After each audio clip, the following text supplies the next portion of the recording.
If you really want it, you gotta be it. As Ms.Blue has shared with the world, it's all about frequency. If you feel it, show it. If you want it, grow it. If you believe it, know it. It's all about frequency. If you dream it, live it. Live it. If you receive it, give it. Nothing's missing, I'm it. It's all about frequency. In the past I thought I lost it, but the truth was always near. Every scar became a teacher. Every fall just brought me here. Now I'm rising with the healing. Every light inside of me, not becoming what I'm chasing. I am the frequency. You feel it, show it. Show it. If you want it, grow it. Grow it. If you believe it, know it. Know. All about frequency. Ask the question, how is this possible? The answer subtle, synchronicities audible. Keys unlocking, belief expanding. Frame by frame, new life commanding. No chase, no match, I embody the key. The light I own unlocks destiny. Raise my vibration, reality shifts. Every dream I desire already exists. Nothing's coming to me, no, no. Already here. When I raise my vibration, the vision is clear. Vision is clear. If you want it, grow it. If you believe it, know it. Believe it. It's all about frequency. If you dream it, live it. Give it. If you receive it, give it. Nothing's missing, I'm it. It's all about frequency.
Oh my goodness. Wow. Peace and greetings. Oh my goodness, you guys. How's everyone doing? How are you feeling? How are you feeling? It is April the 8th at the current time of this broadcast. And I just want to welcome you all in. I'm trying to get everything here situated. It's been a minute since I've been live, around about 12 days. And we're going to talk about that. We're going to get into that. But first of all, I want to know, how are you feeling? How are you doing? And also let me know where you're tuning in from. Like what part of the world you're tuning in from, what state you're tuning in from, what continent you're tuning in from. Yeah, all that good stuff. So peace and greetings to everyone. Welcome on in. I am Ms.Blue, the Soulful Oracle, and just so glad to be here with everyone. Yeah, wow. Happy Aries season. Yeah, want to give a big shout out to everyone, all of the Aries in the building. tuning in. Welcome on in. The Aries Nations, Michelle says, in the building. And everyone celebrating a born day during this very powerful and transformative time. I want to give a big shout out to all of our international listeners out there. We have St. Croix, USA, Virgin Islands checking in, as well as big shout out to Italy in the house tonight as well. Welcome on in, as well as everyone checking in all around the USA. But how are you feeling? You guys are saying feeling amazing. Absolutely love that. Energy is on high, feeling good. I love that. Divine bliss, as well as Christine says, feeling good. You know, that definitely is some energy, because with that Aries energy, we are getting that. We're going to get into that. But there are some things that I want to talk to you all about first. Before we dive into that, to just kind of get into that. Oh my goodness. Wow. Where do we start? And also, I want to know if this is your very first time tuning in and this is your first time listening, please, let us know. I want to welcome all the visionaries in the building tonight. So glad to have you. Just so glad to have us all come here together. I have truly missed you guys. And I want to say thank you for all the love. Thank you for all the emails. Thank you for all the voice notes. Thank you for all the DMs and everything. We got Trinidad and Tobago's in the building. I do want to give, it's 7-Eleven. 7-Eleven right there on the clock. But I do want to give a very, very powerful shout out to all of our listeners and everyone who's tuning in. I want to start by greeting you with a higher insight. And I really, really mean that when I say a higher insight. I want to greet you all with the higher insight. Yes, I'm going to do a little Q&A tonight. It's a question. So I am going to be taking some of your questions tonight. I'm going to share some things with you guys, and we're going to talk about some of the things. I want to talk about this energy leading us up for the next couple of days. I know you've been feeling it. I absolutely positively know you've been feeling it, but higher insight, everyone. And look who is back. I am back. It has been 12 days since I have been here with you. 12 days. Yeah. And I want to be honest with you. I didn't step away because something was wrong. That had nothing to do with that. I stepped away because something needed to be right. Yeah. I needed to breathe. Yeah. And I needed to be more present. And I felt that within my spirit. And I needed to travel a bit, and I wanted to go. I was missing my mother and I wanted to see her, even though it hasn't been that long since I've seen her, but I wanted to see her again. And I didn't want to fly. And really, my only reason for not flying is because many of you know I am here in Austin, Texas, and that line, baby, that TSA line, I can't go from that. I cannot go for that. So I decided, after having a conversation with Baby Blue, and it was kind of last moment, and here's the really cool thing. No one knew we were coming. Not really. They didn't have specifics. And I said, let's drive. Now, those of you who are OGs and been around for a while, that's something I absolutely love to do. It's sort of like a cleansing for me. It's a detox. It's a master reset to get in the car and to drive. It clears my mind, my thoughts, my spirit, my energy. It gives me to breathe fresh air and different thoughts. And I just love the fact of moving, And it's almost like everything is being archived, which we're going to talk about that tonight, about what does it mean to have things be archived, and what does it mean energetically to archive things in the Akashic records, archive things. We are moving fast and heavy into this energy of air and this energy of fire. This year is the year of fire, the year of the fire horse. And we are also leaving Pisces season. And when I say Pisces season, I'm talking about collectively on the planet. We are coming out of the waters and we are moving into the air, into the ethers. And this is a faster moving energy. And this energy is going to be picking up. But I want to tell you all about my trip and some of the places. I really kind of had it planned out, but not really planned out. Thought I was going to do a lot of stopping here, there. And it didn't turn out to be that way. So I headed out early in the morning and we left around 5 o'clock in the morning and we headed out towards South Carolina. What a beautiful trip. I'm not going to spoil it and tell everything, but yes, I thought about all of you guys along the way in every single state that I stopped. And I even showed some clips. If you guys follow me on Instagram, yes, the weather has been off the hook in South Carolina. I can attest to that. I was there. And enjoyed myself. Yeah.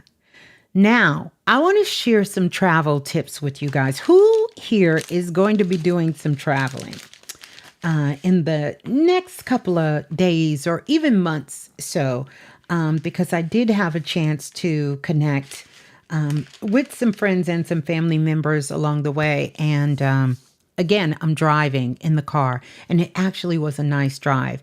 Normally, I take that drive in one day. So leave about 5 in the morning, arrive in South Carolina somewhere around 1, 2, 3 o'clock in the morning, right? That's if all goes well. That's if all goes well. It has been a while because most of my trips I've been traveling, I've been flying. But this time I wanted to get back on the road. I wanted to put my car back on the road. It's just something about it. So you're going to be traveling. So I want to share with you guys my 3 top traveling tools that I take with me. Yeah, y'all want to hear it? Y'all want to hear it? South Carolina is in the building. So I was in the area I was in was between, let me give it to you guys, between Myrtle Beach, Florence, Lake City, Kingstree, in that whole quad. That's the quad I was in. In that quad in South Carolina. That's originally where one of my family homes is. It's where my mother's family is from. And I was in that whole little area. Where's Sammy at? Because I thought about you, Sammy. Don't you live somewhere down in that area? In the Florence, Lake City, Sumter, in that whole little quad, that little area there. And yes, I was out and about with the locals and had a really interesting time. But I want to talk about some of the things that, and you all may know about these things, but this was my first time because normally, like I said, I'm on a plane. And so it's a little different when you packed. I'm not sure if that's what it's called. And then the North Carolina area, I kind of zipped through the RTP area, as well as Wilson. Listen, been a little bit of everywhere, but let's talk about, about Florence. Yeah. Let's talk about my 3 favorite traveling tips. I want to share this, okay? Because I thought this was quite amazing.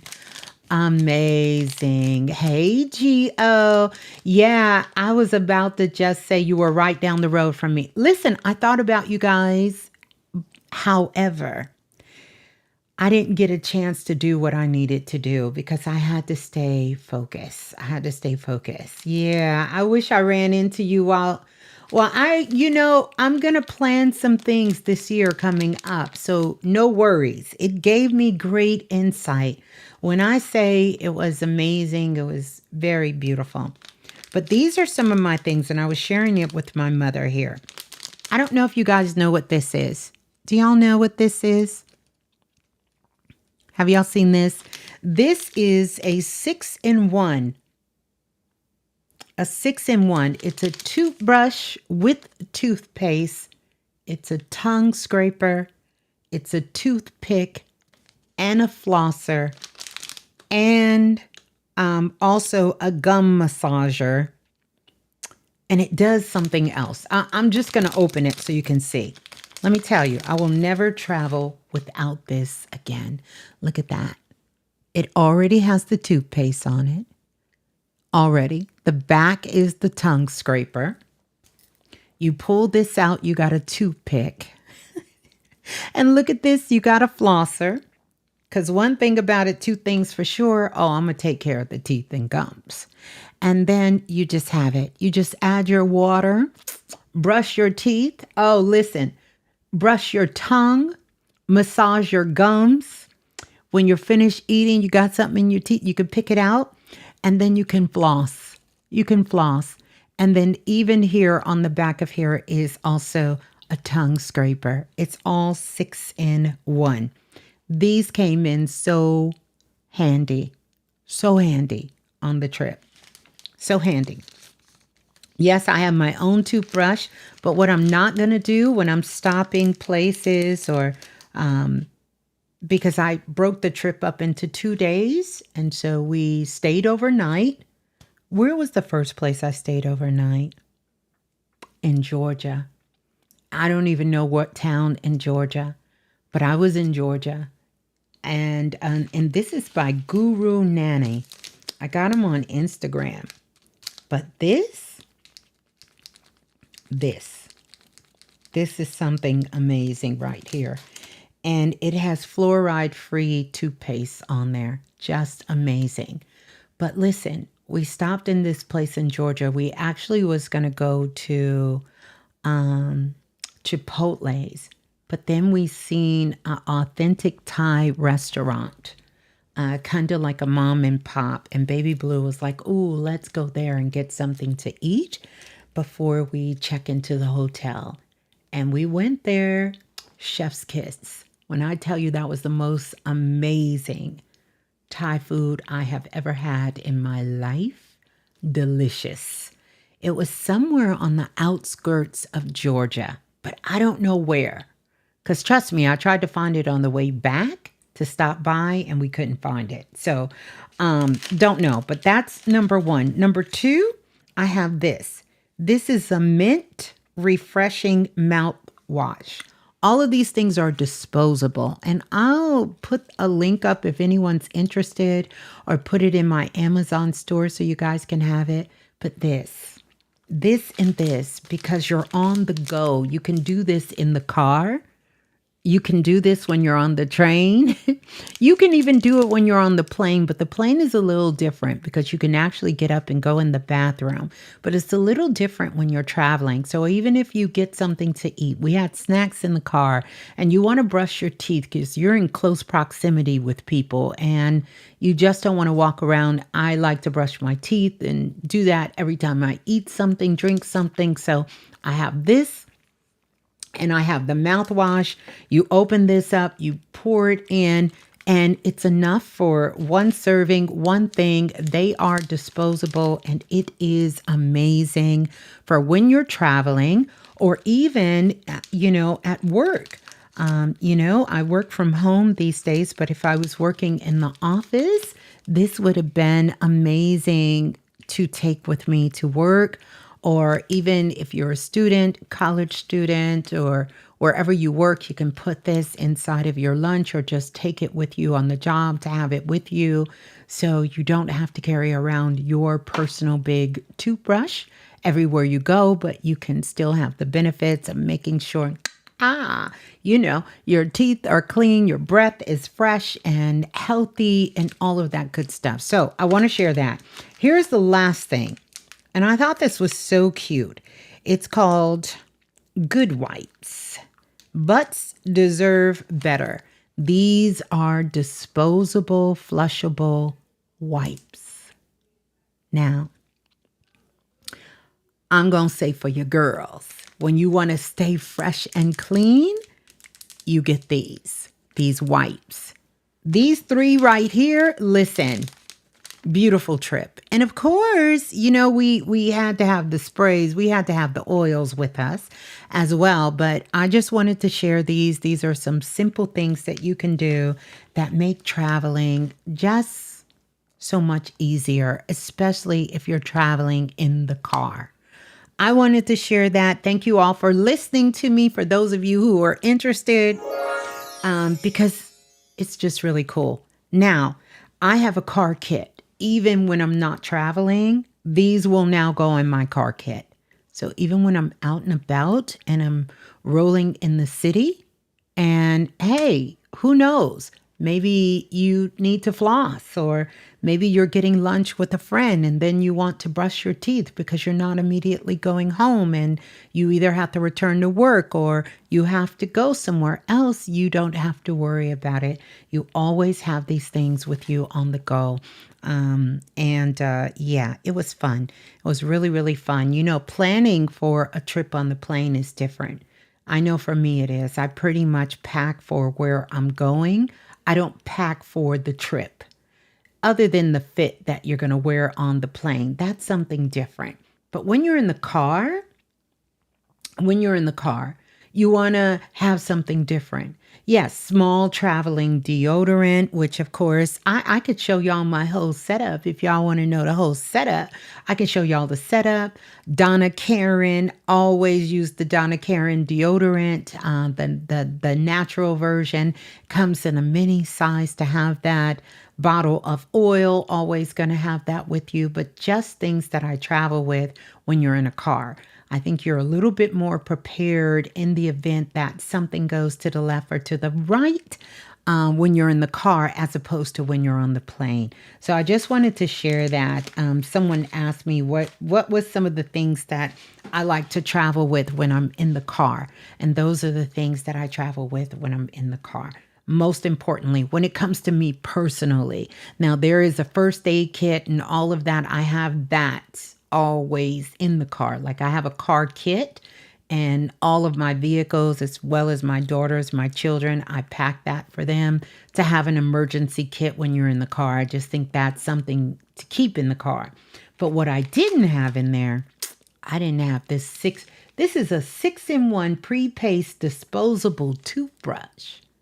Listen, with a flosser, tongue scraper, the things for your gum, has the toothpaste already in it. No more toothpaste, exploding out or filling out. All of that's in there. Mouthwash already there, pre-measured, instant. Love it. Love it, love it, love it. And the little wipes. Amazing, amazing. So yeah, wanted to share that with you. How's everybody doing? I didn't realize. How's everybody doing? How are you all feeling? I'm just so relaxed, you guys. Like I said, I needed to breathe. And I needed to breathe a different kind of air and to be present a little bit. And I needed to travel. It did me so well. So well. But I want to also tell you some of the things that I noticed on my trip when traveling to different parts of the U.S., because that's where I am, in the United States. And some of the things that I noticed is that people were extra kind. I always have people who were kind, but there was a different level of kindness in the air from the drivers on the road, from people at the gas stations. Tell me if you all have noticed this from going in restaurants, ordering food. There was a different kind of tension that wasn't present. And I'm going to be honest with you. Some of the tension that's being shown and also being pushed, these narratives that is online, I didn't really feel that. Even in some of the deep pockets in the South, I didn't feel that. I didn't feel that tension. I didn't feel that kind of energy from people. That's what I noticed. And it was different. And I'm not talking about people just being polite. I'm not talking about not people just having good manners. That's a different kind of energy. This was actual kindness. And I know you all know what that feels like when you're in the presence of someone who's just kind. Like that is what they're doing. There was one time that we stopped at the rest stop. And it was getting a little dark because I wanted to find a hotel. So we were looking for a hotel for where we were going to stop again. And I pulled over at the rest stop and I said, you know what? And I want to say this rest stop that we pulled over in, was it in Mississippi? I think it was somewhere in Mississippi. And we pulled over at the rest stop. And there was a different kind of kindness. So we were all standing in line because they only had so many of the restrooms open. And there were people from all over. And people just started having conversations. They were just talking about the state of the world, talking about politics, and not even in I'm kind of right and you're kind of wrong. It was just kind of, we all need to learn how to get along with each other. And, I just kind of listened because I really wanted to see what that conversation was like. There was also an elderly white woman and there was an elder woman. I'm not sure where she was from. I could tell by her accent she wasn't American, but I'm not sure where she was from. And so many people in line said, go ahead, you guys can go in front of us. That was a different level of kindness. And then at the gas pump, there were two elders, African-American women, and there were two white men who were pumping their gas behind them. And they got out their car and came over and pumped the gas for them. These are things I'm witnessing. Just a different level of kindness, of people on the road, because we're talking about the interstate. And I took Interstate 20 for pretty much the whole ride, from Texas. So I took 35 into Dallas, and from Dallas, 95, and then got on 35 and got on 20 and took 20 into Louisiana and so on and so on. Just a different level of kindness at places, the gas station, the rest stop, the restaurant, because everywhere was on the interstate. Like I'm not traveling way off the beaten path, but just those places, people who didn't know each other, talking, laughing, helping each other. That's normal for us, but can't do that up north. Actually, that happened up north as well too. This is why I'm telling you, because I got a chance to go up north. That's a whole nother other, y'all. It's a whole nother other. We'll talk about that another night. But that's what I'm telling you. I know that there's a certain kind of demeanor that goes along with the South and Southern living. And there's a certain kind of demeanor that goes along with the East Coast and East Coast living. I typically almost never have a problem.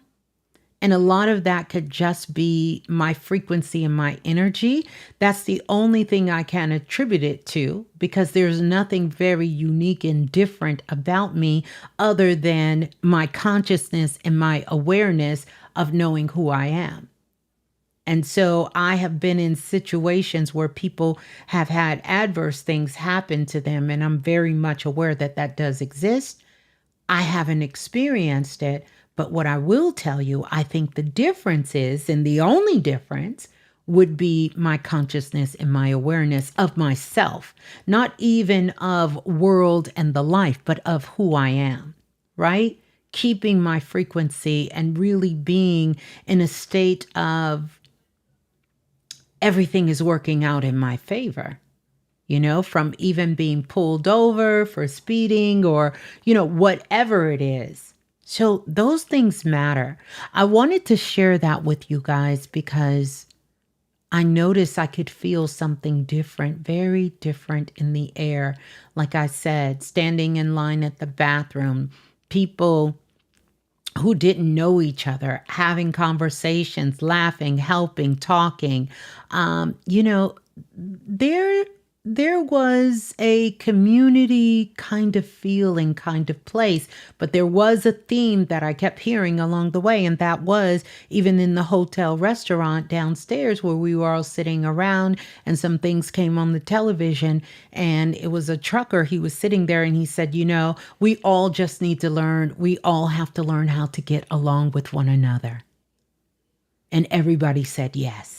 Nobody was like, oh, I'm for this or that's stupid or we don't need to be doing this. It wasn't that kind of feel. I don't know if I'm putting it in words of how I'm expressing it, but I think you all understand what I'm saying, And I thought to myself, something is different right now.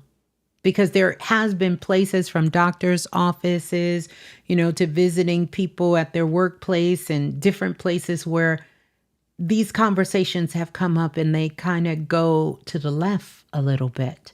Or you can tell those who have very radical ways of thinking or feeling, not wrong or right. But I just didn't really see that. I didn't see that. I could tell it was a little different. A little different. Right. Because usually what happens is somebody will pick a side and somebody gets defensive and then the walls go up and, yeah. Everybody was just kind of on the exhale. I think we're all just tired of the BS and we realized that we need to learn how to get along with each other. And I hope that's a good thing, right? Yeah. So there was a frequency shift, but I just kind of wanted to bring that up just to see what you all have been noticing in your world, what you've been noticing where you are, noticing what's going on in your inner circle, things that are happening around you, all of that, because this is what's happening when people get tired of dividing, right? And they start remembering that they belong to each other. We all really have a interconnection with one another. Yeah. There is a pull towards something more real, something more connective, something more honest, something more honest. Something more real. This is something I know all of us who have been doing the work, we've been feeling this for a while. We want something more honest and we want something more real.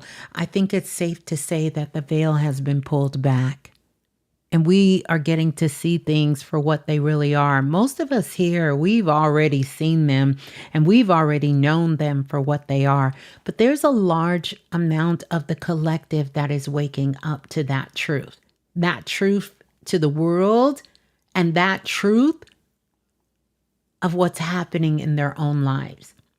And hopefully you all are waking up to that too. Ms.Blue, I just won 14K Solar Energy Machine. Largest giveaway I've ever won to date. Congratulations. Yes. Congratulations. That's some powerful stuff, Gio. And I know you're going to be using it to the fullest because solar energy is amazing. Amazing energy. So listen, you guys, this is what we're going to do. I want you all to do this, and I know you gave the information out, but I want you to type where you're watching from right now, like the state and the country that you're watching. And if you're watching this through the replay, you can definitely do that after the live as well and put that energy up. I just want to love on you guys so much and thank you all for tuning in, no matter where in the world you're tuning in from. I want to say also thank you guys. Don't forget to hit like and subscribe as well. I'm taking a little bit of time of getting in to our message here tonight. Just bear with me. I may be a little tired. I may be still moving a little fast. But I'm still here. You guys are checking in. Let's see. Checking in. Brooklyn is in the building. Welcome on in. Florida in the house. North Carolina, Georgia is in the house. California is in the house. Welcome in. Norfolk, Virginia is in the building. Welcome on in. Queens is in the building. South Carolina is in the building. Maryland is here. San Francisco is in the house. Buffalo, New York is in the house. Oh, wait, let me slow down. Toronto, Ontario, Canada is in the house. Fayetteville, North Carolina, drove by there. California is in the building. Welcome in, Priestess Brandy. The City of Angels is in the house. Welcome in. Jacktown is in the building. King is representing Jacktown. Indiana is in the house. Welcome on in. Welcome on in. Nevada is in the building. Minnesota is in the building. Georgia is in the house. Chi-Town is in the house. We see you, Kevin, coming out of the water, U.S., Chicago, in the building. Welcome on in. Welcome on in, Georgia again. We have Milan, Italy. How beautiful this time of the year, Milan, Italy. Houston in the building. Welcome on in. Durham, North Carolina. I did not get a chance to stay in Durham this time. I'm going to have to catch that my next time. Erie, PA is in the building. Welcome on in. Cleveland, Ohio, but I am coming to Houston soon. Welcome on in. Respect the chocolate. Welcome on in. Melbourne, Florida. Florida, you guys got some interesting things that are happening there in Florida. I'll come back to that. Virginia Beach, Virginia is in the house. South Carolina in the house. Durham, North Carolina, one of my favorite places in the whole wide world. Love Durham, North Carolina. Welcome on in. Dallas, Texas. Oak Cliff. Okay, shouts out to Oak Cliff. Love that whole area there as well. Welcome on in. Fort Bend County, Rosenberg, Texas. That was a mouthful. Welcome on in. North Alabama in the house. Welcome in from the USA. McKinney, Texas. Welcome on in. Daytona, Ohio. Welcome in. You said, I'm driving for days. Always does that to me. Like Earth is still moving. Yes, I'm telling you. Yes, you can feel it. Like your body takes a while to kind of slow you down. Detroit in the building. Welcome on in. Is it true that Detroit is willing to pay people to move there? I think I read an article on that, Tiffany. Let me know if that article is true or not. Is Detroit giving people money to move to Detroit? And if so, what's going on? Michigan in the building. BK Trainer is in the building. Love BK Trainer. From North Carolina to Brooklyn. New Diamond in the building. Good to see you. Miami is in the building. Tuning in from Denver, Colorado. Love Colorado. Love the air in Colorado. Los Angeles is there. Hilton Head, South Carolina. Yes, baby. Welcome on in, Tasha. Also, we have Kansas City, Kansas. You know, I'm not going to have that flashback for Kansas City. You know, the Kansas City ribs. Haven't had one of those in eons, but, you know.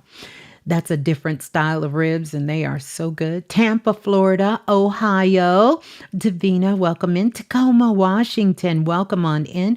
Northern VA. San Francisco Bay is in the building. Welcome on in. Welcome on in, Abdullah. St. Petersburg, Florida.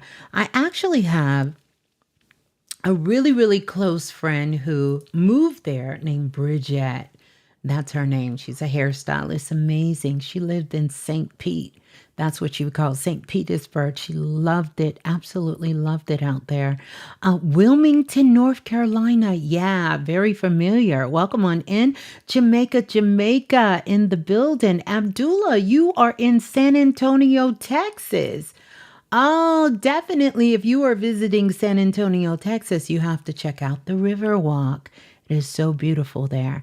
Yeah, so beautiful. Detroit, Michigan in the building. Detroit, let me know. Are y'all giving away or encouraging people to move to Detroit? That would be interesting. Bedford's Heights, I guess, Ohio. Welcome on in. Birmingham, Alabama. Went through Alabama, baby. Went through Alabama. Yes. Jamaica in the building. Welcome on in. Welcome on in. Welcome on in. Brittany Fives is in the building, checking in from the DNB. And let's see, Journey in the building, Richmond, Texas. Welcome on in. Good to see you. And then Georgia, USA. Good to see you. Welcome on in. Los Angeles in the building. St. Louis is in the building. Oh, you guys are checking in from all over. Oakland, California in the building. Welcome on in. Minnesota, USA in the building. Los Angeles in the building. Welcome on in. Delaware and Clayton, North Carolina. My aunt and some of my cousins lived in Clayton, North Carolina. And I went to visit her when she was at her house there in Clayton, North Carolina. Very cute little quaint town, not far from Durham, North Carolina, not far from RTP. Atlanta, Georgia in the building, and St. Louis. Wow. Wow, wow, wow.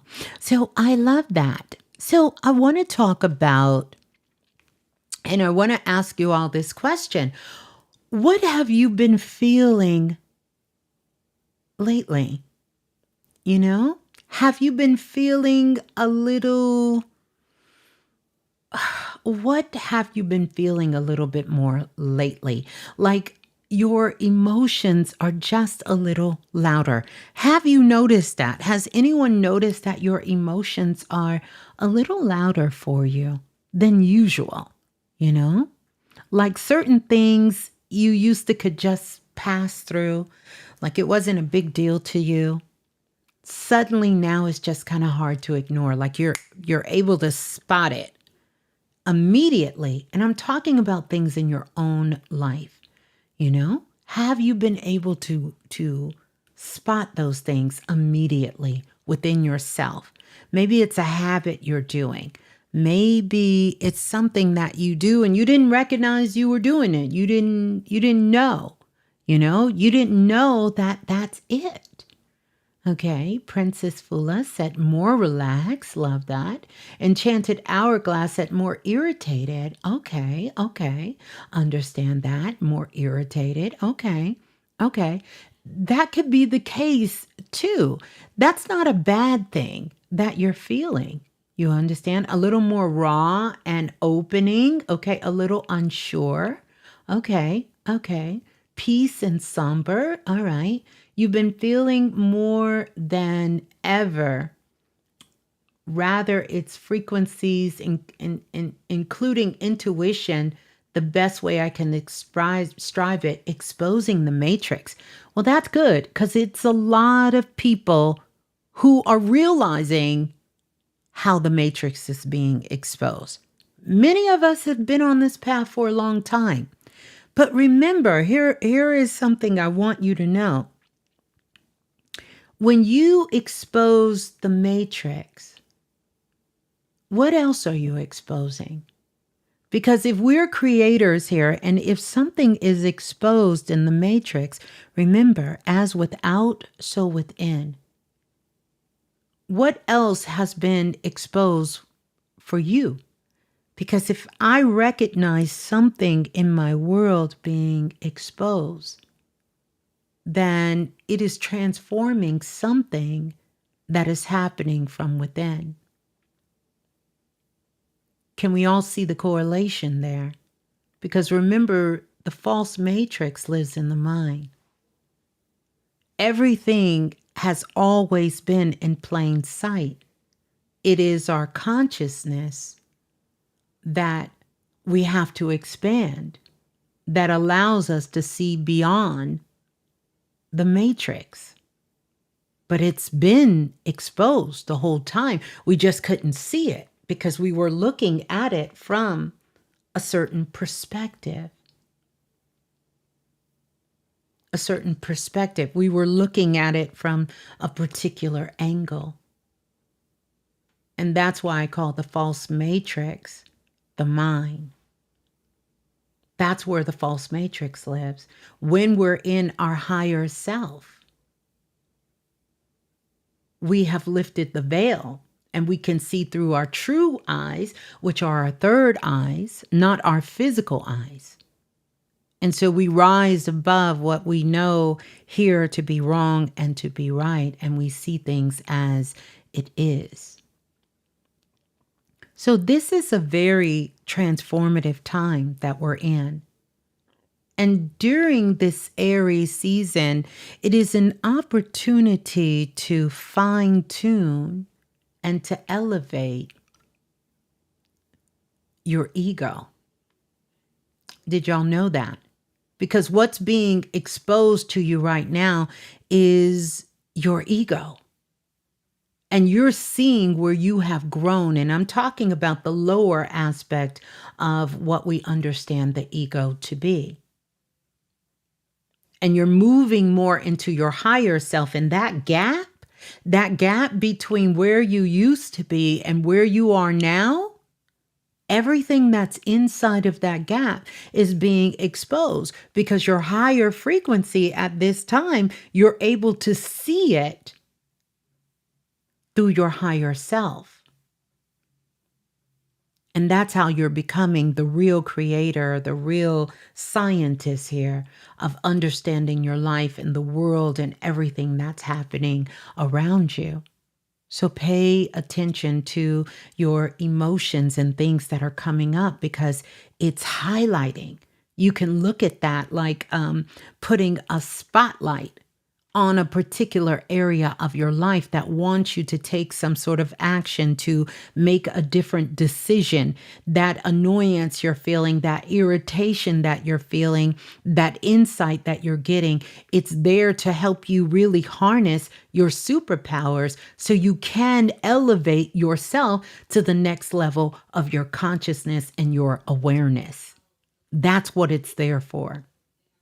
Not there for you to beat yourself up, not there for you to criticize or even judge others, because that's going to help you to fall back into what we would call the lower self, and you just start the cycle all over again. And you don't want to start the cycle all over again. So it's not a bad thing when there's something that's irritating you. That's not a bad thing. That's a clue to let you know that there is something very important going on that's happening at this time. There is some important transformations that are taking place with you at this particular time. Yeah. I want you to think of yourself like a house. If you think of yourself like a house, you have an inside and you have an outside. Your inside is how you really feel. It's what you really want. It's what you really know is true for you, right? And your outside is how you've been living, the choices you've been making, and the things that you've been tolerating. Now, when your inside and your outside match, you feel peace. It's calm. It's peaceful. When they don't match, you feel pressure. There is a pressure that comes upon you. And I want you to know that pressure is not your enemy. Pressure is not your enemy at all. The pressure is your soul saying, listen, something needs to shift. Something needs to shift. Right now in your life, if you are not feeling that there is something that needs to shift, your ass is out of balance. I'm just going to tell you. You're out of balance and you're going to miss something important. If you are looking at your life right now, and I'm talking about honestly, I'm not talking about exposing it to the world, because you know what goes on inside your house. Looking at someone's house from the outside, grass cut, bushes trimmed, that only gives one perspective of what's happening, or vice versa.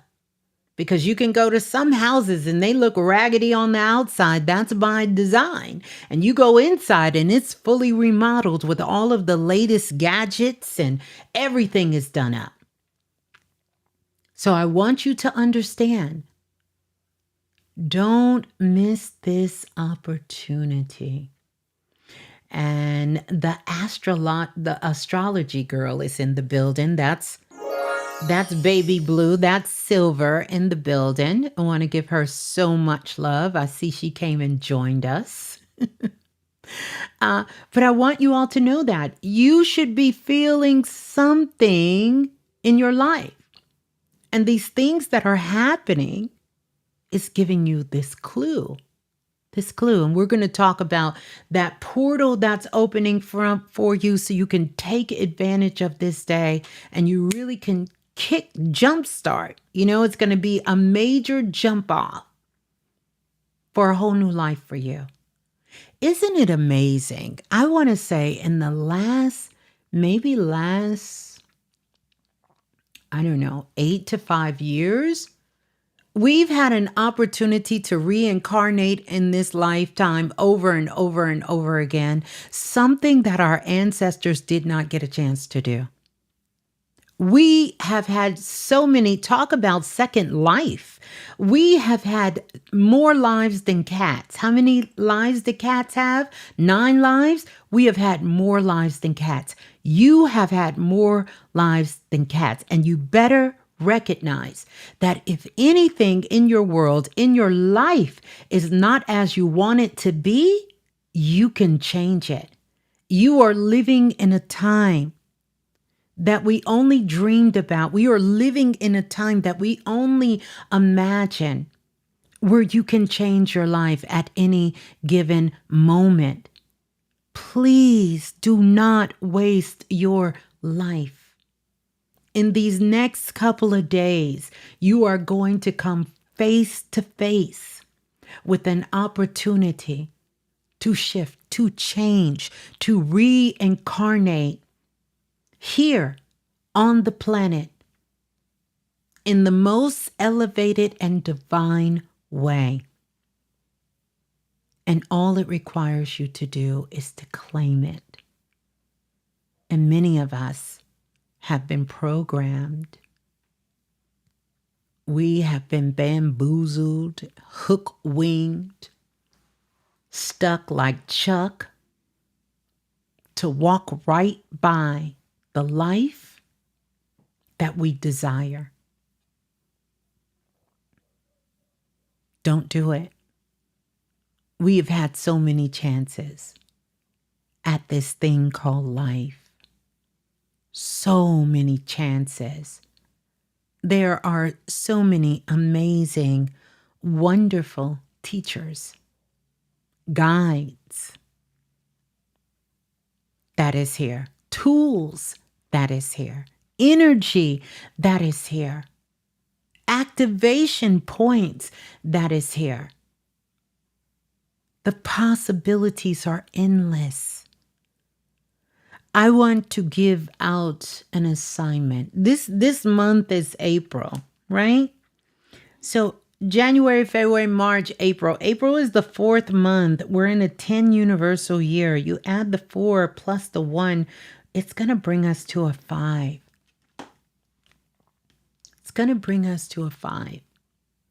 We know that 5 can stand for change, but it also stands for expansion. If you look at a 5, it's open.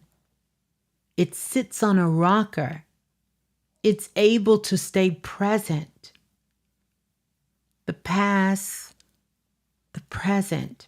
It's able to bring things together. It is that midpoint.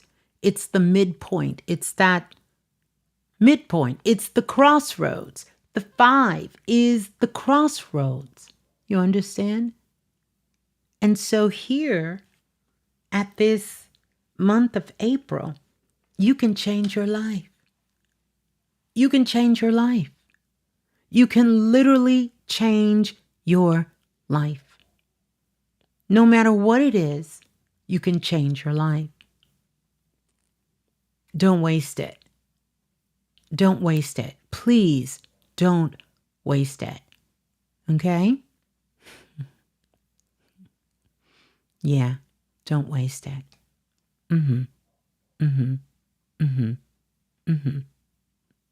So I want you to know right now, a lot of people are feeling the pressure because we are in a very specific energy window. And our body knows even if our mind hasn't caught up, because sometimes it takes our mind a while to catch up. So, if the last few weeks for you have felt emotionally heavier and louder than usual, I want you to type a yes. Type a yes in chat.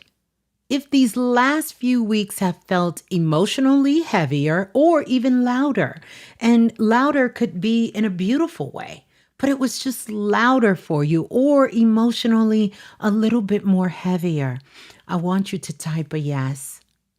And if you know something needs to change, but you're not sure what it is, okay? And shouts out to the Futuristic Activation Group, because I sent this text message out. If you know something needs to change, but you're not sure what it is, I want you to type shift in the chat. And you can do this afterwards as well. Whether you're listening to the replay, type shift. I see a lot of yes. So you all are feeling this. Yes. Nervous breakdown, heavy. Yes, you're feeling this. And if things have suddenly started making more sense for you recently, I want you to type clear. Type clear. Type clear. Just type clear. I see that. I see that. Tanya says shift. Funk's Child says shift. Artist Future says shift. Brittany says shift. So many of you guys said yes. Journey says yes. Nicole says my nervous system. Yes. Priestess Brandy says yes. TT Moments for Celebration says yes. Kayla Dula says yes. Tasha says yes. Mr. VIP says my nervous system has been going crazy. Yes. All right. Shift. Google Guess Edit says yes. Electromagnetic Butterfly. Every time I say that, you got to get extra sparkles. Says yes. Love it. Absolutely. Erica says shift. Yeah. Yeah. Yeah. Chosen Girl says shift. Yeah. Sammy says shift. GMAC says shift. Okay. All right. Sammy says clear. Renika says clear. Okay. Nikki Spice says shift. New Diamond says clear. Tasha says clear. Geo says shift. And shouts out to Geo and Mama Gail. Michelle says clear. Cinnamon says clear. That's what I'm talking about. Brittany says clear. Brittany Vise says clear. Vicky says clear. So you all can feel that. Electromagnetic Butterfly says clear. G-Max says clear. Minga says clear. And we all know the difference. So I want you to know, I want to tell you why this is happening specifically right now. Sir Charles says shift. James says clear. Cedric says shift. Erica says shift. Kin's color box. Welcome in, Soul Reason. All right. The dancing priestess says clear. Love that. Because I work with modalities, even though most of my information comes to me through channels or from being in the Akashic file, I always run it by and also take a look at other systems. And I know this is something many of you do too as well. And if not, I would encourage you to start looking at them. But because I work so heavily with astrology and numerology, and before you think, oh, some of these systems may or may not be for you, I want you to stay with me. Because I'm going to make this simple by the end of this part before we get to what I'm telling you. And I want to start with astrology and talk about it. I want you to think about astrology. This is just like a weather report, right? Not for rain or sunshine, but for energy. And you did not create the weather today.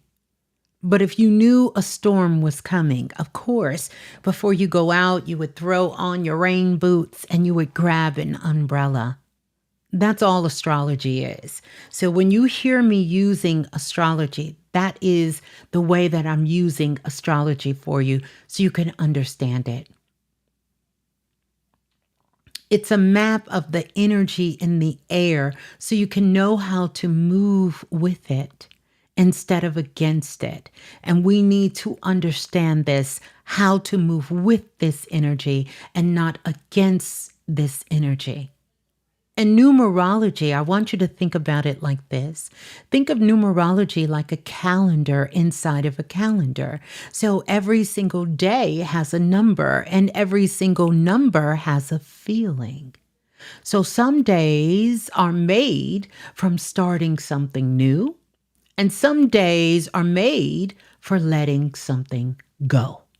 Okay? And some days are made for sitting still and just listening. And right now, in this specific window of time, the numbers are saying it's time that you see things clearly. You right?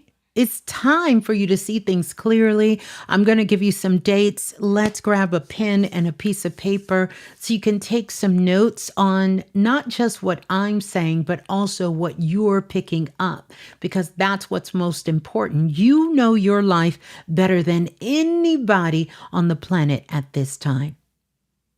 So I want you to think about this as this specific window. You know how I see it? It's like all of a sudden, you know how you see a star burst? And the star burst sprinkles down and a beautiful archway opens up. And I see this bright light coming out when I'm looking inside of the Akashic records. And the vision will come to me. And after that vision comes to me and I've journaled all of this information down of what I'm seeing, I'm not going back to check the vision because I know the vision is clear. I've been doing this for more than 2 decades, but I also see how it aligns with other systems.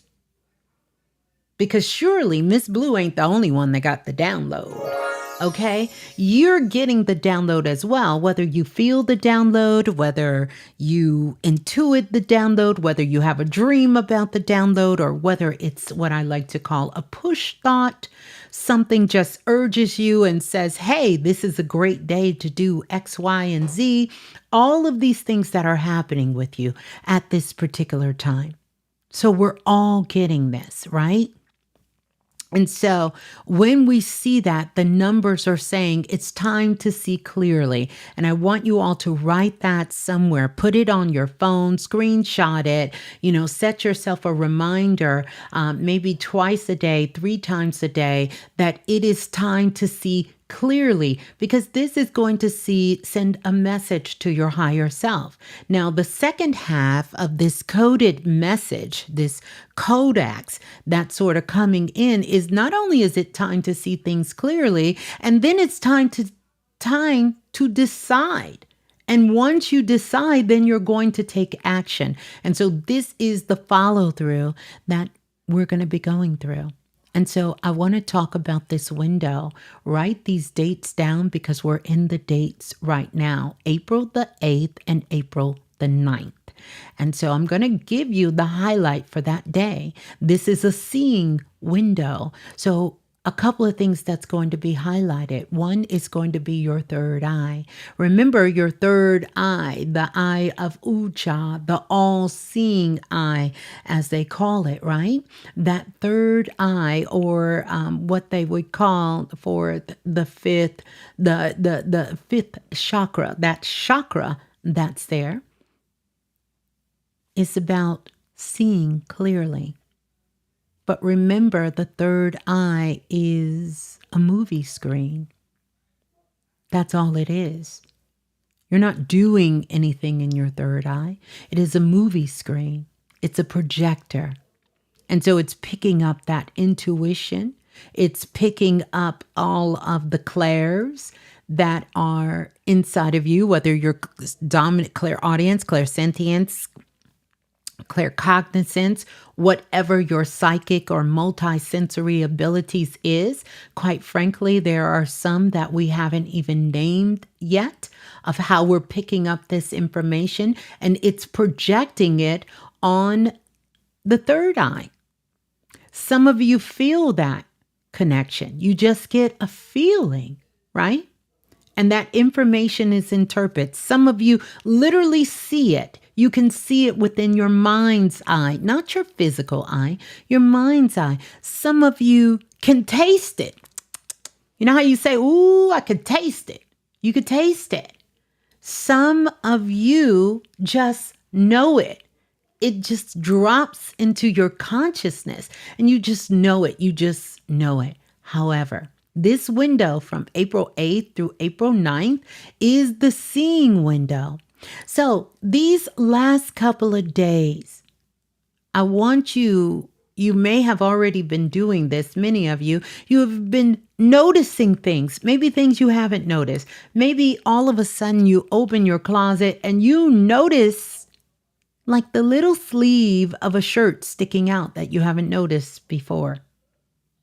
You pull that out and you realize, wait a minute, I haven't worn this shirt in a long time.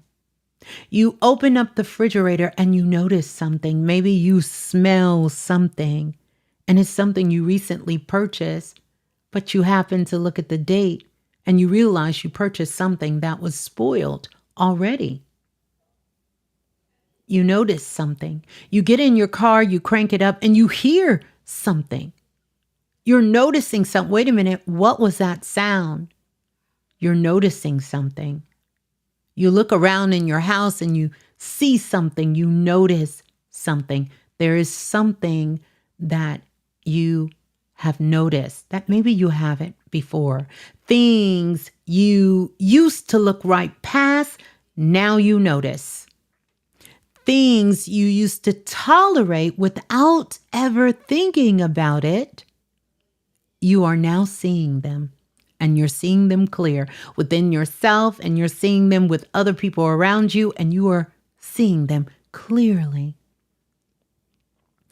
I want you to know that is not you being too sensitive. That is your energy upgrading its version. And that's what I want you to hold close to. This is you upgrading your energy. Is upgrading. And so what I like to call your spidey senses are there. You might have accidentally bumped into a wall you bump into all the time in your house, and this time you got a bruise. It's different. So between today and depending on where you are in the world, on the 9th, this is the seeing window. All right. Now let's go to the 10th. April the 10th. This is a pressure point. And I want you to make a note of that, the pressure point, because this is when the feelings come. The feelings that something needs to change. Many of you, because you've been doing the work, this is going to be 2 to 3 weeks before and 2 to 3 weeks after. Now, before we get ahead of ourselves, you get no brownie points for feeling this ahead of time. It's just giving you a head start to know that you're going to be in this window for much, much of a longer time. Maybe there are much, much more things that you need to change. And you've picked up on it early. You understand? But this is not everything. So if you ever find that everything in your life needs to change, then somehow that's not where we're going with this. But you're going to know something needs to change. Not everything, not your whole life, but something. It's going to be one thing. Because this one thing is going to be the anchor that changes everything. And one of the things I want to tell you, it probably has been sitting in your chest for a while. You know what this is. Your life is not a mystery. It's not. But it's been waiting for you to say this out loud. What is that one thing that you need to change? Because something needs to change. And on the 10th, you're going to feel the pressure point of this. The feelings, the actions, what happens in the world, it's going to be there. And then we're going to come to the 11th. The 11th. Decision. This is the decision. Okay? It's a master portal that's going to be happening. The number 11 itself is a master number. It's a number. It's so sensitive. It's a very sensitive number. But I want you to know you probably will start seeing 1111 before, or you've been in a cycle where you've been seeing that 1111. Let's go a little occult science on this 1111. That there is a decision that you need to make when you see this 1111, especially if you see this on April the 11th or anytime in this window between the 8th and between now. Because April 11 is a portal date for clarity. For the decision that redirects everything that comes after it. Everything that comes after it. And so on the 11th, you're going to make a master decision. Something in your life is going to end for some, or something in your life is going to be a new beginning for some. And some will experience both. There will be something that radically ends, and there will be something that radically begins. Okay? Yep. You pay attention to what you felt when you make that decision. And I know whenever you see this 1111, you felt something when you seen it. And you may not even know why. But this is a major portal day that is opening up in a profound way. So we have April the 8th through the 9th. That's the seeing window. These are the things that you're noticing. 411 is information. It's information. That's when you want to call for information, you dial 411. In some countries, that is the 911 number. But For most places in the US, it's 411. It's information.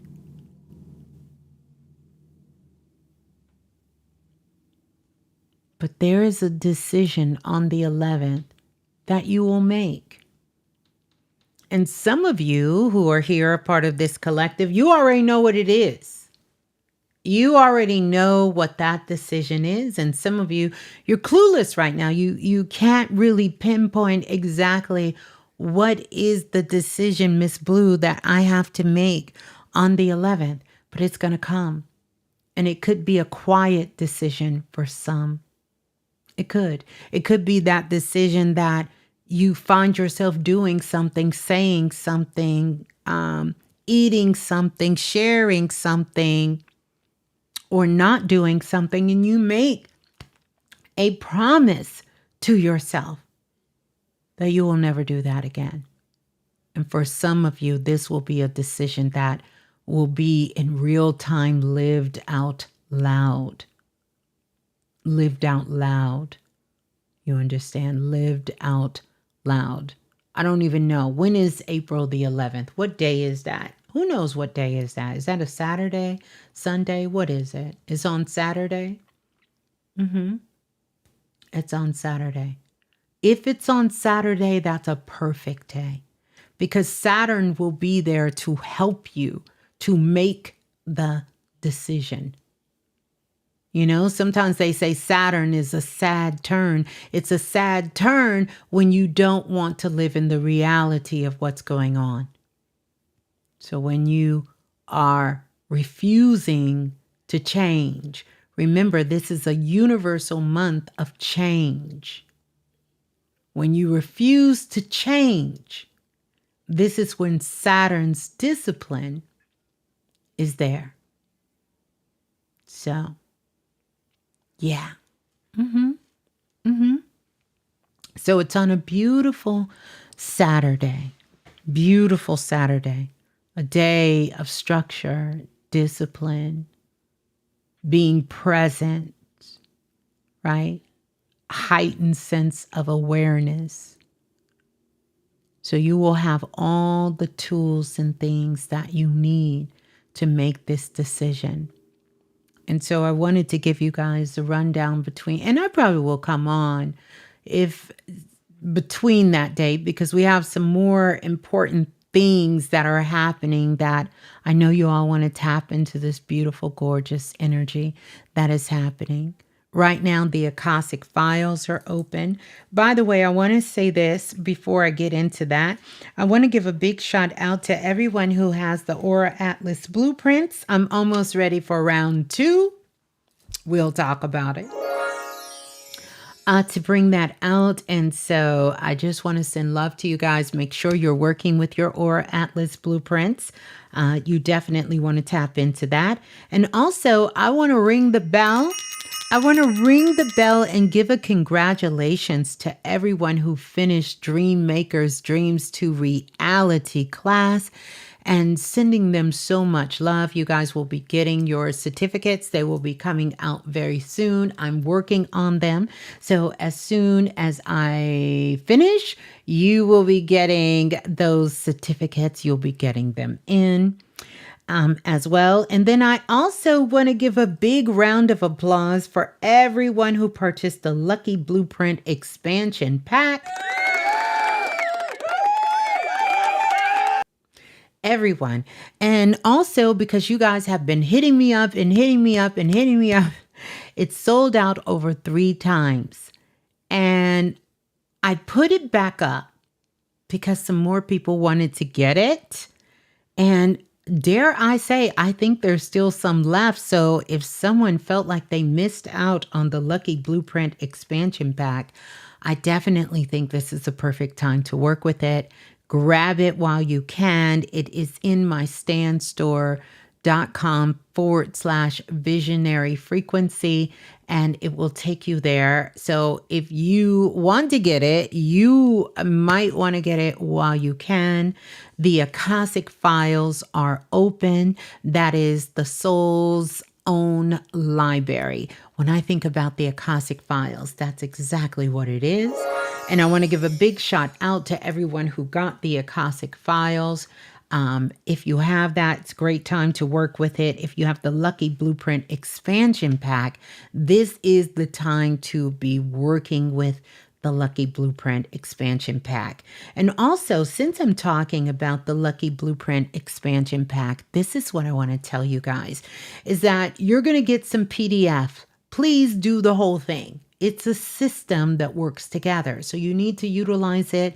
You need to do it. And I love that you guys are emailing me, letting me know what day you're on, and even letting me know that you had to start over again for the third time. It's okay. Trust me, when you do complete it, you will thank yourself, right? And also for you guys who are working with it, you guys who are sending your reviews in, I'm going to get that up on the Stan Store because they were up on the other channel, but I'm going to pull them over to the Stan Store so you guys can actually read the reviews from people who have the Lucky Blueprint Expansion Pack. Remember, you're going to get the PDF, which are the digital magic. You're going to get that. But then also the audio files that go along with it, you're going to get a link, and that link is going to explain to you the instructions. You have to follow the instructions. I would say slow down a little bit because you're going to be listening to it on wherever you listen to podcasts at. Now, I don't want to say it's easier for Android or easier for Apple. I think they both have their same use of ease, but it's very energetic, okay? You can download it, and I'm going to talk about the ways to download it because I noticed some of you are having problems, but here's the challenge that I find. It's only a few of you who are reaching out saying, I haven't been able to access the files. And I'm trying to figure out who pays for something, can't get access to it, and don't ask for help. Where they do that at? So your girl is here to give you the steps so you can figure out how to do it. So the first thing I want you to do, hey, Lola Falana. Lola Falana is in the building. Welcome on in, Lola. You need to search your email. I want you to search spam, and I want you to search your social. You're going to get a separate email. In that email, take your time. Do not rush. And this is where most people get it. They rush. And I want you to slow down. I know you guys are excited. Trust me, when I first came across this a couple of years ago, I was the same way. And I was like, it's not working. It's not. Well, I needed to slow down. I was missing some steps. I promise you, this is the first way of unlocking the Lucky Blueprint Expansion Kit. You're going to get that link. The link is going to give you a list of options of how you can listen. And it doesn't matter if you're Android or if you are an iOS user. But what does matter is I want you to pause and think about when you pull up a podcast, how do you listen to it? Are you listening through what? Is it through YouTube Music, which is a paid service? So don't select YouTube Music if you do not pay for YouTube Music, because there's a way that you can listen that's not through a paid subscription. You understand? You can use the RSS feed, and all you have to do is you say, you know what, where do I get my podcast as? How do I listen? And is one of those options underneath? If you do not see the option underneath, you can do the RSS. What I want you to do is to leave that email, go to the App Store, search RSS feed. The free app will come up. Download that free app on your phone. And once you have that downloaded on your phone, go back to the email. Once you go back to the email, you can select RSS feed. For iTunes, you can do what is it called? Is it iTunes podcast or whatever they call it? But wherever you get the podcast and wherever that is, that's what you select. But here's the key. Once you select it, a window is going to pop up and it's either going to say subscribe or follow. If you don't hit subscribe or follow because it's a private link only for you, meaning no one else can search for that link, it will never come up. If they search for the Lucky Blueprint expansion pack, it will not come up for them.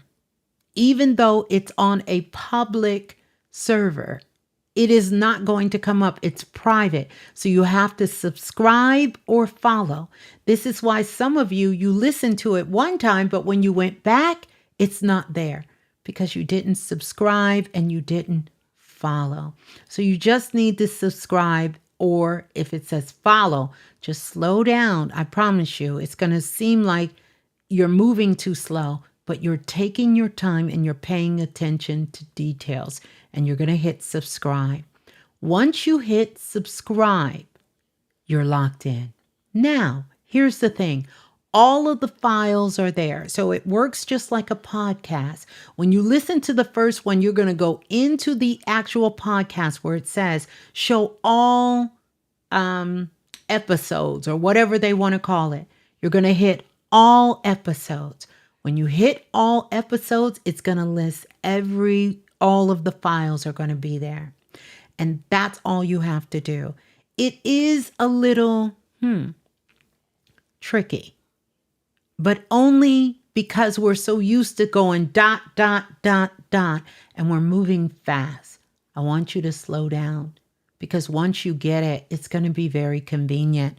You'll have it on your phone and you'll be able to listen to it over and over and over again. And it's all there for you. I want you all to get this. Now, several of you have reached out to me and you had problems and I've talked you through. Some of you I've even called on the phone. Now, listen, Ms.Blue ain't going to be able to get on the phone with all of you, but I wanted to come here because I recognize that some of you, it was a little tricky because maybe some of you don't listen to podcasts on your phone. And so that step is there. Now, the service that I use, it says right there, right? It says right there that you can click that button for help. And it's a document of everything that I just told you, but probably polished up a little better, is there for you. But if you're still having problems, I'm real, right? Reach out to me. Ms.Blue, I need help. Ask for help.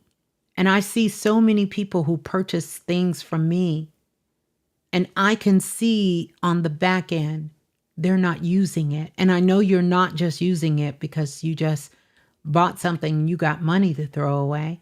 Either life got busy, because I've purchased things sometimes and got so busy and keep saying when the right time comes, I'm going to be able to get to it. When the right time comes, I'm going to be able to do this. And when the right time happens, I'm going to get this. And then I totally forget about it. But I also know some of you just couldn't figure it out and you gave up, right? I don't want you to ever do that. I want you to be okay for asking for help and not stopping until you get the help you need. But I want you to know I'm not one of those people out here that is just selling you something and don't care what happens afterwards. I care. You can reach out to me. I'm a real person. You can get at me. Now, I'm not accessible all the time, but I will do my best to make sure that if I can't get to you, somebody will get to you, or you will get the support and help that you need.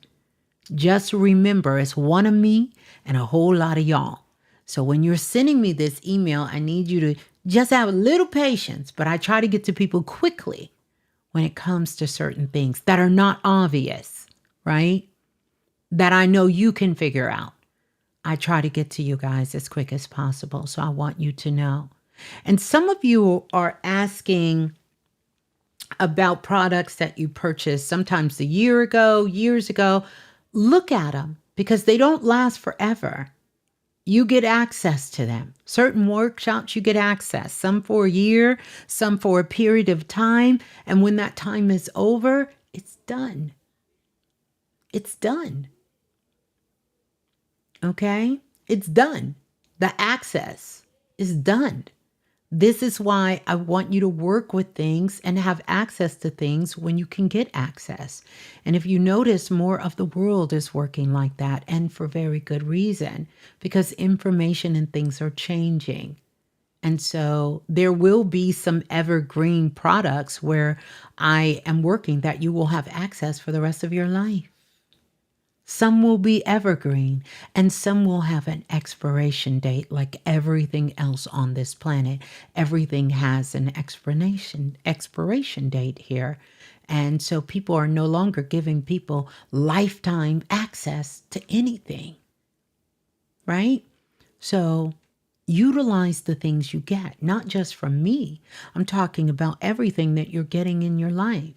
We are no longer living in the days where we hold on to something for the right time. I see so many people say, oh, I purchased this from you and I got that, but I'm waiting for the right time. No, no, no.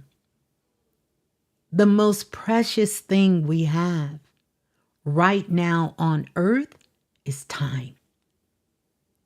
And I know that goes against, that seems like a oxymoron in the conscious community, but listen at me when I tell you, time is your most valuable asset that you have right now. If you are wasting your time, it is like you are wasting your life. And I want you to think about it. Is this worth my time? Am I wasting my time? Don't waste it. Because time is an earth construct. That is true.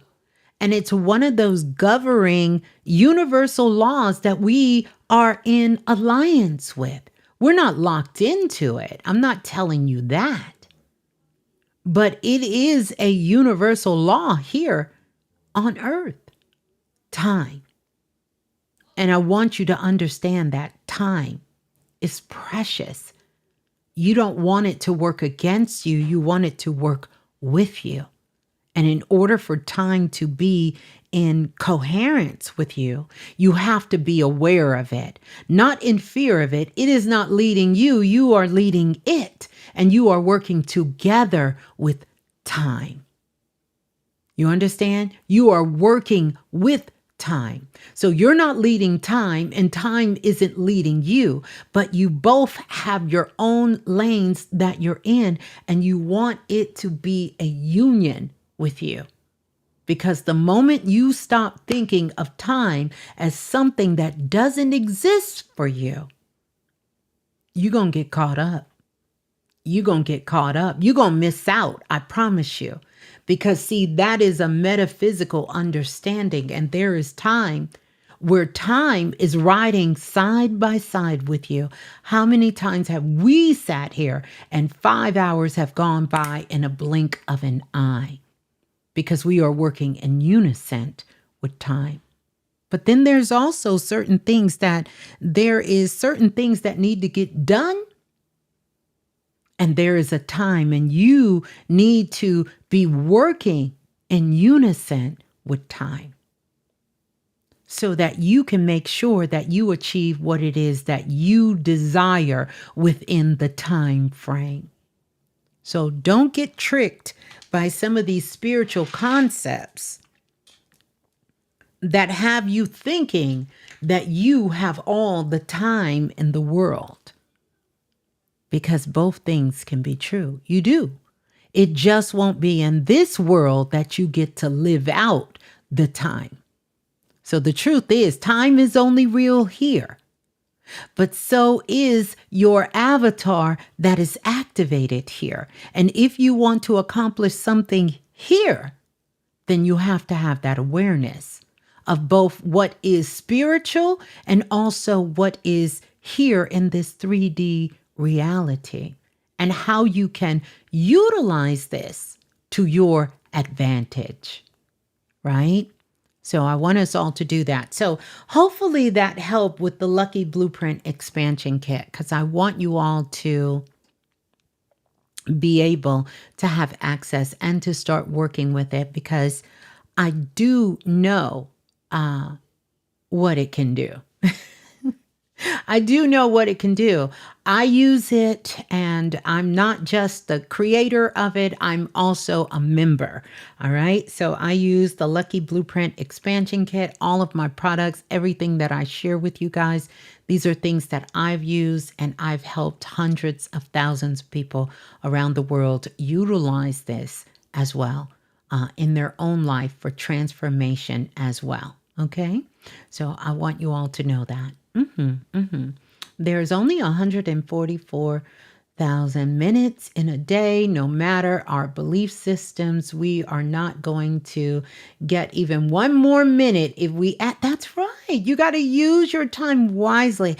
And shouts out Ashe to Dr. Delbert Blair. Yes, the most adept on the planet did not utilize these systems, no matter how magical, no matter how spiritual, no matter whatever we want to call it, expansive, in a way that put them in a delusionary state of what's going on.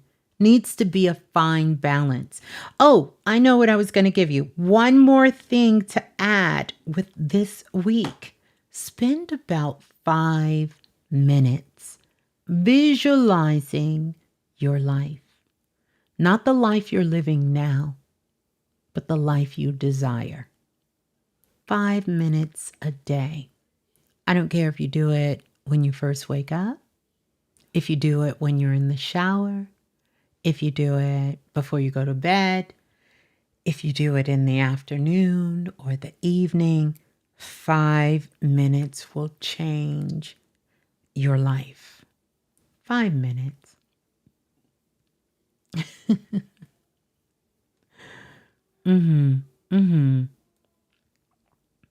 Yeah, 5 minutes. Just try it. Try it for 5 days, 7 days, till we come back to each other next week and see how your life change. See how you change, because even you will change. It will even change the way you look. 5 minutes. 5 minutes a day. 5 minutes. You know, my guides always show me these techniques, very simple, but very occult in nature. They seem so simple, but they're not. They seem so simple. It seems too easy. And just working with clients, sometimes they say, Ms.Blue, this is too easy. It's too simple. But they're not. They're not. They're not. Or everybody would be doing it. Everyone would have the results that they want. Try it. 5 minutes. Sit with yourself. Set your timer on your phone. And I want you to visualize your life, what you desire. Visualize it. Yeah. It'll change your life. Change your life. Yep. So those are the dates for now. Now, as we come into the middle of the month, and I'm going to do another show, and I'm going to talk about some of my predictions for April. We're going to get into some heavier energy, but I want us all to put our vision out. And when you're doing those 5 minutes, you don't have to, but I would love for you to throw a vision for the world out there. It will make a big difference. For anyone who needs any kind of healing, this is a perfect month to get an extra boost of healing.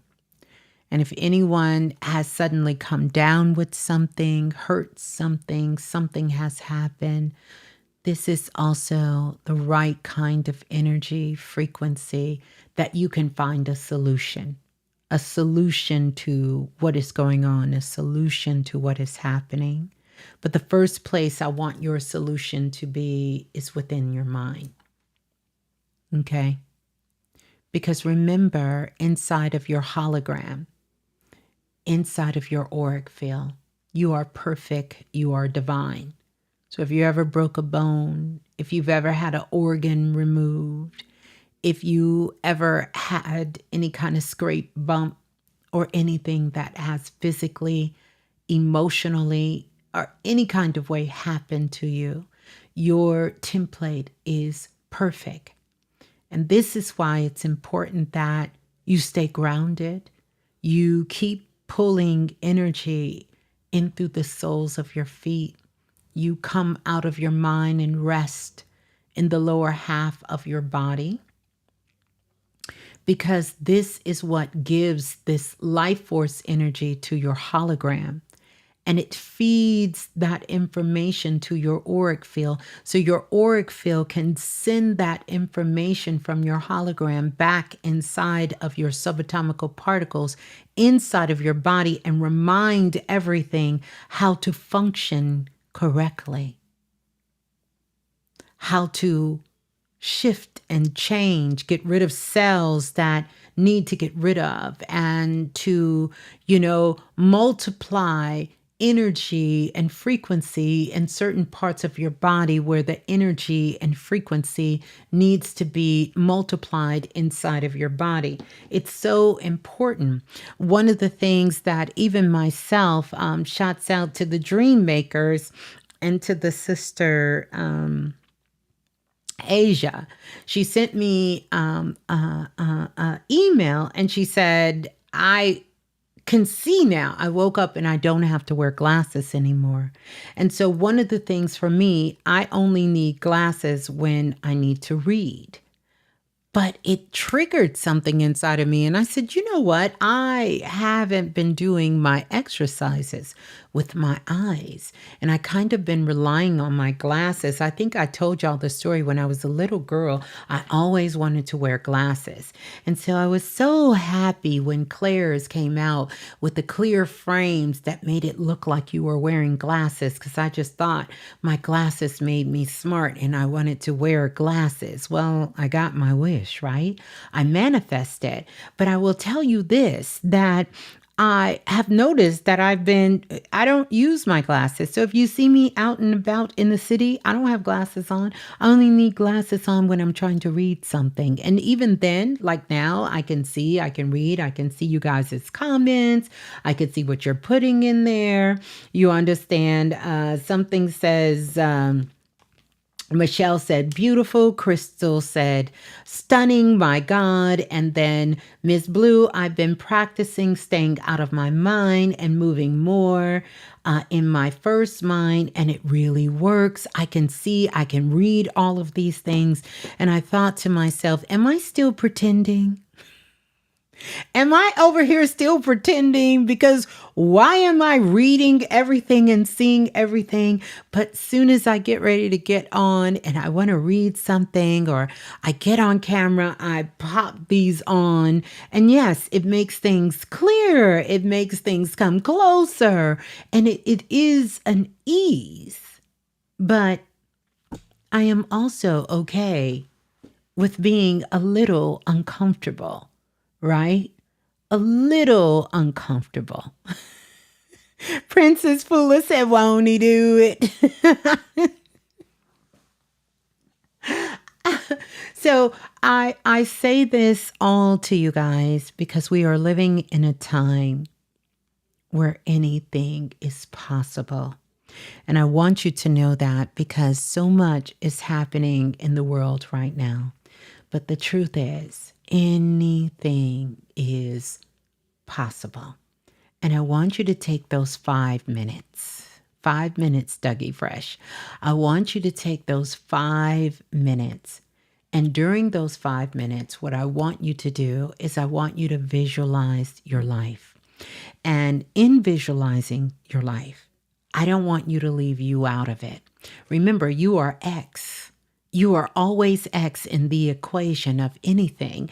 If it's something you want to achieve, if it's something you want to do, if it's something you want to experience, if it's something you want to give, if it's something you want to receive, you cannot leave X out of the equation.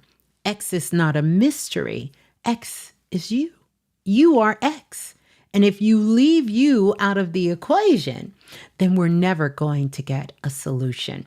And we are living in the time of solution.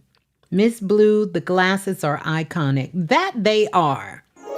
That they are. I love these glasses, by the way. They should sponsor me, by the way, because I know I didn't put a lot of you on. And it's interesting because here's the thing, you guys. Let me tell you how much I love them.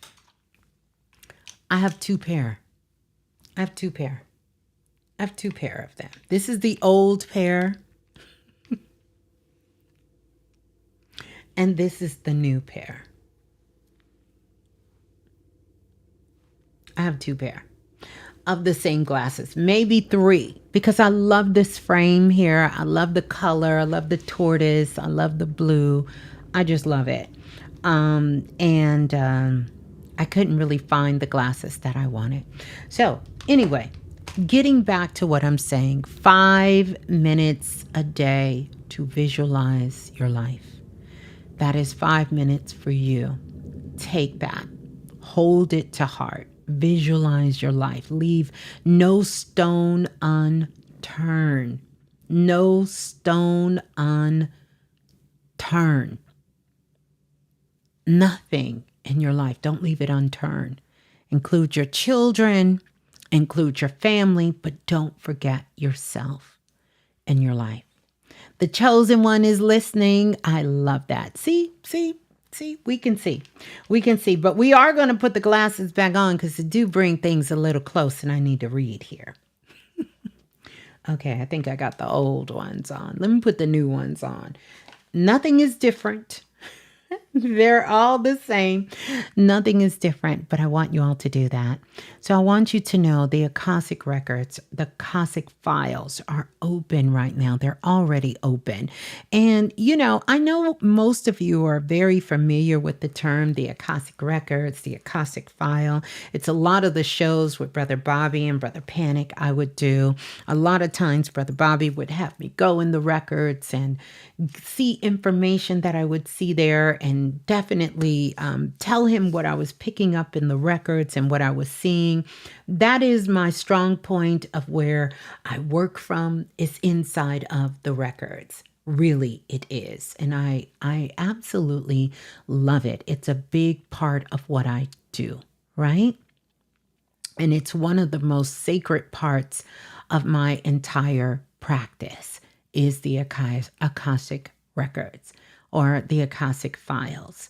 And, this is what I want you to because we have some new listeners, just imagine there's a library, not a regular library, not like the kind you walk up the steps and you go in and you pop out your little card, not that kind of library, but like a massive library, an infinite library that exists in a dimension beyond what we physically see. I say library because of the transformation that happens there. And so even when we think about the physical Akashic records, because I do believe that there was a physical Akashic records on the planet. And those physical Akashic records existed in Egypt, in ancient Kemet. This is one of the reasons why I think that something profound has happened in the last 5 years is where they opened up the largest museum in the world. And it's in Egypt again. I don't call it a museum. I call it an Akashic record. the Library of Alexandria, as it's been known during Kemet, during ancient time. I believe there was a physical representation of what we understand the Akashic records to be, but it exists beyond this dimension that you physical see. The reason I'm telling you this about your 5 days of visualizing your life to go along with the Akashic records is because when you're visualizing your life and yourself, and however that is, you are tapping into another dimension of where you're at. And you're able to jump dimensions. I don't want you to think of the dimensions as something out in outer space, like the Orion is right now on the outer cusp or the edge and taking pictures of the moon. But I want you to think about it as like being on an elevator and getting in. And right now, maybe you're on the 4th floor, but you want to go to the 10th floor. I want you to visualize your life on that 10th floor. When you do, there is something that is taking place. It's not just happening in the spirit world. It's also happening in this physical world. Because what you begin to do is you begin to recalibrate and refine your subatomical particles. When you visualize yourself in the state of being that you want to be in and the life you want to live, energetically, your subatomical particles doesn't say we're not there. Does that make sense? Like your mind doesn't know the difference between you watching a movie and you actually living the experience of whatever you're watching, whatever you're doing, whatever you're seeing, whatever you're imagining. So this is why the imagination is so powerful. And actually we call it imagination, but it's really like an internal calibration system. And you can take yourself to another dimension. And if you see yourself in that other dimension, your subatomical particles will start to calibrate themselves and refine themselves, and everything in you will start to respond from that dimension. And this is how you move. Here is where I personally feel this goes wrong. We do that and then we come back. You know how when you're meditating and then you come back? I don't want you to come back. I want you to hold that feeling. This is where your emotions become superpowers. Hold that feeling of that dimension that you have been visualizing. And I want you to make that your new resting point, because there's a different feeling when I envision myself in a different state of being.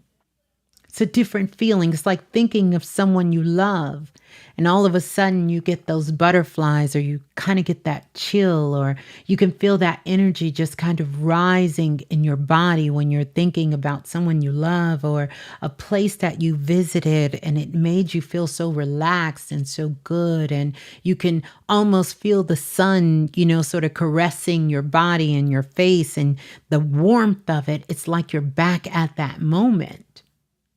That's a feeling. Hold that feeling. Practice holding that feeling. Practice making that feeling your set point. And watch what happens. Everything will change. The world has to respond to you different, because you're not just energetically different. You become physically different, which means your actions have to change, which means your thoughts have to change. See, these are the things that have to change when you have truly jumped timelines, when you have truly elevated your consciousness. Things have to change. They cannot stay the same. It's not going to disappear, but it cannot. So let's say you were a messy desk person, but in this new dimension, your desk is organized. The moment you come back, I guarantee you could be on an office call, you could be getting ready for lunch, and you're automatically going to start moving things around because you are not the same person anymore. And this is what I want you to be okay with. I want you to look at your life and I want you to look at it energetically. Just take a scan of your life, your habits, your behavior, the things you do. And I want you to ask yourself, what are some of those things that you've been doing since you've been a child? What are some of those ways that you thought about something since you've been a child? And I want you to ask yourself, have I changed when I thought about this? If you find that there are more things that you think the same about since you've been a child and you haven't changed that, that's where your work is. You should have expanded your consciousness beyond that. Because that's what journey we're really on. We're not on a journey of spirituality. You're a spiritual being by the essence of you coming here. You were a divine spark of light from source. Your greatest manifestation was the incarnation between your father and your mother and you. That is the Holy Trinity. And you went through that process of that Holy Trinity and you manifested yourself into the 3D. So every person on this planet, 8 billion people, we are master manifestors. That's how we got here. If you look at it from a scientific point of view and you think about your daddy's sperm, your mother eggs, and the chances of survival, you have overcome any war, any holocaust, any disease, any kind of harm, any kind of trauma. You have overcome and surpassed all of that. That is written in your DNA. You just have to claim your birthright and understand who you are. Because in that understanding of how you made it here, then you already know there's nothing that you cannot achieve while you're here. There's nothing you cannot do while you're here. Because look what it took for you to get here. Look at that inception process that it took for you to get here. You made it. So call it whatever you want. Look at it however you need to, but understand you made it. Now what? Now what? You're here, and you're going to let something like what someone thinks, what someone says, and things that has happened hold you back from who you really know yourself to be? No. It's time that that veil gets lifted and you start to see yourself for the divine God spark that you are, because all of us are truly that God spark, all of us that is here. And when you recognize that, you will be able to look at love and look at power in a completely different way and recognize that you have them both. You have the ability to bring love. You have the ability to bring power together. You have that ability to be powerful and still lead with love and live a joyful life. Live one that is unapologetic, and to recognize and to be of service. Remember, there's nothing wrong with Earth. This is why many of the adept, many of our ancestors and teachers who've come before us have talked about Earth being a school, more like a university, but Earth is a school. But here's the thing. How many of you have a school within a 12 to 13 mile radius of where you live? Do you go to that school? No, it's a choice.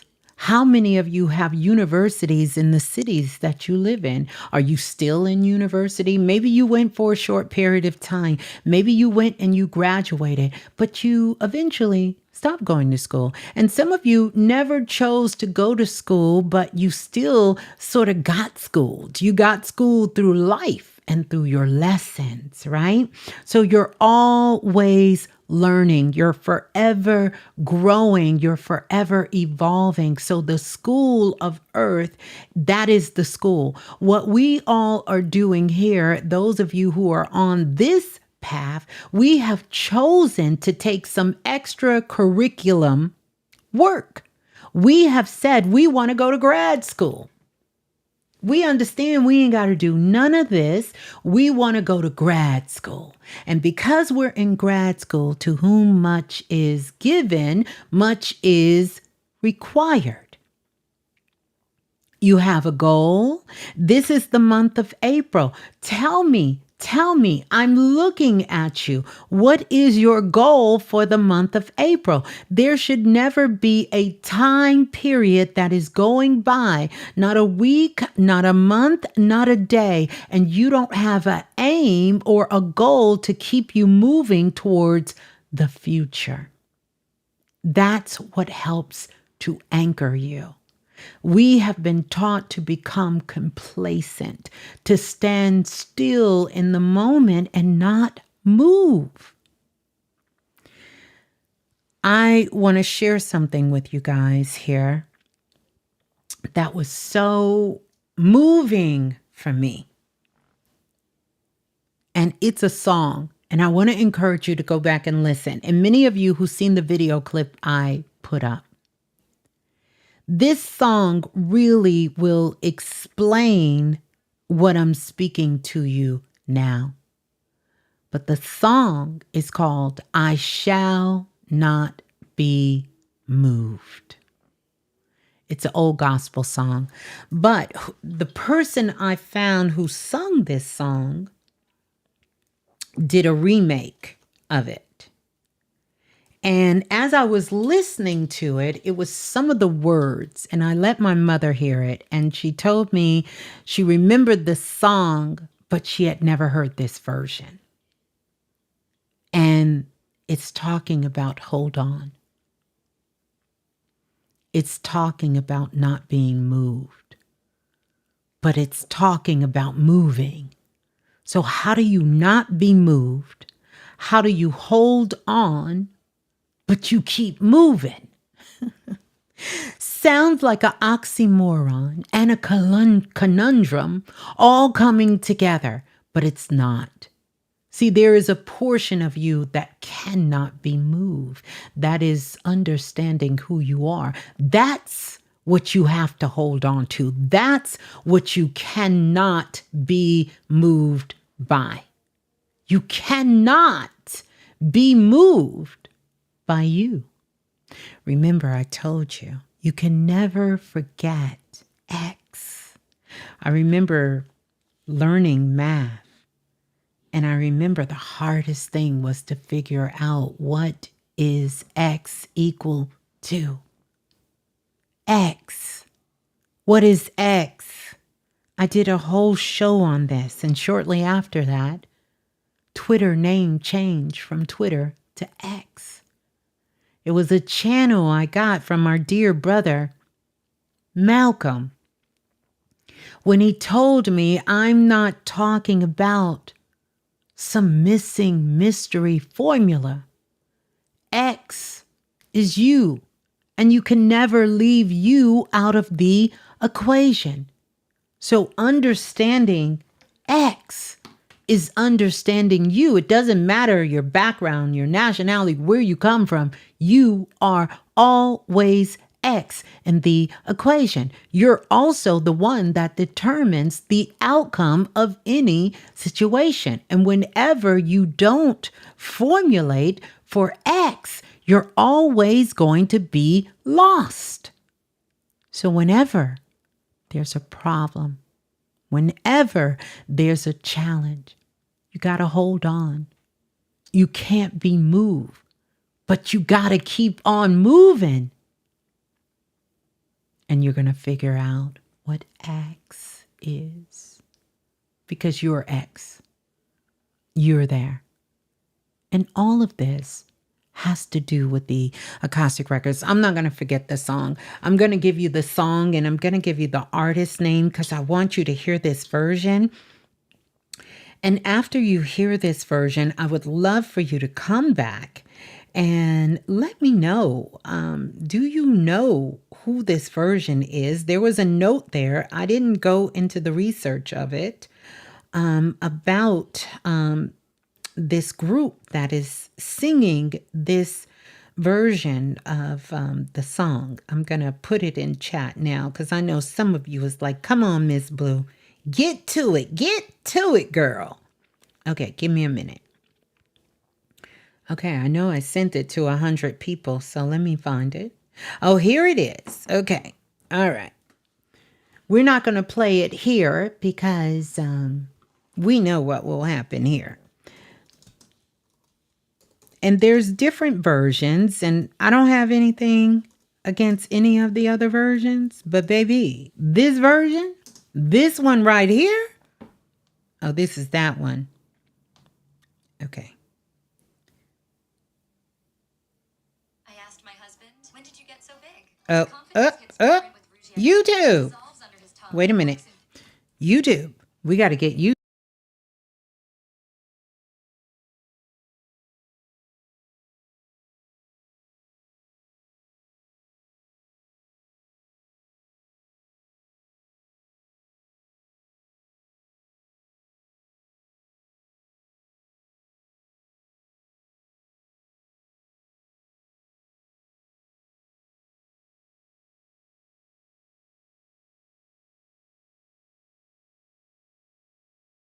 Sorry, you guys. Soon as I hit YouTube, it played a commercial, but I have the name and I'm going to put the name of the artist. It's called I Shall Not Be Moved by Kenny Bobbin, or Bobbin spelled Bobien. That's the version. Yeah, I know my audio went out. I had to make it go out because I didn't want to get copyrighted on YouTube. But that's the song and that's the artist that I want you all to go back afterwards, and I want you to go back and listen. I want you to go back and listen to that version of it because it is so important now to not be moved. And there's going to be a lot of things that happen in the world. Maybe it's happening to you right now. And you shall not be moved, right? And you got to hold on. We got to hold on because as we get later into this month, these are some of the things that I talked about in my prediction video. We will be getting into some of that. But I want to keep going with the Akashic Records and, the library, you understand, and what I do as a visionary psychic medium. I go in and I can read your, Divinity Warrior. You heard that, right? That's YouTube, baby. I don't know what they got going on. But I read your records. I read your books, not to tell you who you are, because you don't need anyone to tell you who you are, but to remind you of what you already know. What you already know. Because what I have learned after years of doing this work is that you already know. There is not anything that I have told someone that they didn't already know. And if they didn't remember at that time, I would get an email, or they will send me a text message, or they would call back into the show. And they would say, I sat with that for a while. And as I began to think about it, it reminded me of a time when I was young, 7 years ago, 5 years ago, or I remember. They already know. They already know. Someone said, I am the real Nan Tut, an actual King Simon reincarnate. Can I sense that? I'll get to your question because I am going to take you guys' questions in just a moment. That's a great question. And I will answer that for you. Since you put it here, is that Tyreek's? I think that's the name you're under. I'll talk about that. But I want you to know, you already know. There's no one who didn't already know. You already knew what needed to be shifted. You already know which relationships are draining you, and you already know what version of yourself you're being called to become, right? You already know. So I want you to know, records do not give you new information. They give you permission to trust what you already feel. You know? And right now, what's happening? There is a new birth. And I want you all to write that word, new birth, happening on the planet right now, where many of us souls are being reborn again. Now, it's not like you wake up and you're 5'7" and you go to sleep and you're going to be 6'2". I'm not talking about that kind of new birth. Not that kind of new birth. Now, you may change as far as your physicalities and things of that nature, but I'm talking about inside, some of the things that can actually change. Your appearance can change, your voice can change, your chemistry can change. Your attraction for things here on the planet can change. Your taste can change. Some of the things that can even happen is your eye color can even change. Now, some of those are drastic, granted. Most of these changes will happen on the inside, right? But it will change. Yeah, your waist may get snatched. That can happen. You can change. But those are some of the things on the realness. Like, there is no limitations on the change that can happen. Can you hold the version of you that you know you were born to live?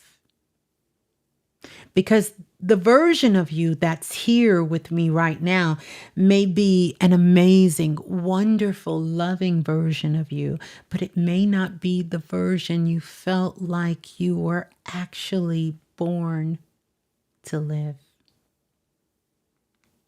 I always keep an open ear to our brother Kanye West.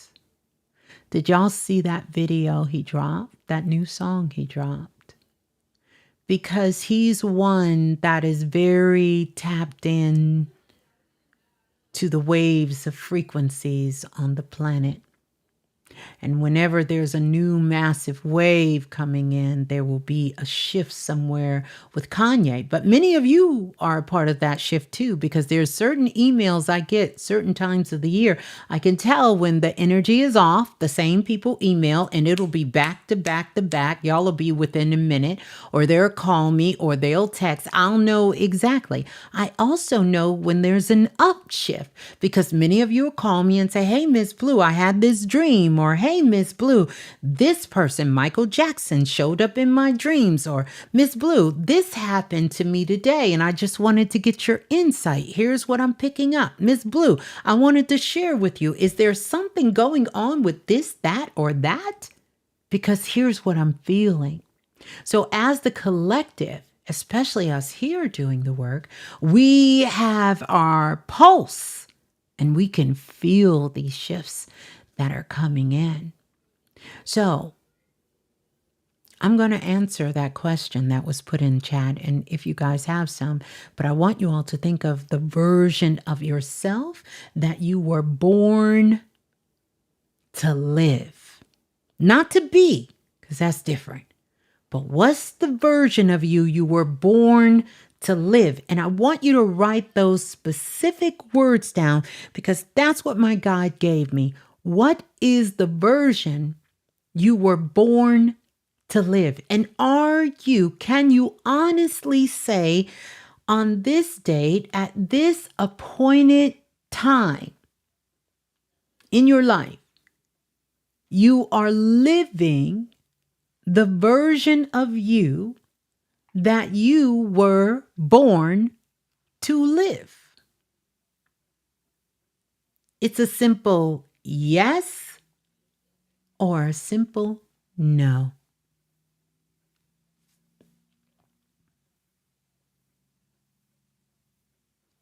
Are you? Are you living the version of you? Not that you're being, but the version of you know you were born to live. That's a tough question, because the ego is going to battle you. Your consciousness is going to battle you. So you may have to sit with it. If you can honestly answer no,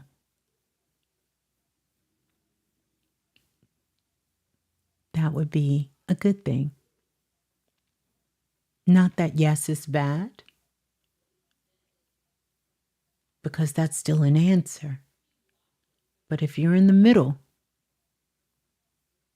you don't want to make a decision, because making a decision means you have to change, and you don't want to change.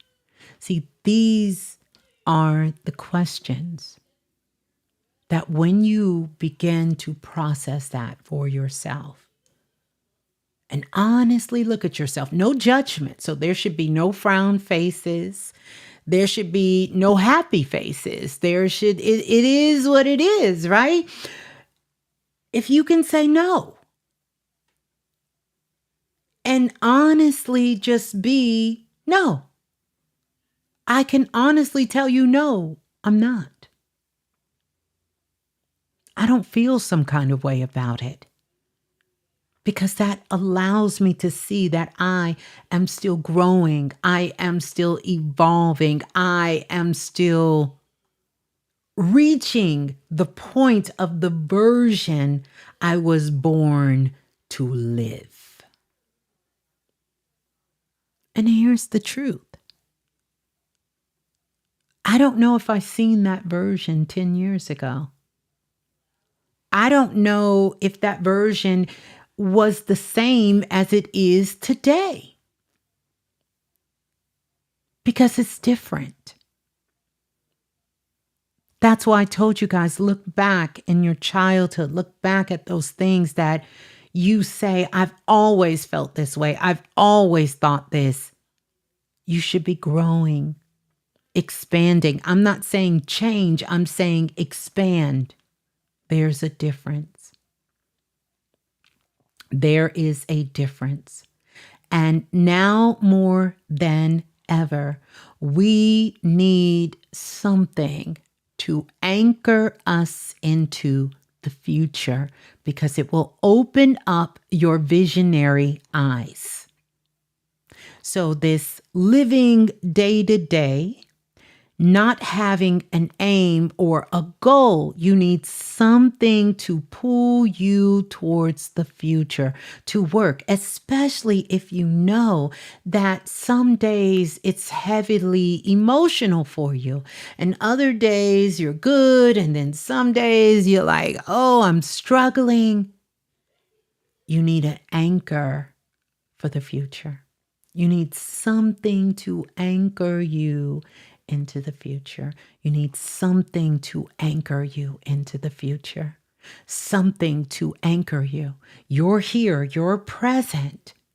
This is standing still, but this is moving forward. I don't care if it's, I need to buy me a new phone so I can get online and take the pictures of the butterflies and the trees in my neighborhood. I don't care what it is.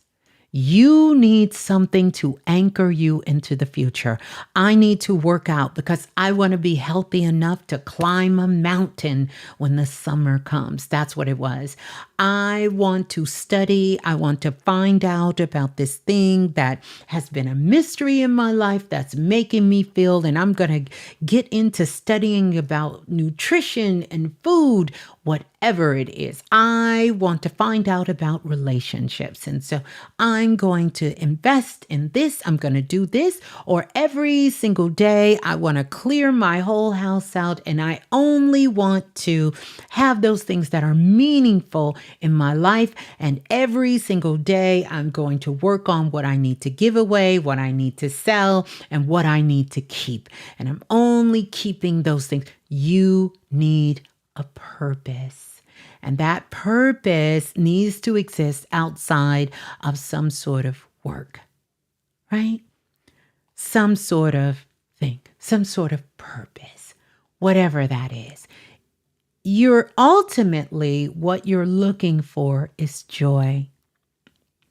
You're looking for joy. And I want everyone to write that word joy down. I want you to type that word joy out. It's something I've spoke about for years. And, you know, when we talk about the hierarchy of frequency, joy is there. Because when I'm doing body scans on so many people, body scans, especially those who have dis-ease in their body, or dealing with certain kinds of conditions, the source of a lot of it is the loss of joy. Joy is medicine. It is some of the most powerful medicine you can take, and we should be taking more than a spoonful of joy every single day. What brings you joy? I love to wake up, open up all the blinds, open up the house, and let the sun shine in, and then go outside and just spend about 2 to 3 minutes outside in the sun. Now that brings me joy. Maybe joy is something different for you. Maybe for you, joy is going to the park and getting on the swing. Maybe joy, because this doesn't have to cost money. Some people say, well, what brings me joy is a vacation I took 5 years ago when I was in Trinidad and Tobago. And I went on a cruise, and that brought me so much joy. Someone else may say, my children bring me joy. Now, back in the day, I would tell people, don't use people because people can disappoint you. I'm just saying. Then what happens to your joy when joy, what brought you joy done disappointed you? Then where are you going to go? Your grandkids, you love your grandkids. Your grandkids go do something and damn it, there goes your joy. Something happens, there goes your joy. So I try to say, don't use people. But if you use them, This is how I want you to use them. I want you to sit here. Let's do a social experiment really quick. Are y'all up for it? Let's do a social experience. My time with myself brings me joy. I'm going to challenge you on that. That might be true. That might be true. That might be true, but you don't always have time by yourself. So what brings you joy? You can use yourself, but I think that can get a little slippy slidey. Because sometimes, even ourselves, we ain't that joyful. I'm just keeping it real. I understand what we're saying, and none of this is wrong. All of it is beautiful, but I want y'all to think outside the box because I want you to be able to tap into your joy, right? And I get it. I love spending time with myself. That does bring me joy. But when I think about joy, I think about the sun. That's me. But here's what I want you to do. I want you to think about, and I'm going to put it all out there because I see we are so diverse here. So I want everybody to keep all of their original answers. And this is what I want you to do.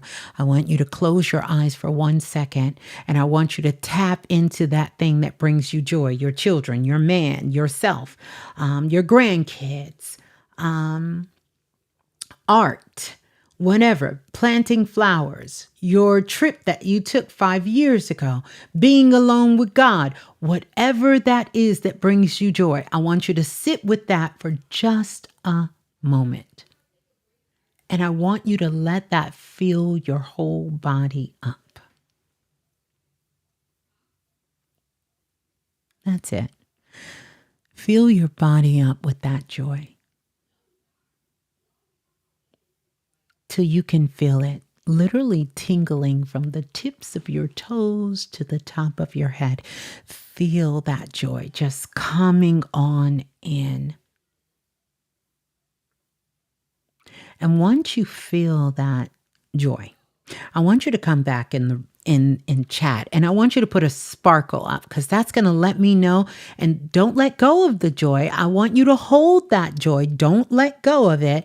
But when you can feel it from the tips of your toes to the top of your head, put a sparkle in the room.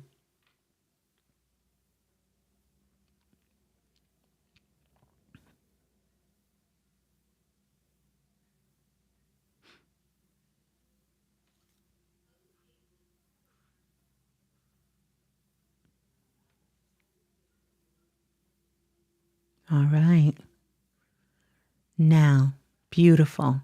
You guys are putting the joy there.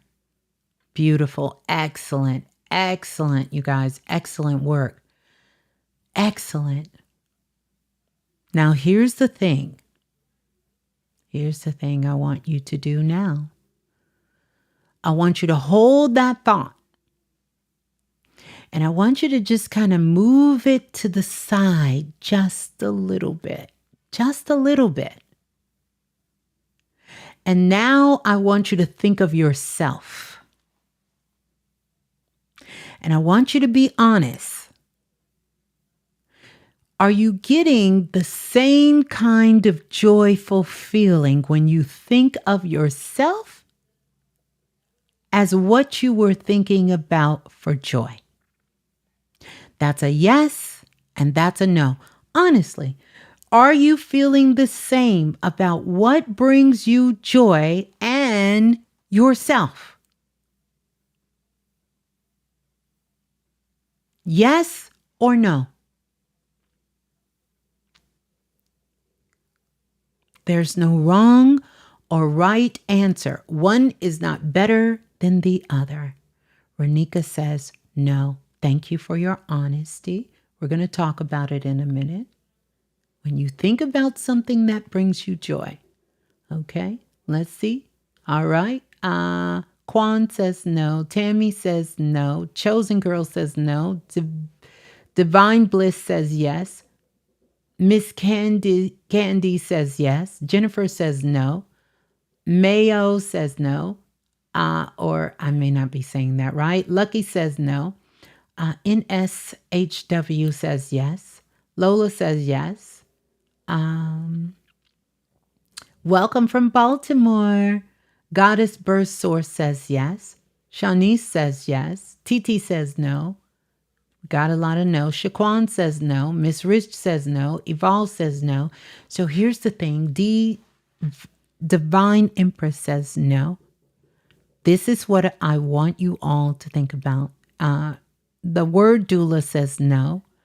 K177Y says no. Green tea says don't understand the question. It's okay. Roberta says yes. Okay.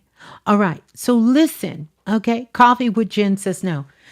Bree P says yes. Okay. Here's the deal.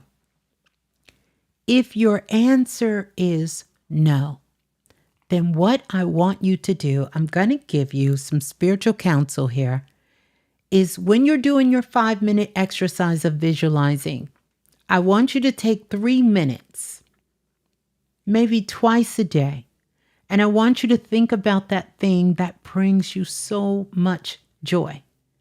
And I want you to visualize transferring that energy into your body and seeing the thing that brings you joy side by side with you until you can eventually merge them together. And every time you think of yourself, you feel the same way. Because whatever is bringing you joy, you should feel that about yourself. But it's not an intellectual process. See, it's real easy to say yes. And I'm not saying those of you who are saying yes, you don't know, because I've been giving this assignment out for many years. So many of you have been already practicing and working with this. And so you have achieved this. But it's real easy to say yes. I'm not talking about what your mind is telling you. I'm telling you how your body is responding, because your body may be responding with a no, but your mind is telling you yes.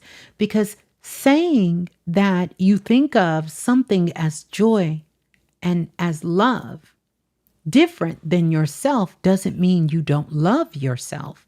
It doesn't mean you can't find joy in yourself. It means that there is a separation between the love you are allowed to receive and experience versus the love and joy that you give. And I need you to be very clear about that, because this is not judgment. This is understanding from a master alchemy level. There's a big difference. I'm not saying, well, Ms.Blue, if I don't say yes, then that means I don't love myself. No. I know you love yourself. You wouldn't be here if you didn't, to some degree.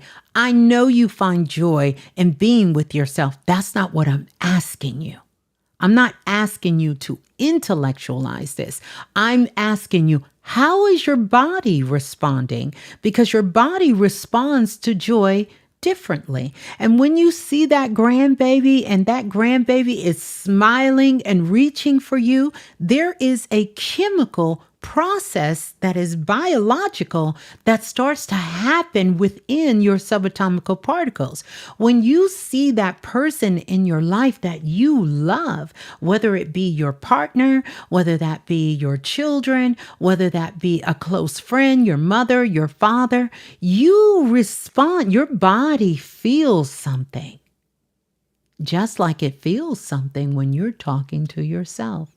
When you are alone by yourself, that's the difference in what I'm talking about. Are you walking around feeling the same? Not what you know to be true in your mind, because we know around here we don't really listen to the mind, because this is not a job of the mind.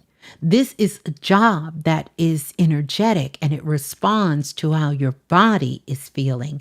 And if there is a fluctuation between, ooh, I really love this, and a fluctuation between when you think about yourself, when you're speaking to yourself, when you're taking action in your life, when you're doing something in your life, when shit hits the fan, when your back is up against the wall, when that separation is there, That's what I'm talking about.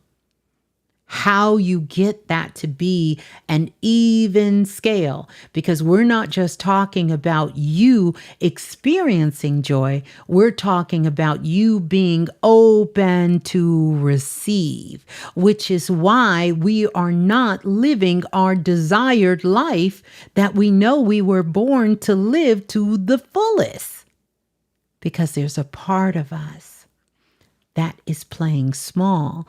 It's a part of us that's not comfortable with receiving. We're only comfortable when we're the ones giving, when we're the ones sacrificing, when we're the one who knows, when we're the one who's doing the work. And we get joy out of seeing others be happy, of seeing others get healed, of seeing others succeed. And there's nothing wrong with that. But you can't leave X out of the equation. And I know that if you can hear me, somewhere you are leaving you out of the equation. You are not as open to receiving as you are to giving. I've known for a long time, even before I could understand my own life I was born to live to some degree, that the people who would be connected to me would be the people who would be the teachers, and that I would be teaching and guiding and working with those who are the front runners, those who are the ones who move the needle on the planet, those who would be putting work out into the planet, those who would be the light workers, those who would be the healers and the teachers and the guides. And I knew that for a long time. It didn't make sense to me because I felt like I didn't know enough for me. So how could I be assisting other people? And this is when my spirit guides taught me this lesson. You're not open enough to receive, because as much as you give, your giving window, which is your heart chakra, right? Which is the largest energy center on the physical body. It goes all the way down to your hands and your shoulders and your back and your whole chest cavity, all the way up here. All the way up here in your high heart and all the way in your chest cavity. It is the largest energy center on the physical body. And the front side is the opening of it. It is the giving of it. And the back side is the receiving of it. And as I started to scan clients and read their energy and look at their energy center, I would notice that the front of their heart chakra was wide open. So I always thought it was so strange when people would come to me and say, Ms.Blue, I was told I need to open up my heart chakra. Huh? Nothing is wrong with your heart chakra. It's the back portion of your heart chakra. But many teachers don't talk about the backside of the chakras, because all of your chakras have a backside, except for your crown and except for the soles of your feet, which is the root chakra, because your crown and your root chakra are soulmates. If you want to know where the real soulmate is, then look at the soles of your feet. The soulmate and your crown chakra, they go hand in hand. But all of your other chakras, there's a front side and there's a back side. And the back side of the heart chakra is the receiving portal. And most of us, we are uncomfortable with receiving. We're uncomfortable with someone giving us something. We're uncomfortable with compliments. We're uncomfortable for people doing things for us. We're uncomfortable. Where we thrive is giving, being of service. That's where we thrive. And this is why some of the most dilapidated beings in their physical state and sometimes in their mental state is those of us with a heart of gold. Those of us who are givers in this world. Those of us are the ones who want to be of service to people, who want to help, who want to teach, who want to assist those who need help. Because we will sacrifice ourselves, and we're not open to receive. We're only open to give.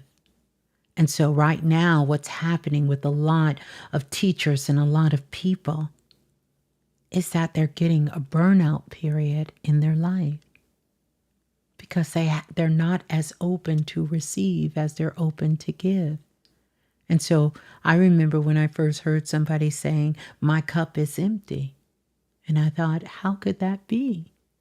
My cup could never be empty because I'm open to receive. I'm opening to letting God and the universe bless me. I am worthy of it. I'm not the sacrificial lamb. I didn't come here to sacrifice my life. That's not required.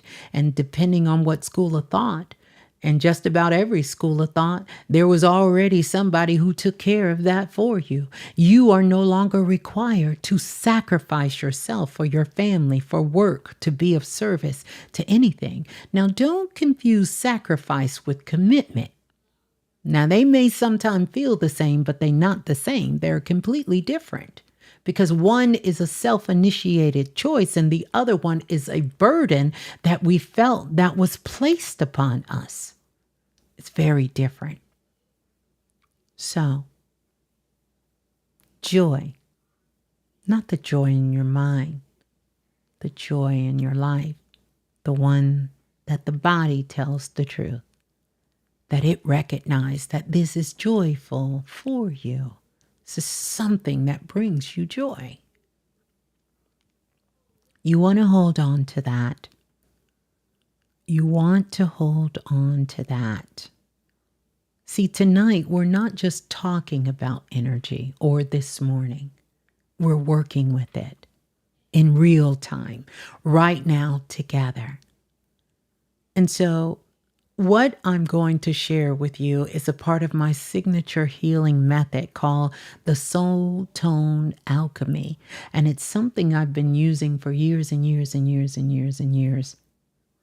And I want to talk about joy right now. Because right now I feel like we all can use some medicine of some more joy. And Soul Tone Alchemy is the work that I do that blends your voice, your energy, and your soul frequency all together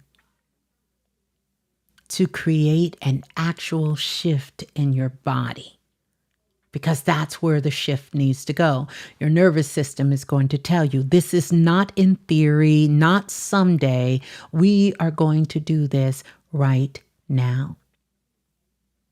And we're going to be working with one word, one frequency, because after all, we all know it's all about frequency. And of course, you guessed the word is joy. That's the word. All right. So now, let me tell you something about joy that most people don't know. Joy is not just a feeling. Joy is a frequency. And in numerology, let me see if I got my numerology deck over here. Why is it that I don't never have what I need when I need it? I don't have my deck in front of me, but that's okay. You all know I came out with a deck, a numerology deck, spelled Newerology. Numerology. So when you take this word joy, the letter J is a number, right? It's the first number. It corresponds with I. The O, well, it corresponds with the number 1, the number 1. And O is the number 6 and Y is the number 7. Now, when you put them together, 1 plus 6 plus 7, you get the number 14.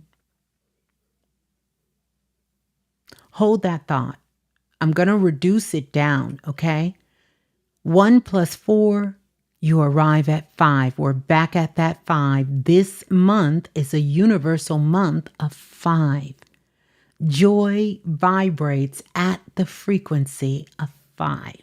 I want to make it make sense and bring you into my oracle process so you can understand why I use the number 5. Is there anyone here who is due to have a baby in the next couple of days? I need to say something that's going to be a little challenging, but it needs to be said. I just want to know, before I speak on this, I want to know, is there anyone, a lot of life path 5s here. I see that powerful energy. But is there anyone here who is due to have a baby soon? Anyone? I thought I seen someone said that they had their baby is coming up. I want to give you some information. Anyone know a due date of their baby during the month of April? When is your due date, please? Shaquan, when is your due date? It's on the 14th. That is going to be a beautiful baby of joy. Okay? That baby is going to be a baby of joy. And so now I know why the guides have me bring this date up. You're due, Ladybug, in October. How beautiful. Here's something I want to tell you all. If you can avoid it, you do not want to have your baby on the 19th. Because the 19th is a day that deals with a lot of health. And usually someone and anyone here who's born on the 19th will know this. You may have struggled when you were young with a lot of health challenges. Because that 19th, you will have a lot of health challenges. So if you can avoid having a baby on the 19th, then you will be saving yourself and that child a lot of health challenges. That 19 carries a lot of karmic energy in it. And if anyone is born on the 19th, you let me know how you feel about that. So that's your mom's birthday. She was born on the 19th. And not just the 19th of April, the 19th of any time. Your mother passed away on the 19th. Not so much a pass away day, but more of a born day. It's a karmic day, and I'll say to your mom. But it's more of a day, especially when you're being born. Yeah. It's a portal day for sure. So I see quite a few people saying that their mothers have passed away and sending so much love to you all.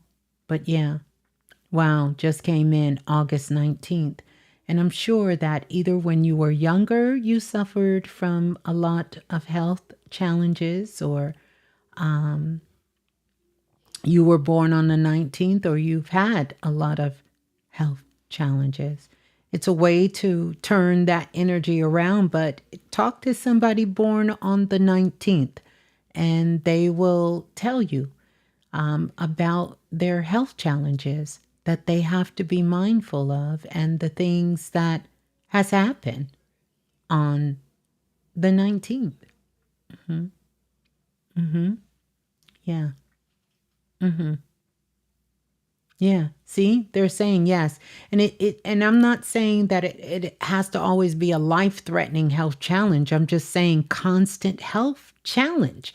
It's a karmic challenge, and it's tied to a lot of past life things. And so 19s, it's a very sensitive kind of energy when it comes to health challenges and different things of that. Maybe one day we'll dive in deeper to talk about those things in that way and some things to do about it. Yeah. Yes, I did, Miss Blue. So did my mom. Crazy health challenges. Yeah. Yeah. So I say all of that to say that we know that letters equals numbers, and numbers equal frequencies. And we know the whole universe is really made out of frequencies and vibrations. Coffee with Jen said, yes, he was sick, a sick child with asthma, premature baby challenges. Yes. Yeah. Mm-hmm. Yeah. And you said, I'm the 19th and my partner is the 20th, completely different energy. Yeah. Yeah. So listen, let's stay with joy. Okay. The number 5. Okay. And in numerology, this number is 5. This is the number 5. The number 5. It's the number of freedom, movement, aliveness, experience. It's the human body fully awakened. And so many of you, when we cross that threshold on April the 1st, you might have felt it in your body because this is the human body fully awakened. Remember, 5 is the number of the 5 senses. Think about the 5 elements.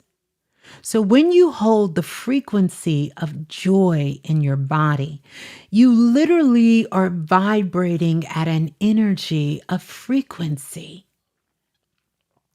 and freedom, of being fully alive, of being fully here. This is what 5 is. Fully alive and of being fully here in the present. And when we think about the 14, that brings us from the joy to the 14th. And yes, I'm looking at that, but listen, on the 14th. The 14th underneath it, it carries its own gift because we get to the 5 with the 1 and the 4.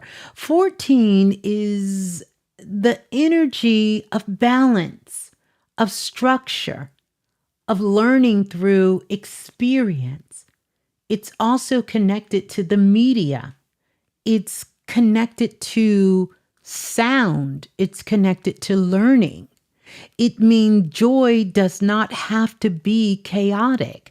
Joy doesn't have to be frantic. Because some people think that's their joy. Your joy can be grounded. Your joy can be stable. And your joy can be real, meaning you don't have to be on the edge of something disastrous happening before you can experience joy. It doesn't have to be a whole chaotic moment and a breakdown for you to have joy. It can be grounded. It can be very stable. And the joy can be very real.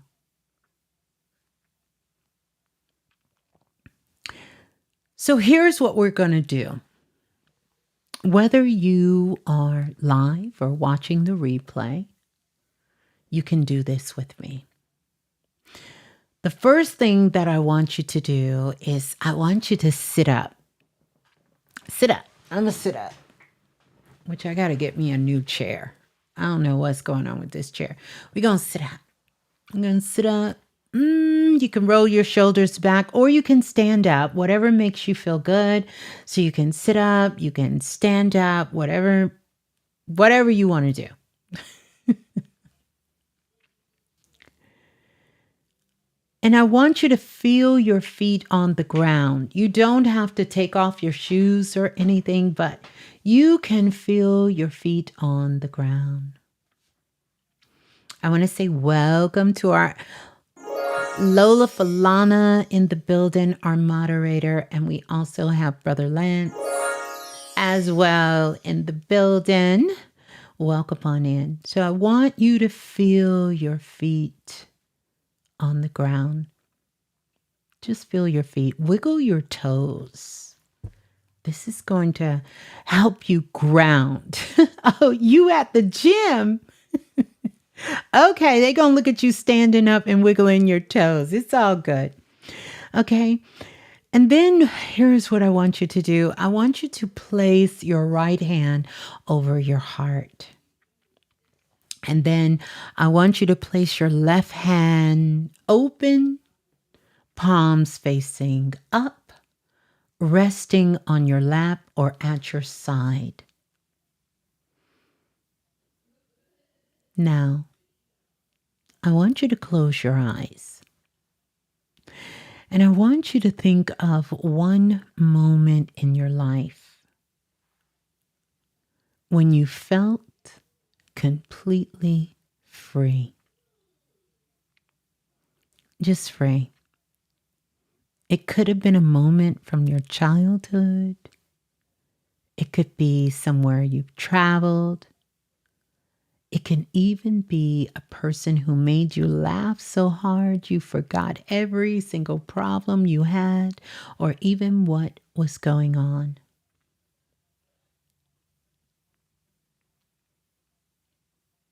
I want you to find that moment and I want you to hold it.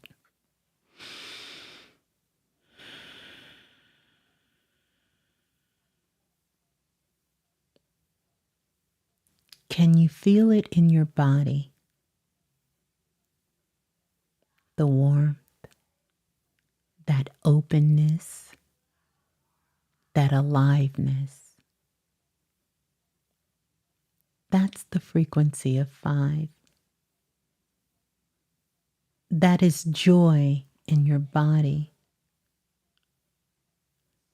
Now, I want you to do something with your eyes closed, holding this position and holding this frequency of joy. I want you to hum the word joy, not sing it. I want you to hum it, and I want you to hum it like this.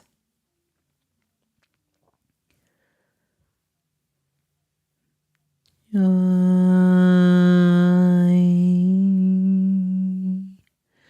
joy,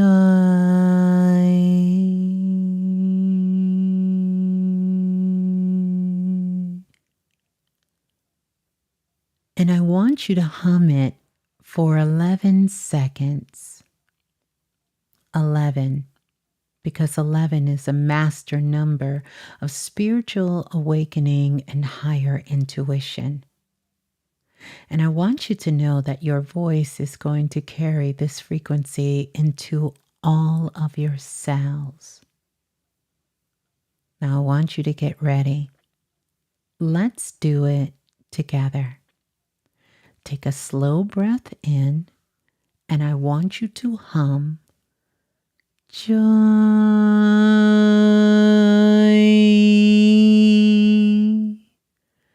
joy.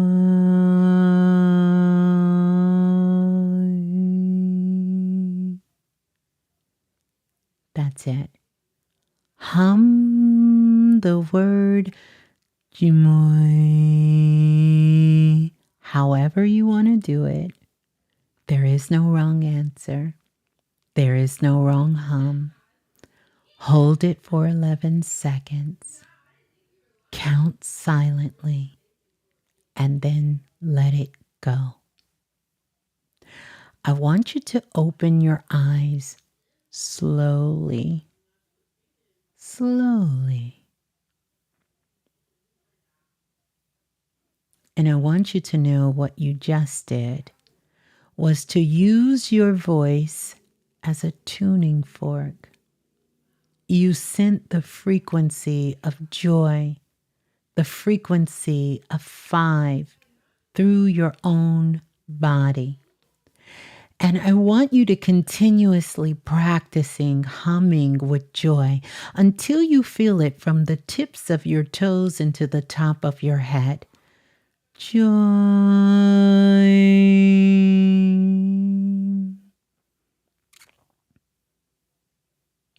Yes, you sent the frequency of joy throughout your whole body, your nervous system, your cells, your energy field. And I want you to know that they all received it. They received the joy. That's a part of soul alchemy. And that's your new set point. Now, this is what I want you all to do for everyone who did this. I want you to type what you felt during those 11 seconds, even if it was one word. Yeah. What did you feel during those 11 seconds? And when you begin to speak, could you tell the difference in your voice? I know you all can hear the difference in my voice after I hummed the word joy and held it for 11 seconds in my body. Let's see. You guys have some great answers. Joy was felt. Laugh out loud. I smiled after the hum. I laughed. Laugh out loud. Oh my God. Okay. My chest opened. Wow. Wow. Wow. Cell activation. You felt release, remembrance, warmth in your crown, felt calm. You felt the vibration in your body, more energetic, freedom, pain melting away. Let me go back. Pain melting away. Isn't that so silly? No, it's silly in a good way, I hope. You felt light. Oh, Dr. Banks is in the building. A total release and lightness. I love it. Tingling sensation, light and smiling, peaceful and calm, peace and smiling, fine tuning. Oh, you are so welcome. Freedom. Absolutely love that. Lots of smiles here. I love that. Ghetto Physics 77, it helped me activate the healing technique I'm able to do with my voice. Beautiful. Felt light and energetic. My voice was hesitant at first, and then it became more confident, like I am welcoming it back into my life, full and whole. Powerful. Very calm. Game changer. I felt a sensation. Let's get this one. I felt a sensation at the tip of my nose and the top of my head. Love it. Love it. I felt extremely present and vibrating. Powerful. My nerves in my arm twitched. Love it. Release. Lola Falana says freedom, like I was floating. Cooling sensation, love that. The ash angel said cleared, love that. Energized, Christine, love that. Adrenaline, love that, love that, love that. All right, coolness at the heart, Michelle says. Coolness at the heart, chakra, and tingling sensation at the feet, powerful. Love it. Yeah, there was a spark of bliss. Love that. Laughter, joy. Felt lighter. Pain still not melting away. Keep working at it, Brie. Keep working at it. Blissful, blissful. I smiled and it felt like my heart was smiling with me. Love that. Expand it. Love that. Excellent, you guys. Absolutely excellent. Listen, it is a practice. I want you to work with it. Just give it a try. See what you felt. And some of you already answered the next one. Type 5 if you felt something shift in your body. And here's the thing. If you are in pain and you did the joy and you still felt pain, I want you to hold it again for 11 seconds. Maybe you need to work with it a little more. And this is what I want you to do. Don't focus on the pain. Move away from the pain and do the humming and see what else you notice that's happening in your body. Because a lot of times when we know something is happening, the mind will lock in and it'll be hard to notice the subtlety. So maybe the pain is still there, but where was the relief? Could you tell the difference in your voice? Did you feel a tingling in the other side of your body? Come out of the pain and get in a neutral zone and then begin to do the practice and just allow yourself. We're not forcing this. We're allowing the body to recalibrate itself, to expand itself, to tune itself. This is how real alchemy works in real time. Yeah. Yeah. Yeah. Yeah. So I want to share this, and I think I've shared this kind of with you guys, but I just kind of want to take a moment and be real with you guys here and pick up where I left off when we talked about this. I see you guys are still typing in how you're feeling, and I absolutely love that. I love that.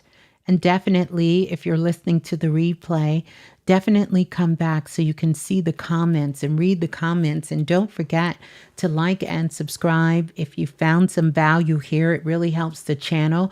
I want to say thank you to the more than 800, almost 1,000 plus people who have subscribed to the channel in the last couple of days. It really, really helps a lot. And so thank you so much.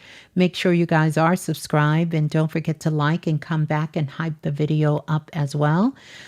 To do that. But I want to take a moment just to be real with you all. You know, I've been doing this work for a long time, and I know many of you have as well. And I have sat with thousands of people, and I have literally been in rooms, literally and energetically, with people that have been at their lowest point. I'm talking about their lowest point. And I have witnessed shifts that didn't look possible. And many of you have bared witness to a lot of these shifts that have taken place in real time live with all of us together. And so I will tell you this, as witnessing people who had shifts that happened in their lives that didn't look possible, I have learned something that I am absolutely certain of. The people who change their lives are not the most gifted. And I'm going to let that sink in. The people who really have changed their lives are not the most gifted, but they are the most willing to feel what they actually feel, and willing to hear the truth even when it was uncomfortable. And if you know anything about me and you've been around, we've had, as a soul group, some uncomfortable moments, but they were willing to hear the truth, even when it was uncomfortable, willing to take one step forward, even without having the whole full map laid out for them. And that's the difference. And as a psychic medium, as a Reiki master, as a alchemist and a certified holistic practitioner, as a visionary who reads the Akashic records. I've been reading the Akashic files for many, many years. I've done tons of shows with Brother Panic and Brother Bobby and many others, and have done one-on-one private sessions for people in just about every continent on the planet. I think I've touched every continent on the planet and many, many countries of thousands of people.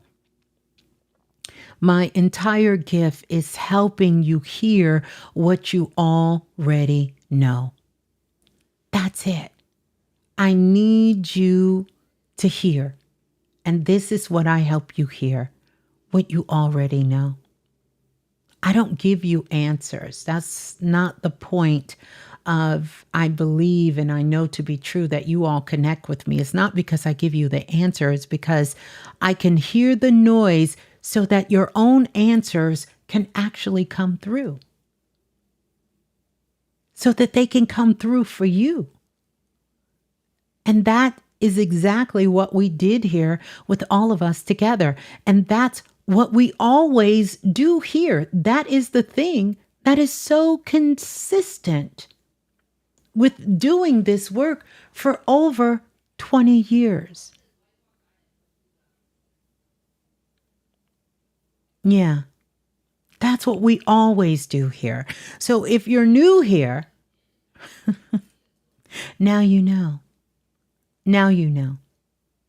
So between now and April the 11th, I want you to mark this date on your calendar. I want you to move gently.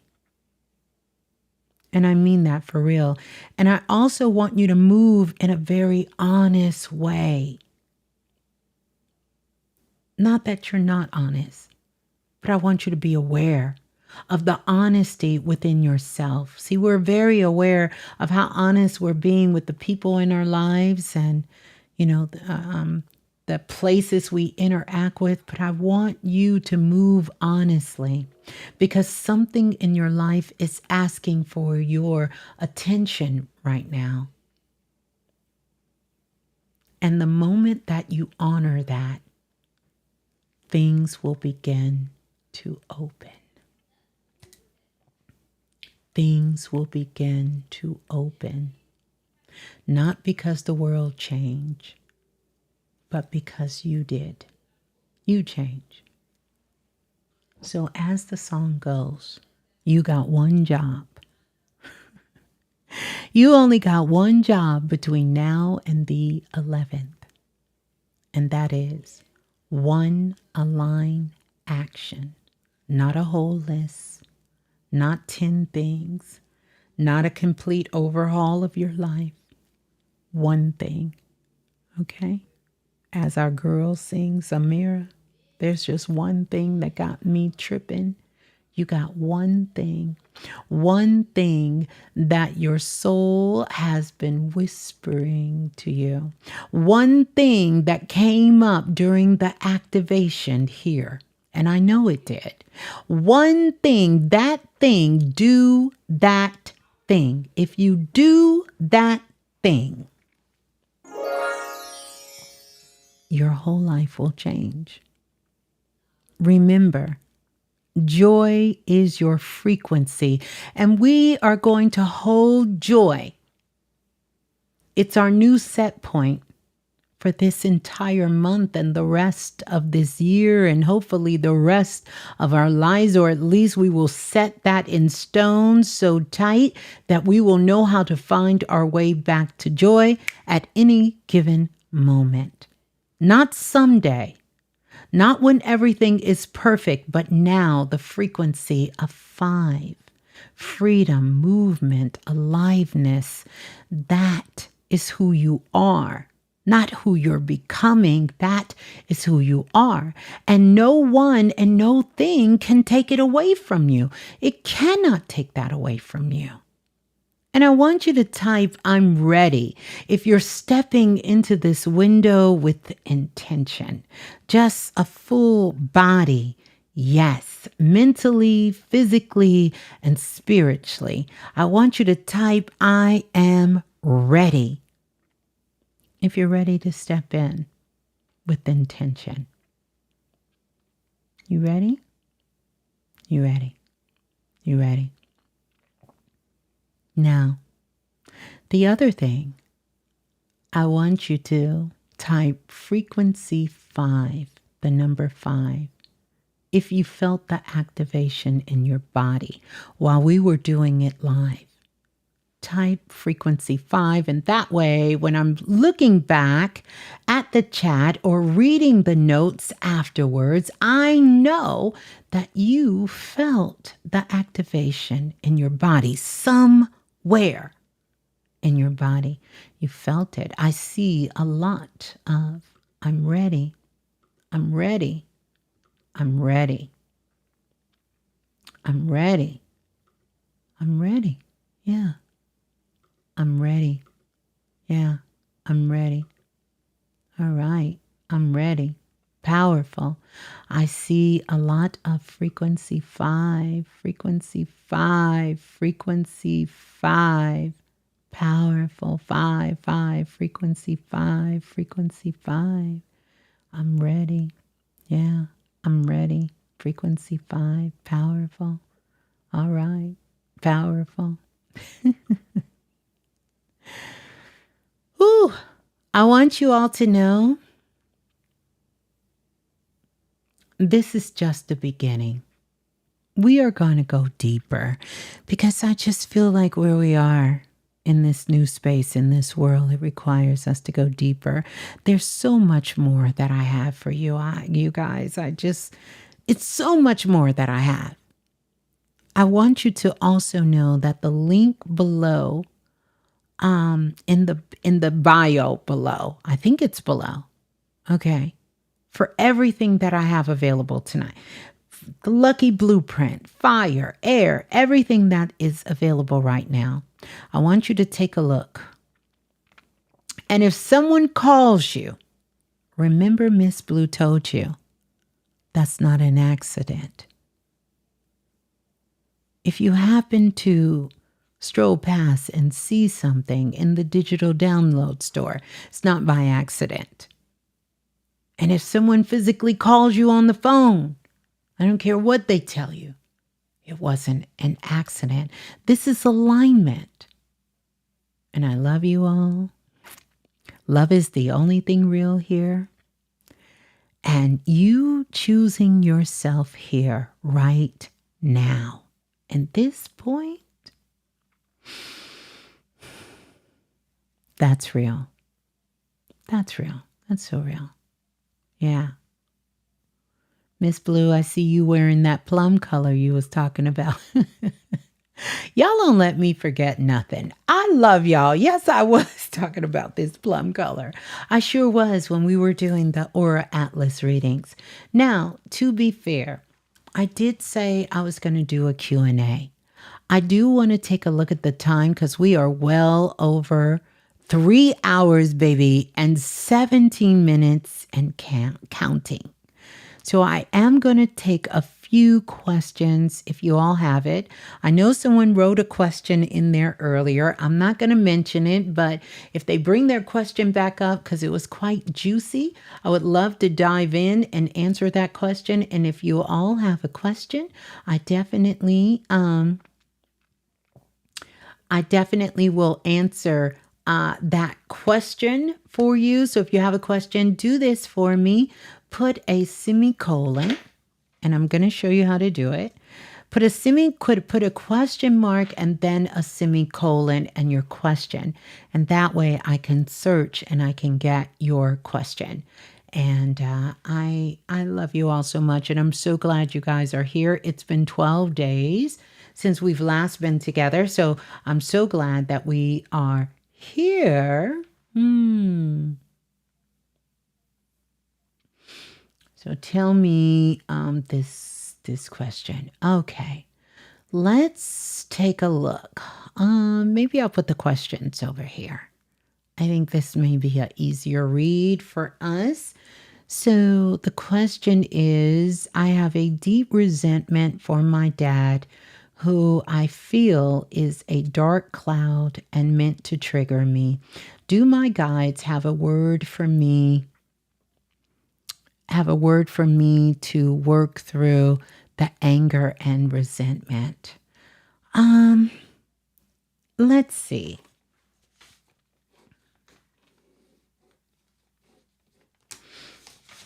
Let's see. And one of the things I will say, because I know there are new people who are listening, when you guys call in, I want you to know that I only work with the light. And when I say the light, I'm talking about your guides, your ancestors, source, the divine power, and your higher self. That's it. That's who I work with, right? And tap into that frequency.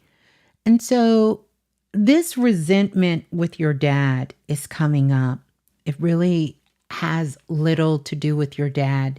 Your father is not here to trigger you, not in that way per se, but he is here to help you grow and to realize this power you think he has over you, he actually doesn't. It's calling you to look deep within inside of yourself and ask yourself the question, can you love him for who he is and not for who you want him to be? In all honesty, there is a portion of you that wish that your mother could have still been here instead of him. And I get it. I get it. But this is really an indication that you are tired of this battle between your father and yourself, of something you want from him that you cannot get. It's not designed for you to get from him. It's designed for you to recognize the portion of yourself so that you can understand that he's free to be him and you have to be free to be yourself. What you're actually looking for is your own power. Because whenever your father, these certain circumstances and things happen, it triggers and takes away your power. And you have to, that song I told you, listen to it. Because this is about you learning how to stand still and stop shrinking yourself. Because see, your father has been dispersed like Osiris into different parts of life and into different people. And so whenever someone triggers you like your father, you respond in that way. You become angry, you become resentful. But I want you to know that those are powerful signs that you really have grown. Don't allow yourself to go back into an old loop that you already got out of. So when the resentment comes up, when the anger comes up, acknowledge it for that moment within yourself. This makes me angry. This upsets me, but I'm no longer here. I'm no longer here. I am past this moment. I recognize what it used to do to me before I understood who I was and worked on your healing. Because you've worked on your healing and you've grown past that, it doesn't mean that you still won't feel some kind of way when he say these things. That's not what I'm concerned about. I'm concerned about what happens after. See, a lot of times in our current system of psychology, most teach about the trigger, but they don't focus on what happens after the trigger. A trigger is a moment in time. It's nothing wrong with getting angry. It's nothing wrong with having a moment that you recognize, wait a minute, I'm feeling a little resentful. I'm not concerned about a moment. I'm concerned about what it does to you after. So what you need to do is there was a masterclass I taught many years ago. And if anybody know the year that I taught this, please tell me, where we talked about urban legends. And that's what you have with your father. You have an urban legend between you and your father.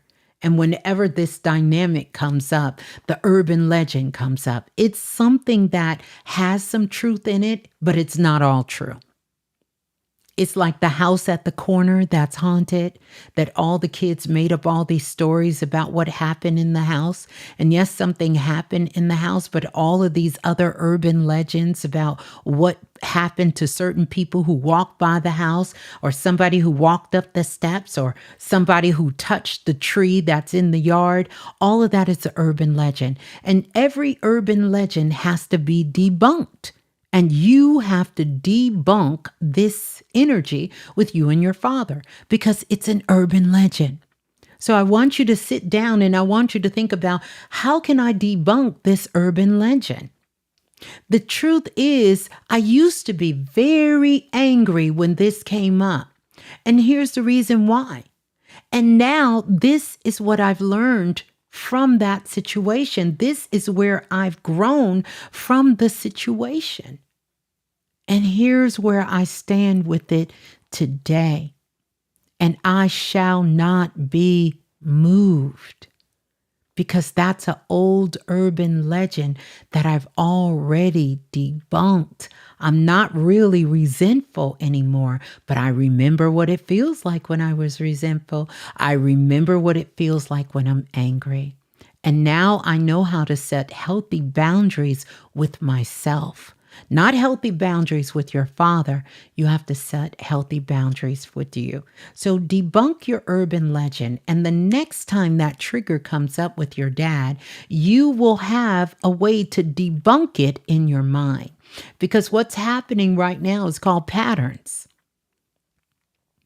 And your body is just remembering the pattern of what that felt like when you were young, what that felt like 10 years ago, what that felt like 5 years ago, what that felt like when he said this a year ago, what that felt like 6 months ago. And you are responding based off of something from the past.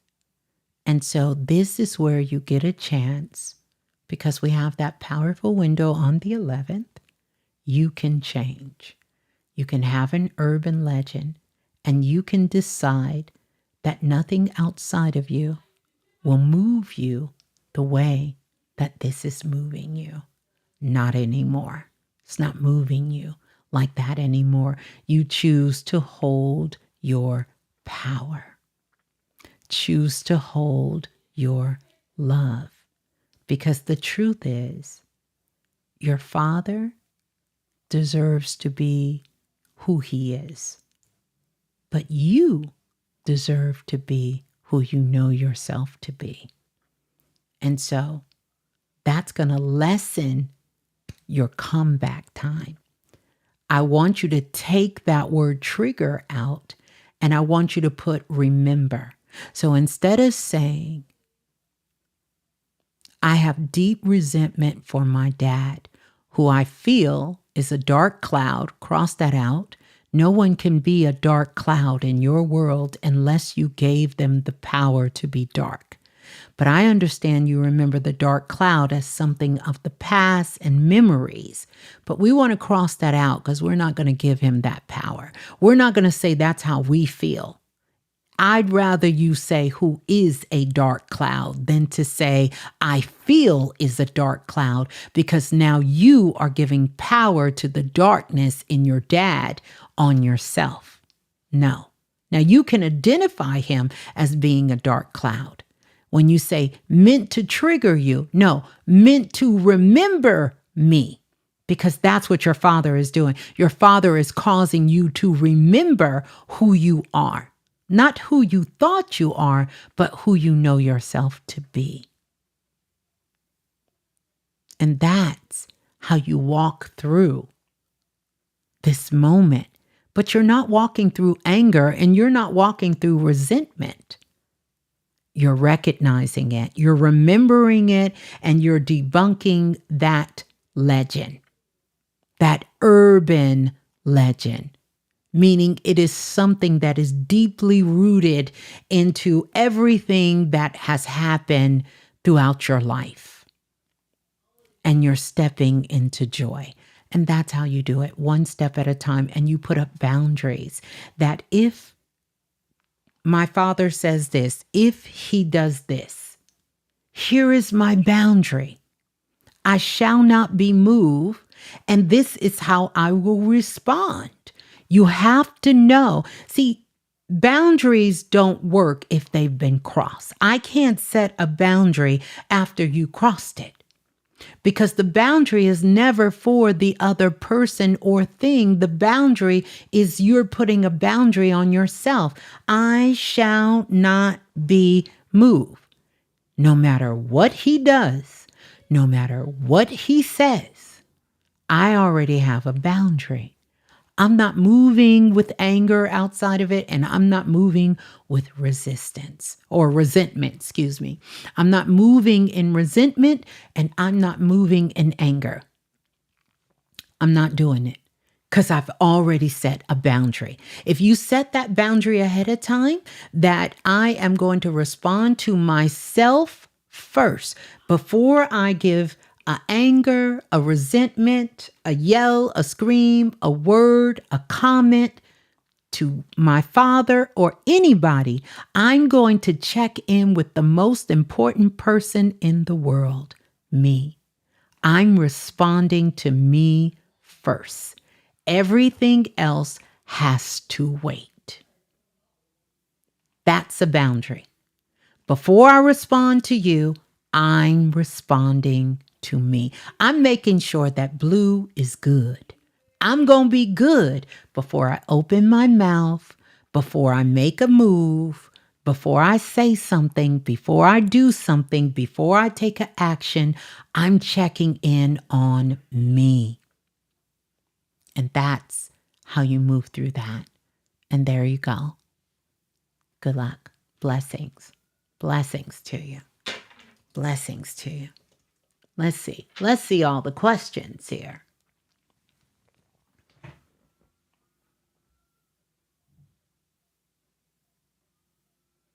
Let's see. And I want you all to think about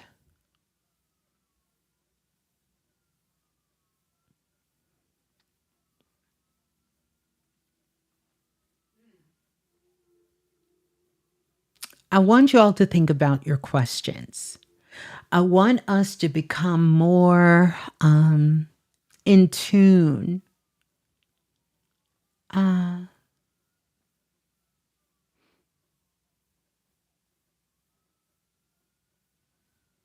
want you to think about your questions, okay? Think really, really about what you really want to know.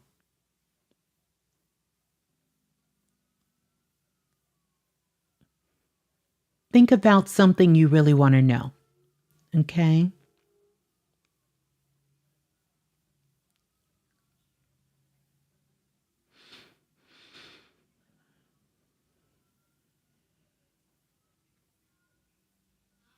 And here's the other thing. I'm going to do this because I know how important the questions are to you guys. I can just go in and give you an answer, but I want us to use the first question that we got. See how specific it was? Don't make me, this isn't a one-on-one session. Yes, I can go in. I don't need details. I need you. So don't ask a blank open question such as, what do my guides want me to know? No. Ask your question. And let me tell you why that's so important. Because that is you participating in your life. Your guides, your ancestors, whatever you want to call it, deities, angels, they're all working through your intuition. They are here to help you become more multidimensional. That is the process that they're working through with your higher self, God, the universe, source, all of that. You understand? That's what they're working through. They're working to help you do that. And so the more specific you can become with your question, the quicker I can give you your answer. But if you're just telling me, Ms. Blue, what do my guides want me to know? I may talk about something you don't want to talk about, or that you don't want to know, that you don't want to discuss here. See how specific the word doula's question was? It was the situation that happened. I'm using that because that's a great question. Situation that happened. It was the situation that went on, and it was the answer.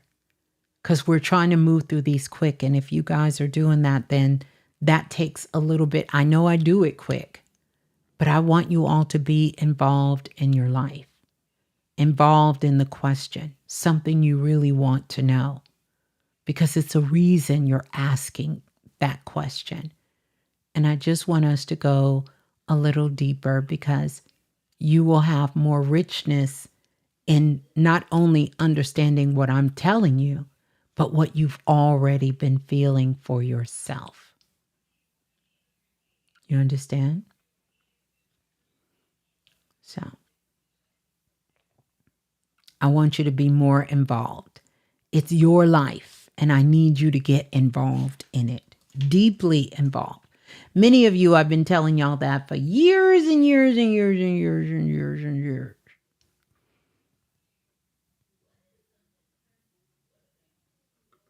Okay, let's go to Divinity Warrior. What does my spirit guides want me to know as I'm going to spend 6 months back at home? So here's the thing. I think we need to change this question, because you made a decision to go back home and to spend 6 months there. What do you want to happen? What do you want to happen? That's what I want you to focus on. This very powerful decision that you've made is one that you've contemplated for a while. You already have your manifestation in order. Don't stop now. What is it that you want to experience, that you want to enjoy? And so more of a question would be what that is versus what you also want to happen while you're there. Do you all understand the difference of what I'm guiding you to do? So you made this powerful decision to be able to go spend 6 months back home. And you want to know what your guides want you to know. I'm more interested in what do you want from those 6 months? Because see, that's going to determine what happens, because you're setting an intention for that. And I know sometimes when things are unknown, we're looking for confirmation, and I feel you here. But I also know you're a highly intuitive sister, and you are extremely good at manifesting. And I want you to put that, a portion of that into, and get used to putting that into everything you do. Not as a control mechanism, but as standing in your power mechanism. I'm going home for 6 months, and here's some of the things that I want to experience, and I want to do, and I want to discover. And I would love to know what else is there for me. That's a different way of asking that question, with your intentions wrapped into it in a powerful way. Because life is not happening to you. It's happening in spite of you. And you can't ever take X out of the equation. You can't. You are the leader in your life. You are the visionary in your life. In a perfect world, I would have you all say, I want this, this, and this to happen. Ms. Blue, tell me what my guides, my ancestors, my higher self needs to tell me to make this happen because this is what I want. So don't be afraid to put your desires out there. Do not be afraid.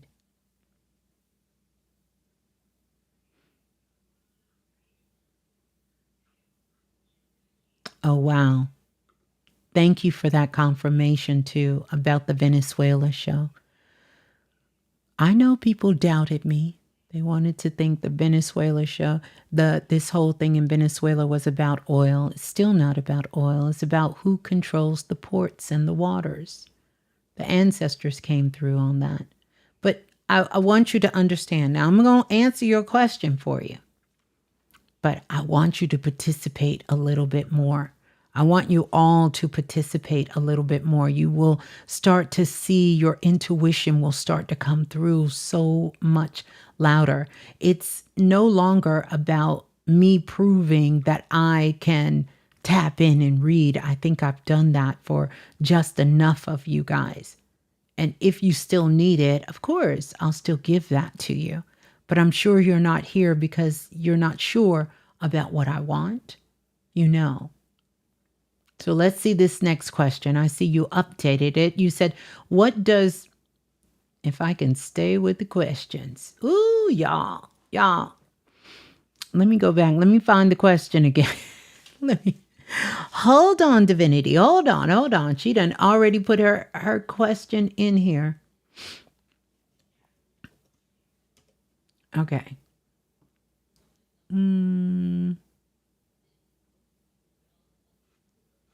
I thought I seen an updated question. Oh, here it is. What does my guides want me to know as I am going back home for 6 months on an island to recalibrate and change of environment and being around family? Okay. I'm going to let you go with this question, but that's not the real reason you're going back. But I'm going to let you there. That's a part of it. You do want to recalibrate. You do want a change of environment. And you already know what it's going to be like being around family. A part of it can be very, very beautiful if you stay open and allow them to be who they are. And just recognize that some of them may not agree or understand some of the things that you do. But I feel this trip for you here is really going to be life-changing. I guess the only thing I would say to you is that a part of this is you have allowed fear of what is to come to move you. And I want you to really release any kind of fear. You have nothing to fear and you're not running from anything. If anything, you are stepping into something fully new. Interesting enough, this is going to propel you on a completely different path. Not that you will abandon everything, but it's going to really show you that what you have been desperately fighting for, because I see that you constantly have been in this state of fight, you're going to find a new profound purpose. And that purpose is going to turn into a business. And that business is really going to propel you into some sort of healing work. It's interesting because I see a couple of cups, I see some glasses, I see some drinks, but I see some tables, almost like a restaurant style, but not really a restaurant style type place, almost like a healing kind of center. It kind of reminds me of a little shop that I seen on Instagram. It's in New York City. It's like this vegan restaurant, but it's not just a restaurant. Like they do all kinds of stuff in there. Like people come in like a healing center, where people can come if they just need to sit down and talk and maybe have a cup of tea, like a community center. That's the word I'm looking, where you will be either running in a community center. Eventually, I feel like you will have your own space, or you will be hosting events where other people can come and you will be sharing your expertise. I just just know it's expertise because your guides are bringing books. And they're bringing books not because everything you know is in a book, but it is Spirit's way of showing me where there is knowledge, like you have knowledge that you have learned on your own. Like these are things that you have learned, just things you've learned in life and things that you've kind of bumped into and things that you've studied. And you're going to be working with a large group of women. Like women are going to be very attracted to you in a way of like a teaching way and like a guide way. So you're going to be doing a lot of mentorship work with women and others because they're going to want to sit around. It's probably going to start out by you meeting somebody who knows somebody who's in your family, and they're going to start asking you questions, and you're going to be sharing your life's journey and your story with them. And this is going to spiral into people just wanting to be around you. And you will be the center of this like healing community sort of center. That's all I keep hearing is like a community center. And people will come to this place for many different resources. And you will be there to mentor these people to the point where, just stay open. Because this is almost going to be like you walking into Wonderland. You are being guided here. You're being guided through this process. I think the most challenging thing for you is when you go, almost imagine like you're learning your family all over again. Because you're in a different space now. You're in a different place now. And so are they. And there's different things that have transpired and different things that have happened. And the more that you help and you give and you share and you just bring that light and that joy that you naturally bring, everything is going to be in alignment for you. Things are going to work out for you. I think when you get there, the first things you're going to be interested in doing is resting, because you will finally be able to rest. You're going to get the help and support you need, because I see that this is the main reason you're going, is that you need help and support. And in return, you're going to be blessed triple fold with that help coming back. But allow others to bless you. Allow others to help you. Allow others to give you the freedom to just sit with yourself for some time. I feel like this is going to be good. And forgive me if I'm not saying the right thing, but I feel like you have a daughter, and I feel like this is going to be good for the both of you. Like this is going to be the medicine, the love, the support, and the great learning. I feel like the first 2 to 3 months there, you're going to be learning about who you are all over again. And that's going to be your true reset. Your true reset. You said, wow, this is amazing. One of my goals was to open a community center in my hometown. There you go. You can't make this up. This is your confirmation. Yes, I really don't know my family as I left when I was really young. Yes, you are. And you're going to know. You're going to know the ones that are really there for you, and you're going to know the ones that are family, that are just family. Hold no judgment. Keep an open mind and be there to assist. And that will come back to you tenfold. I'm sending you so much love, and so much rest and so much healing on this journey. But I want you, before you leave, to get it out of your psyche. Never speak of it again. You are not running from something. It's not because everything is horrible here. You are not doing that. Do not carry that energy with you. This is a choice that you are making, and you are making this choice because you're ready to experience something new, something fresh, something different. And you want to go back to a place that is familiar to you. Do not carry the burdens with you. Do not, or you will go and recreate the same environment that is here. So there you go. Peace and love. And you do have a daughter. Okay, beautiful. And she is 14. There we go with that number 5 again. It is just everywhere. We cannot get away from it. Please keep in touch, which I know you will, Divinity Warrior, and let us know how that trip goes. All right, let's see. I'm not sure who is next. Let's go to Quan. Is Quan here? Quan, I'm going to need you to redefine this question. Oh, no, I can answer this for you, Quan. Okay. Hi, Ms.Blue. What are the possibilities for you to connect with my grandfather? I've been thinking of him a lot recently. However, I never met him. Listen, we can connect with our loved ones. And yes, I can connect with your grandfather. Here's the thing, Quan. This is what I want you to think about. Whenever you're thinking about your loved one, even if you never met him before, because the truth is you have met him. You only met him when you were not even born. You weren't born.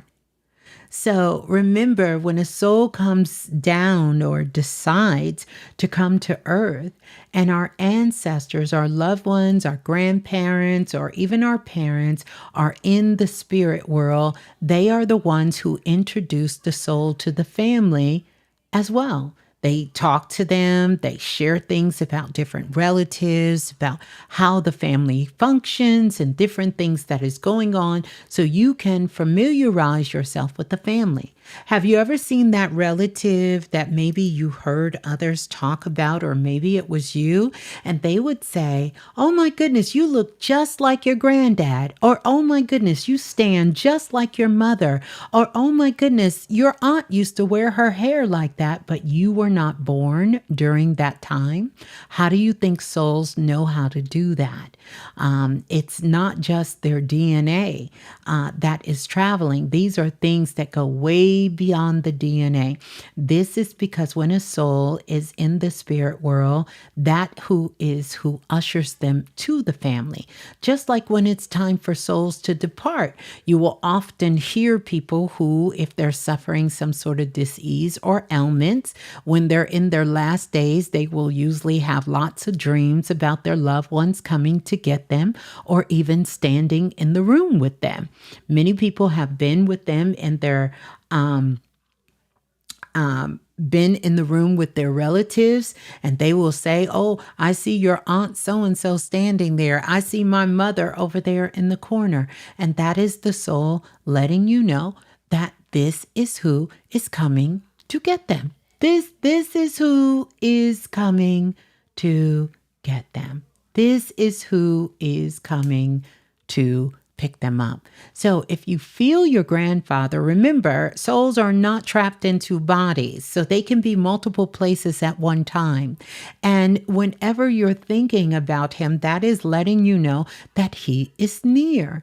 You don't have to meet him. You can still tell him to show up in your dreams and to send you a sign and ask him questions, because right now you're trying to figure out things about yourself and about your family and why certain things happened the way that they did, and to get a deeper understanding. Quite frankly, I feel like the deeper understanding you're trying to understand has a lot to do with your mother's energy. And I'm not sure if this is your mother's father or your father's father, but I feel like right now the questions you're having right now about yourself has a lot to do with your mother.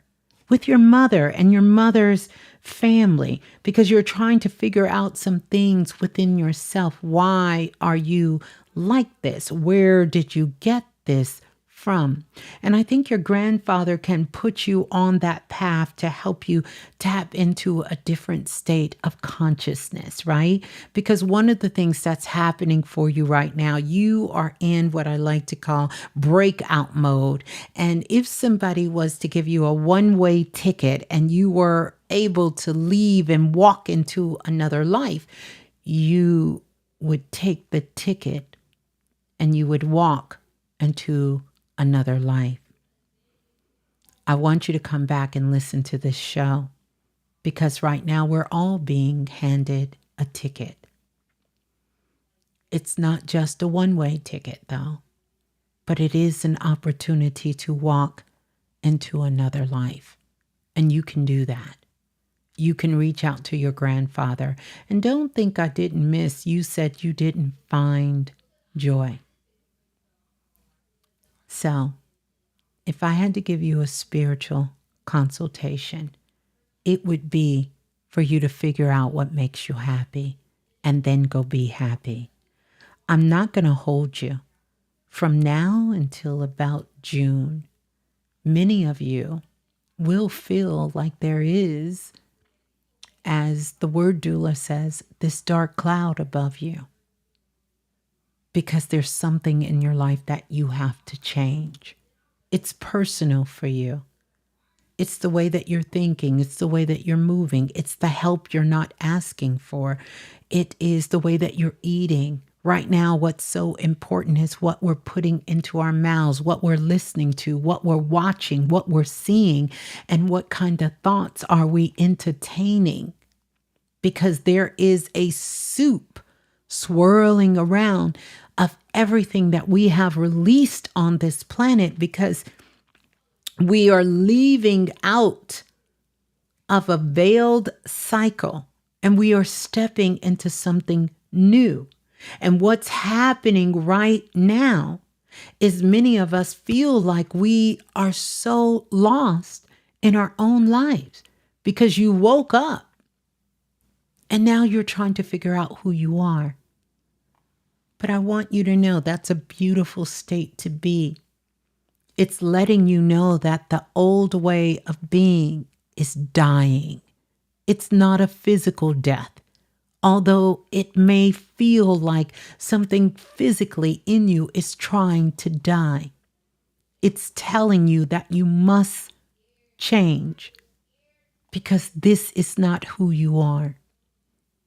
The quickest way out of this change, the quickest way out of this dark cloud, is to find joy. And for those of you who feel like it's a dark cloud, I'm going to give you a consultation that's completely different than 90% of the people listening. For you, you need to go find someone else that you can help and be of service to. Whether you volunteer in your community, whether you go down to the shelter, whether you find an organization in your neighborhood, somewhere that you can go and be of service and help someone else. A dark cloud simply means that you have gone too deep inside of yourself, that you need help to find your way back out energetically. And one of the best ways to find your way back out of that dark cloud is to help someone else. You can't stay there. You cannot stay there.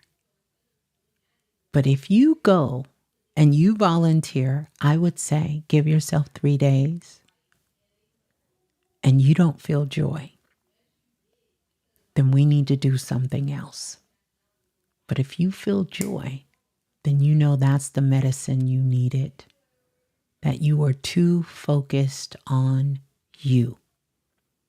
And that's not a negative thing. Sometimes there's circumstances, there's situations, there's trauma, and sometimes, quite honestly, there's chemical imbalances. there is nutritional imbalances that put us in a state where it's hard for us to elevate our energy. And so, if you've been feeling down, see how you can help and be of service to someone else. See if that brings you joy. If it doesn't, then you need to seek some more support. And it's nothing wrong with getting help and support. But I don't want you to just pretend that it will go away, because that doesn't make it go away. This is telling you there's an action that needs to be taken. And if you don't know what joy is, then every single day, that is your mission. I'm going to try out all of these things, not something illegal, not something that can hurt me, something exciting that I've never done before, and see if it brings me some sort of joy. Figure out what it is. Decide what makes you happy. Is it watching a television show? Is it writing? Is it playing a video game? Is it, going to the park and walking? Is it watching the sun? Is it sipping on your favorite cup of tea early in the morning, just listening to the birds? Figure out what makes you happy and go be happy. Because happiness is a choice. Just like joy is something that lives inside of you. You're just waiting on an external trigger to remind you that you have joy. Okay? Now, tell your grandfather another thing. If you want to talk to him, go get you some coffee beans or some coffee grind. I don't know what it is about coffee. My guide showed me this, and the ancestors a long time ago put it in a little brown bag. Smell it a couple of times, invite your grandfather higher self and your higher self to come to the table. Get a pen and a piece of paper. Write down the questions you want to ask him and take another sip. Sit with yourself, and when the answers come, write the ancestors down and ask your grandfather what you need to ask him, and he will give you the answer. Because your grandfather right now sees that you're struggling a little bit. And this is why you're feeling him, because he wants to kind of inspire you to get back out there into life. To not give up, to understand that brighter days are coming. Brighter days are coming. Joyful times are coming. These things are all coming, and you can have them today. You have to take a step towards it, and it will meet you where you are. Just keep taking action steps. And then challenge the thoughts that come in your mind. We are so good with challenging everyone else. Someone tells, and this is not you personally, but someone tells you something and you're looking at every answer to make it say, no. No, I need proof. Show me more. But thoughts will come in your mind, and we will let them take up residency. Build a whole mansion and be clueless about where the thought came from. So just like there's things in your life we must say no to, there are thoughts in our lives we must say no to, because your thoughts are not yours. Just like Wi-Fi, thoughts are in the air. Don't chase every thought that comes in your mind. Get physical. Get physical. Go for a walk, a beautiful walk when the sun is shining, or a beautiful walk outside, a beautiful walk in a park where there's trees and maybe children playing, or you can hear the birds chirping, or just see things around you. Go for a walk. That'll change everything. Eat a bright orange, drink some lemon water, things that the sun has enriched and made come alive. Find a subject or something that interests you, a hobby. Maybe you want to learn how to make a candle or how to paint or, how to work with certain devices. Find something that is interesting to you. Go bird watching, see if you can find out what that bird is that comes to your window every morning. What kind of bird is it? See if you can take a picture and do some research and begin to do that. You have a very strong mind. But you have to remember your mind is not the boss of you. You said, a walk is definitely my favor, but during my walk, I find myself preoccupied with my thoughts. Focus on a tree. Nothing wrong with your thoughts, but let them float by like the clouds. You know how the energy moves the clouds in the sky? Just let your thoughts float by. And instead of chasing the thought when it comes in, say, that was interesting, and keep walking. Look at the trees, look at the birds, look at the skies. An exercise I give to the children, and they love it. I tell them I want them to find 5 objects. It can be a person, animal, it could be a word, it could be anything. I want them to find 5 objects in clouds. Go cloud watching and start asking questions and look in the clouds and then take a picture of it. So the babies will take pictures, have their parents take pictures and send me the cloud and say, Ms.Blue, I seen a bird in the clouds. Ms.Blue, I seen the word yes in the clouds. They're finding all kinds of things in the clouds. It gives you a sense that all of these things are moving through you. You don't have to connect with every single thing that comes in your mind. You have 1,000,000 thoughts that go through your mind a day. Some of the thoughts I let them float by just like the clouds. You go, okay. Because your thoughts are not all yours. They don't belong to you.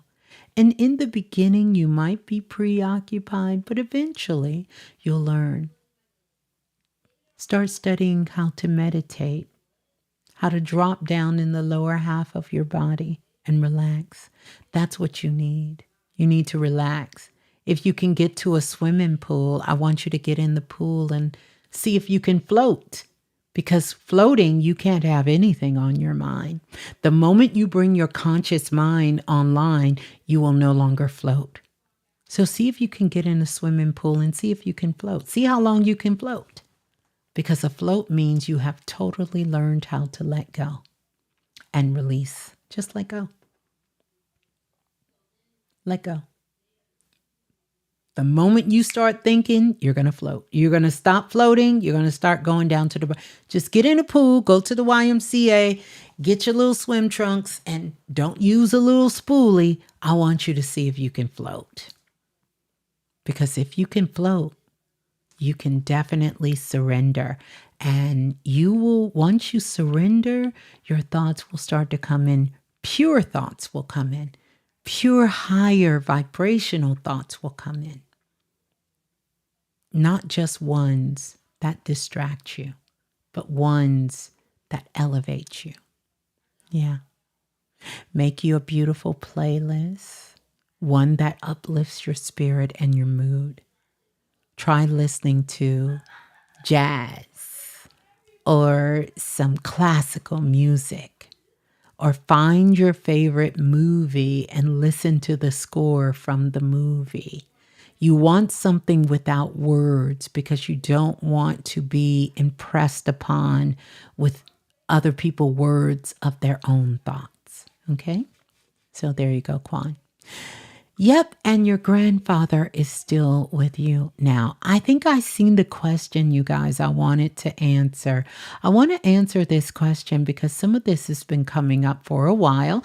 Thank you all for being so patient. Please make sure if you're not subscribed, that you do subscribe to the channel so you know exactly when I'm going to go live, right? And let me see, is this it? No, that's not it. Hold on, I'm going to find that question. I'm going to find that question. This is a past life question. So I really want to answer this question. It was one of the first questions that came in, and I did give my word that I would be answering this question. So I'm going to try to get this question in. Let me see. Let me see. I thought the person put it in the room again because I really want to speak to this. I want to speak to this, and I want to say thank you. Thank you so much, our Longs team, for the super chat donation. Thank you so much. Thank you so much. I really am truly, truly grateful. Grateful. I'm going back. Okay, here is the question. All right, this is an interesting question. It says, what was I like as King Tut and as I almost called you King Simon, King Solomon? And why did I give up my kingdom? I'm going to share my thoughts on this, and I'm not certainly asking you to agree with this. But one of the things that I have worked with a lot is past lives. And I work with the past lives through the Akashic records. And I remember when I first bumped into the Akashic records and I was discussing it with Brother Panic and Brother Bobby because I wasn't sure what was happening. It happened when I was first starting to get into readings, and then I started to see all of these different things. I'm going to give you all a little bit about my background. Forgive me for those of you who know this story already. I'm not going to be long-winded, I promise. I'll tell you this. But one of the things I could not understand for myself is I was very saddened by the fact that I did not grow up around family. And whenever we would go home to visit either my mother's family or my father's family, and I would see my cousins, my uncles and my aunts, I would be very sad, because of the closeness they all had. And how they spoke about each other and how they would say, oh, on Saturday night, Auntie so-and-so comes and gets us and we go do this and we do this and we're going to go to Manhattan and she going to take us to a show. And then we're going to get pizza. And then we're going to go to Red Hook on Saturday with cousin so-and-so. And we didn't get a chance to experience that. As most of you know, I grew up mainly outside of the U.S., during my early years of my life. I spent most of my time, more time outside of America, living in other countries and other places than I did in America. So I never really had that. Now, my baby sister got a chance to experience that. And I can see the difference. She has a deeper connection with family in a different kind of way. Not that we're not all close, because we all still close, but it is completely different. And so it went from being that feeling like that's my cousin or that's my aunt to like that's my sister and my brother. You understand? Like they're more like siblings than they are family. It's a big difference. And I can tell the difference. And even going home this time, I can really tell the difference. It's not that they all don't still love me and my brother, but it's completely different than when my sister come home. It's like one of the siblings coming home or one of their children coming home.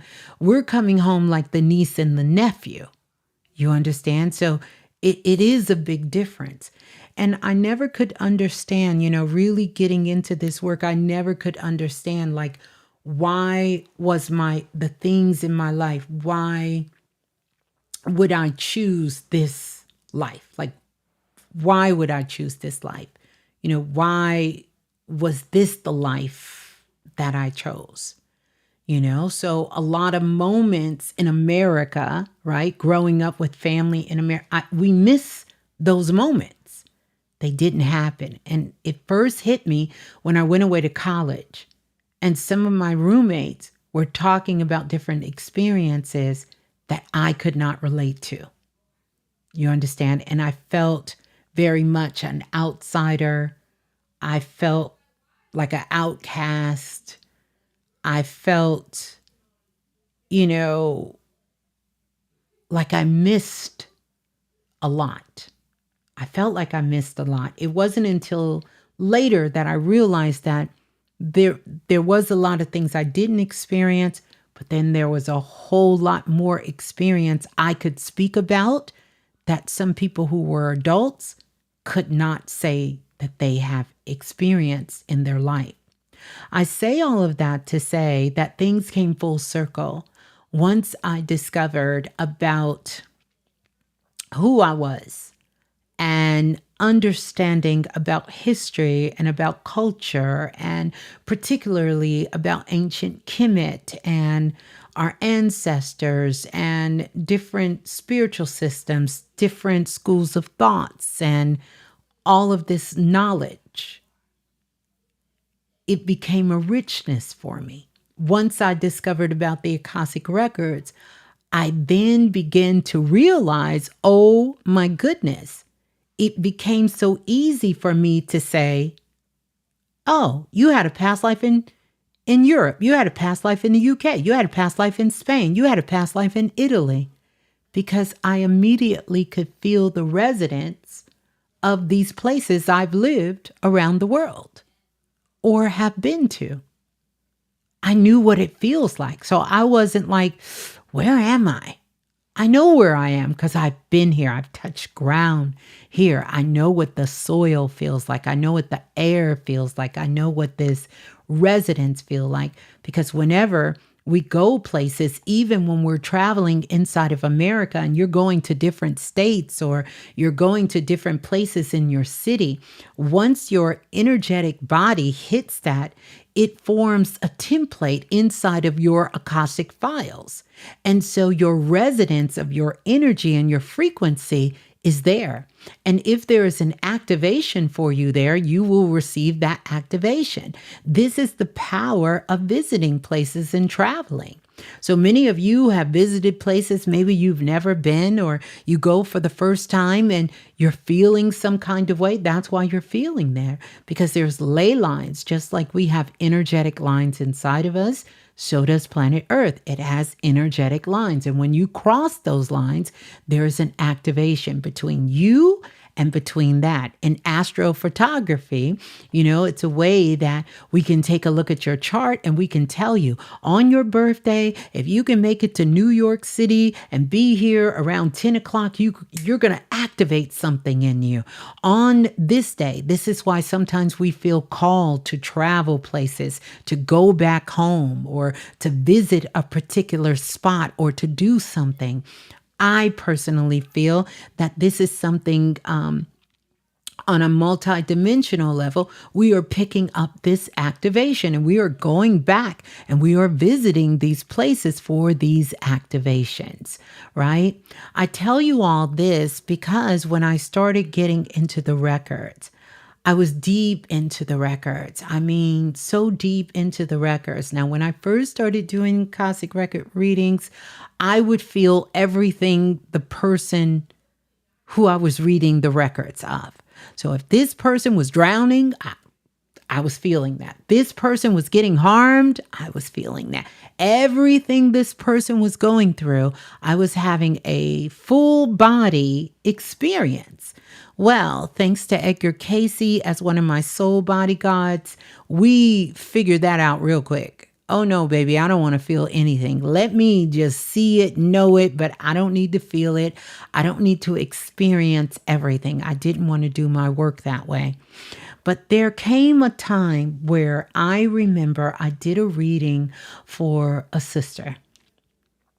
And this particular sister was when I did her past life reading, I started coming up, and Queen Tai, if you know who Queen Tai is in ancient Kemet, I kept seeing this figure of Queen Tai. And I was like, oh my gosh, this is Queen Tai reincarnated. Oh my goodness. I was like so excited when I was going into the records. But as I went further into the records, I started to understand more about what I was seeing. I will tell you this. 99.9% of the old souls on the planet, of old souls on the planet. So we have old souls here, we have new souls here, and we have what I call medium souls here. You know, in the beginning, I thought I was just a total old soul, but I'm starting to really think I'm more of a medium soul. I'll tell y'all the difference. A medium soul is one who tries to get old souls and new souls to see eye to eye. I guess that's why my range go from the babies to the very, very wise. And your soul age is not based on your human age. It's not based on that. So you could literally be 3 months old and be an old soul, and you could literally be 90 years old and be a new soul, right? So it's not based on that. However, 99.9%, I'm going to take the percentage up, of all souls on this planet, we have reincarnated more than 100 times. This is probably why so many of us at certain points in our lives, we've gotten so frustrated. We said, you know what? This it ain't coming back. Listen, I'm done with this earth thing, and I'm definitely not coming back. This gonna be my last time here. Now, the truth of the matter is, your first time here could have been your last time. There is no punishment of making you come back here. Again, that's a soul's choice.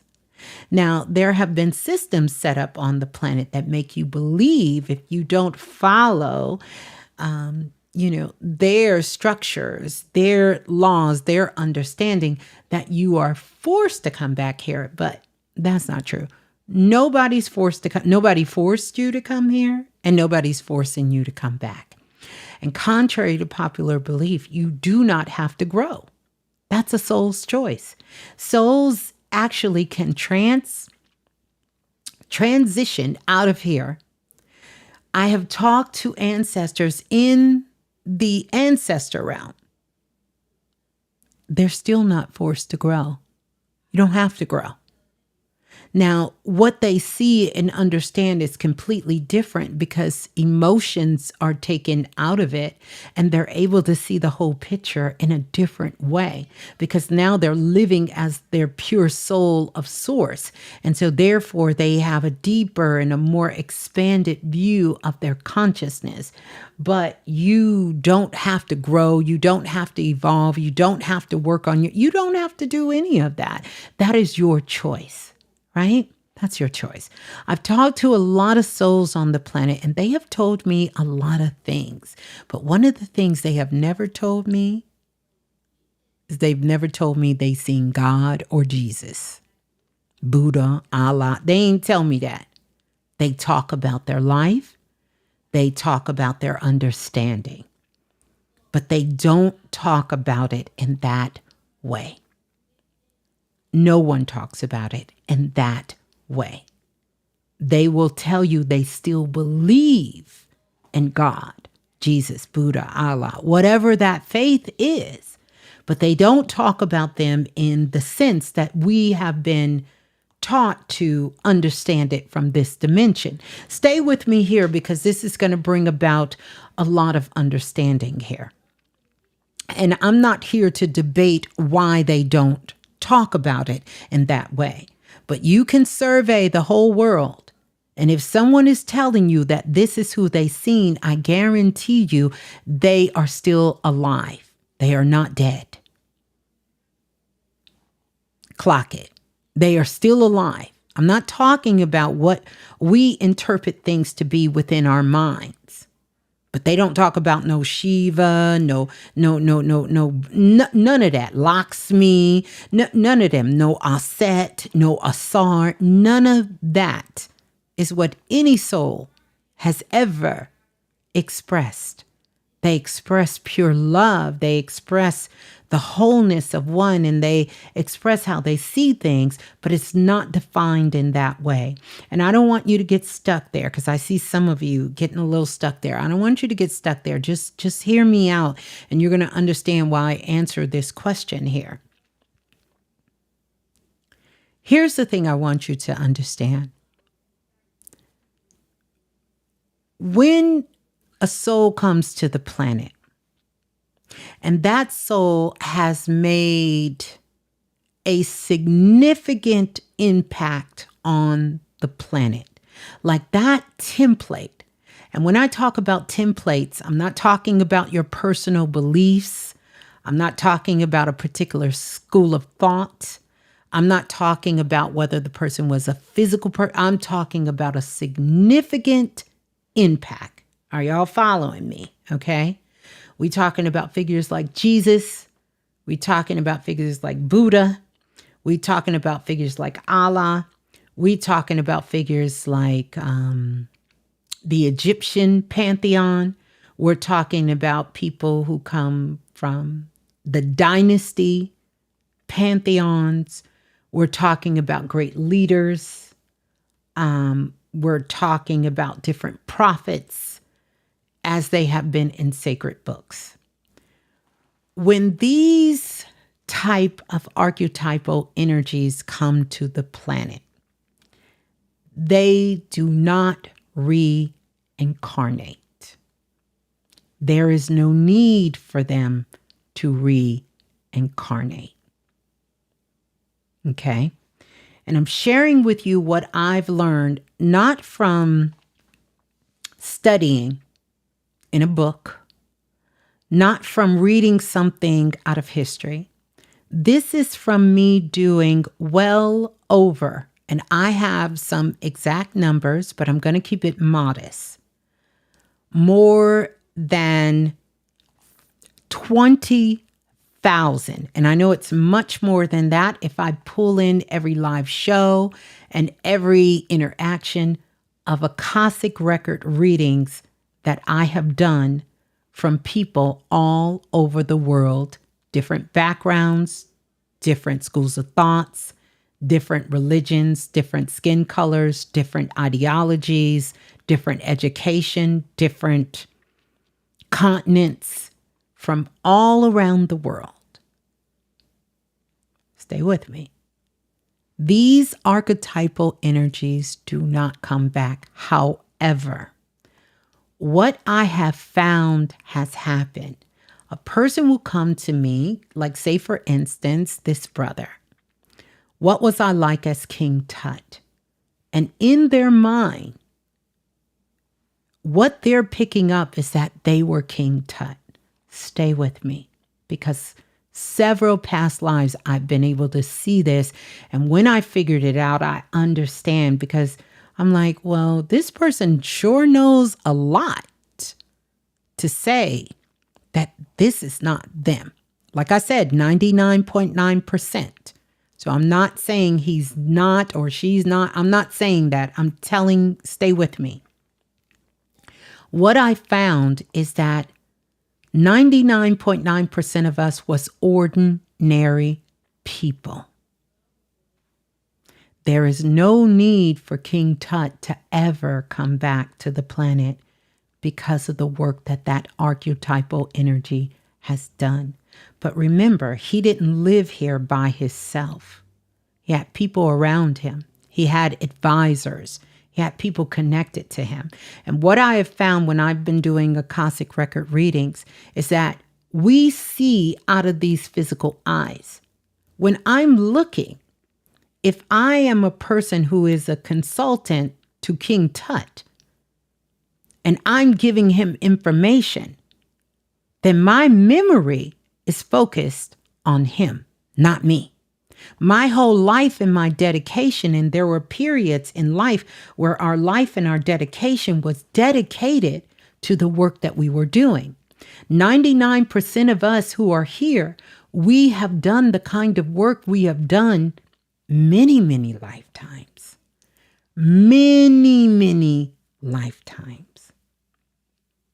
So when this sister said she was Queen Ty, I understood why she thought she was Queen Ty, because she was one of Queen Ty's servants, and she was her confidant, and she would be telling her information, but her eyes were focused only. Her soul life purpose was to be a servant, an assistant, a guide to that person.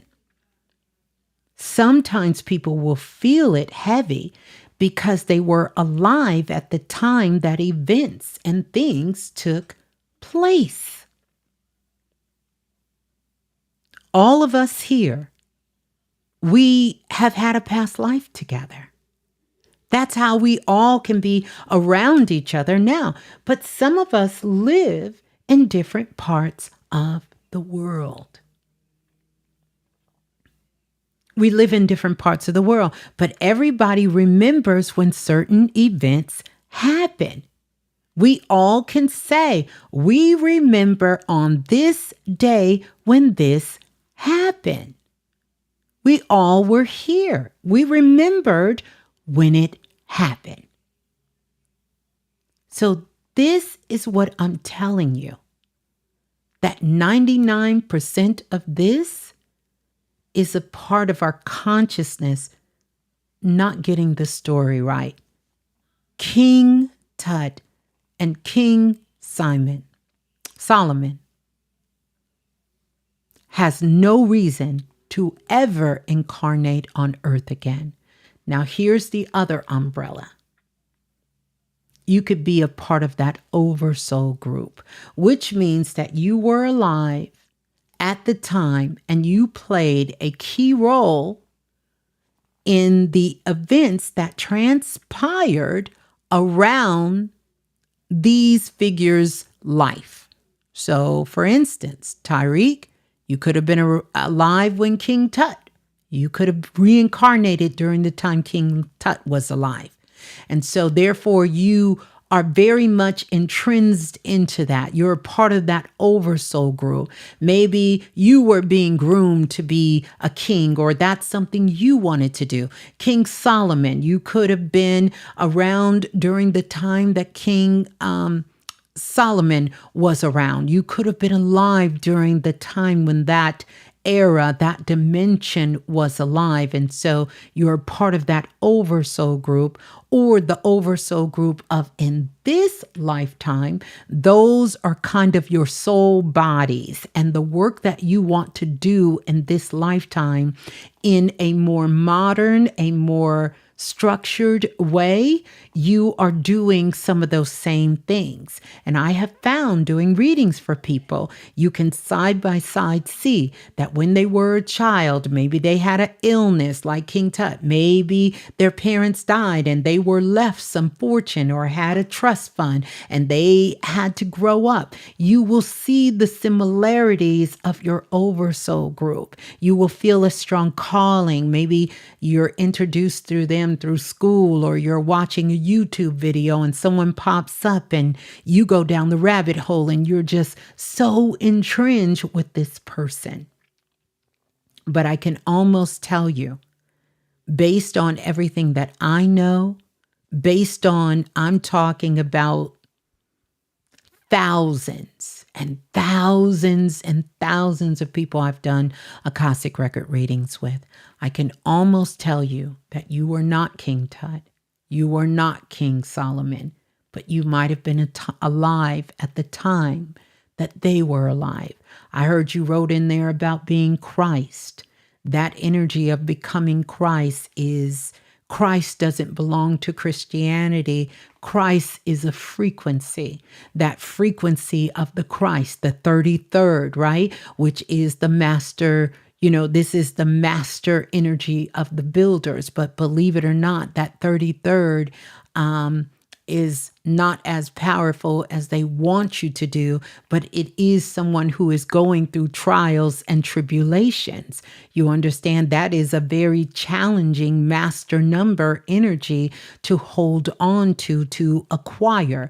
That is a soul that has had to triumph and overcome and had to master and had to go beyond and had to really have a lot of adversities of things that happen throughout their life. So this is why we all aspire to be at, think about the 33rd degree Mason. If you talk to a Mason, and I'm talking about one that truly has gone through that system in its entirety based on the DNA of what the Masonic order holds, there are steps to getting to the 33rd degree.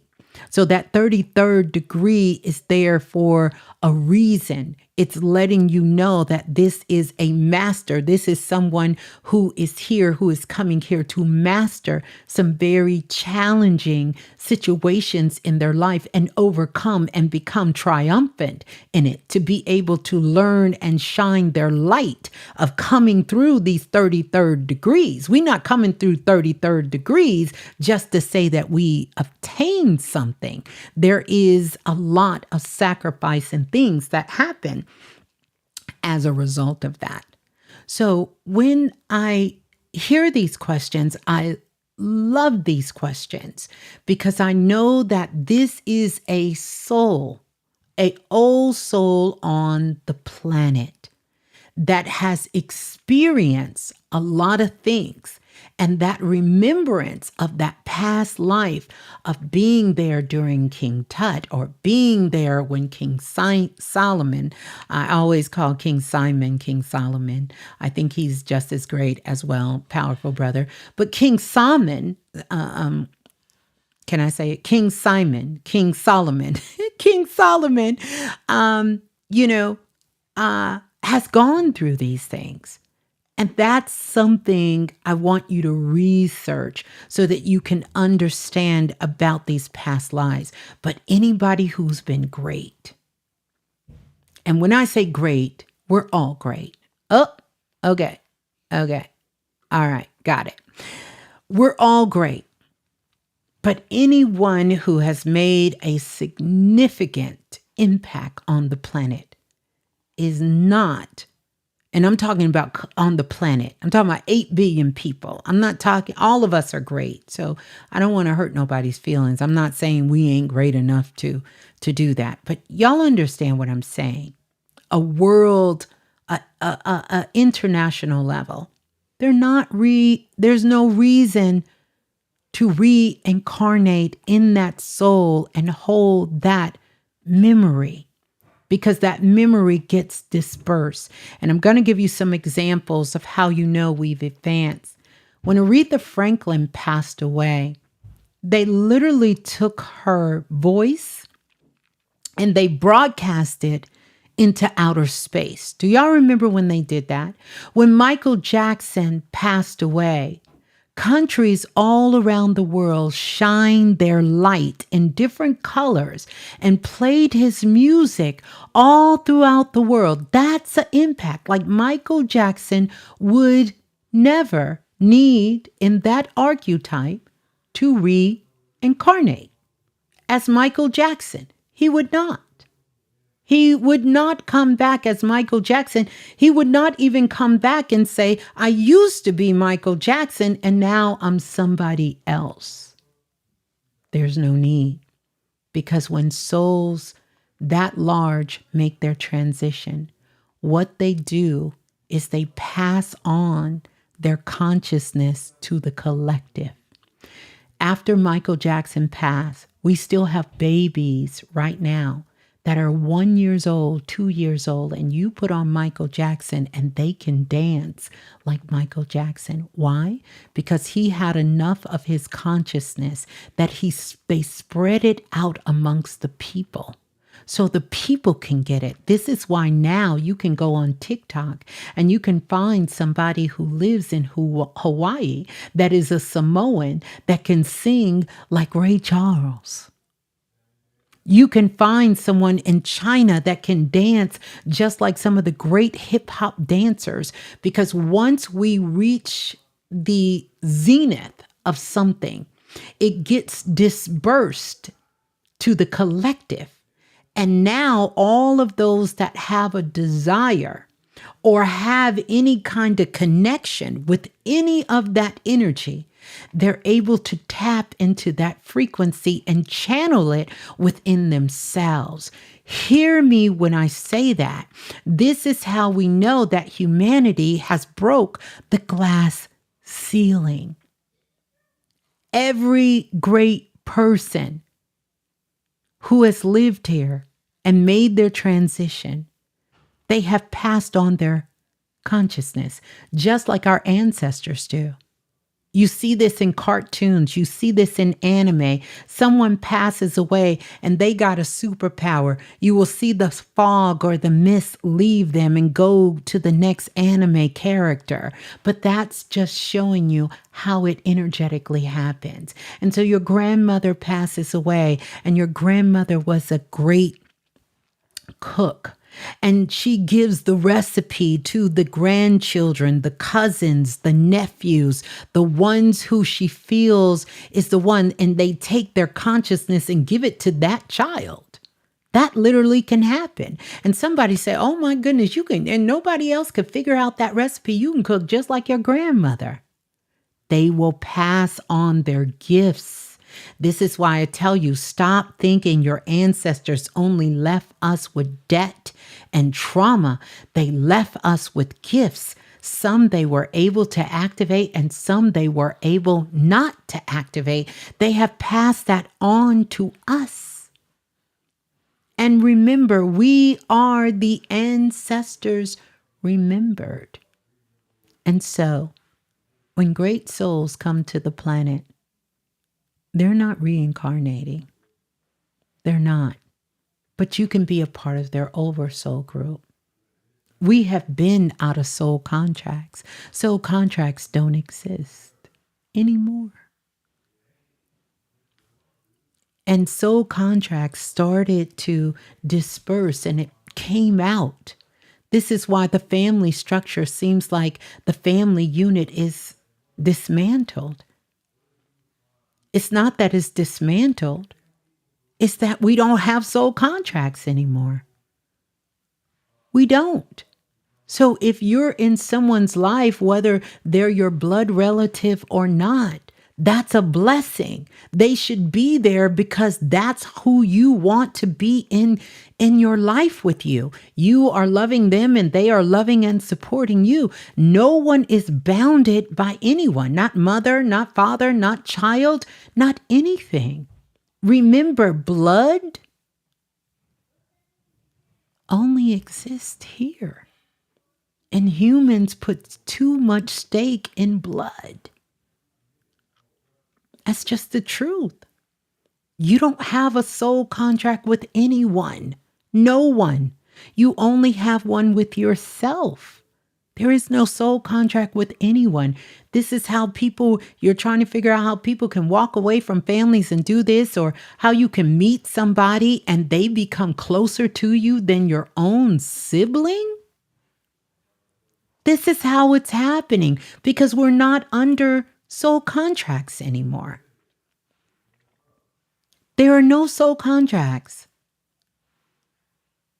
And because there are no soul contracts, then make it make sense.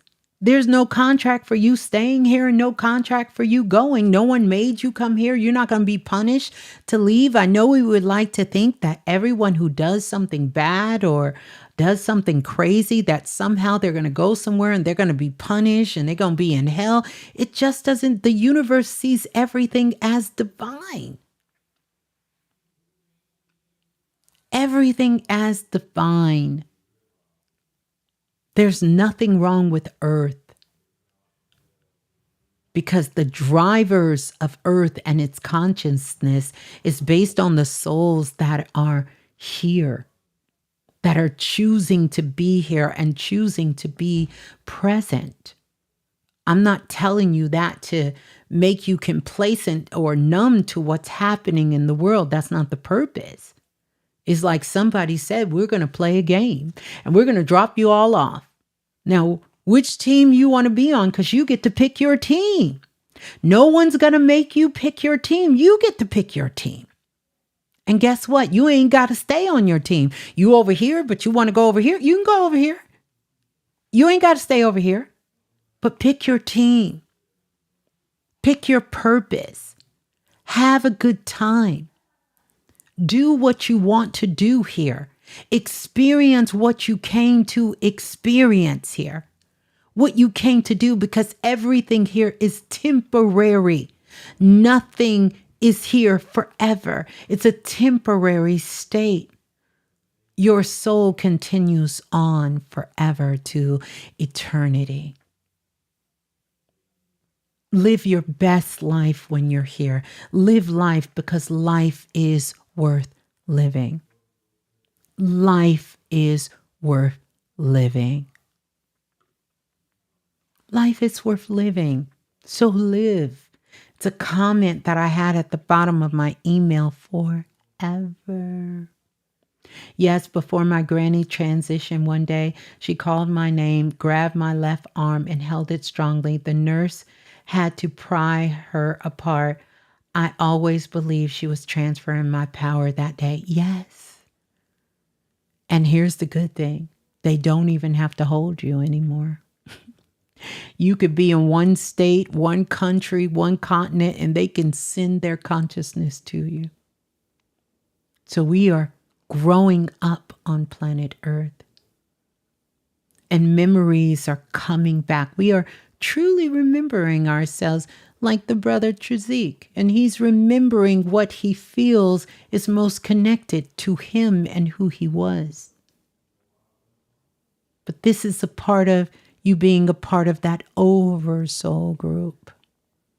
And so you were so close to all of this, of witnessing all of these things coming back. But the real goal is no one came back to repeat anything. We came back to continue where we left off. Because the soul sees it as one story, like a never-ending story, not as a start and an ending, but as a continuation. Your soul is so big, you only have a portion of it here. We are just coming into the time where we can channel more of our soul into our body. This is how we expand our consciousness and our awareness. And because we're all here, we pretty much all know, how we're here playing the game of life. And what side we're here. We're here as light bringers, most of us. We are shining our light. Our goal is to shine as much as our light here as possible. And recognizing that darkness will always exist. You don't have to go be in it, but you know it exists. Everything here is dark. The only thing lighting the way is you. That's it. So when it gets dark, I want you to ask yourself, what part of me am I not honoring? Where am I not being my authentic self at? That's the only way it can get dark. You have to cut out your light. No one else has the power to stop you from shining. And I want you to remember that nobody has the power to turn your lights out. Even if you give them permission, they can't do it. You have to do it. And that should bring you power. This is why I coined this year as a sovereignty year. a year of responsibility, a year of owning our power, a year of being filled with love and joy and sharing our gifts with the world, being of service and allowing ourselves to live our best life. You're stepping into this portal, which we're in right now. This archway is open. Are you willing to live the life you were born to live? And do you know what that looks like? Do you know what that feels like?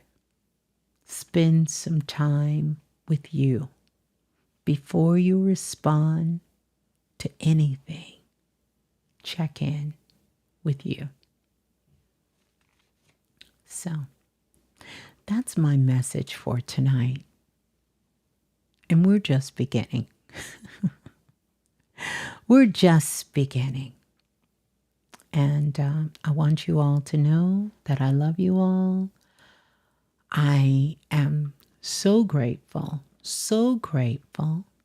that we could spend this time together here, continue to spend this time together. We can keep growing together, learning together, being real together, right? Making some power moves together and shining our light together. I love you all. I want you all to leave me a comment. Let's see if you're still here 4 hours later. Y'all ain't even going to believe what my brand new computer told me. They said, girl, you running out of disk space and you got terabytes. You going to have to get some of this. You going to have to do something with all of this. And we will. We will do something. But I would love to hear your thoughts afterwards. And I would love to hear more about who you are and what you feel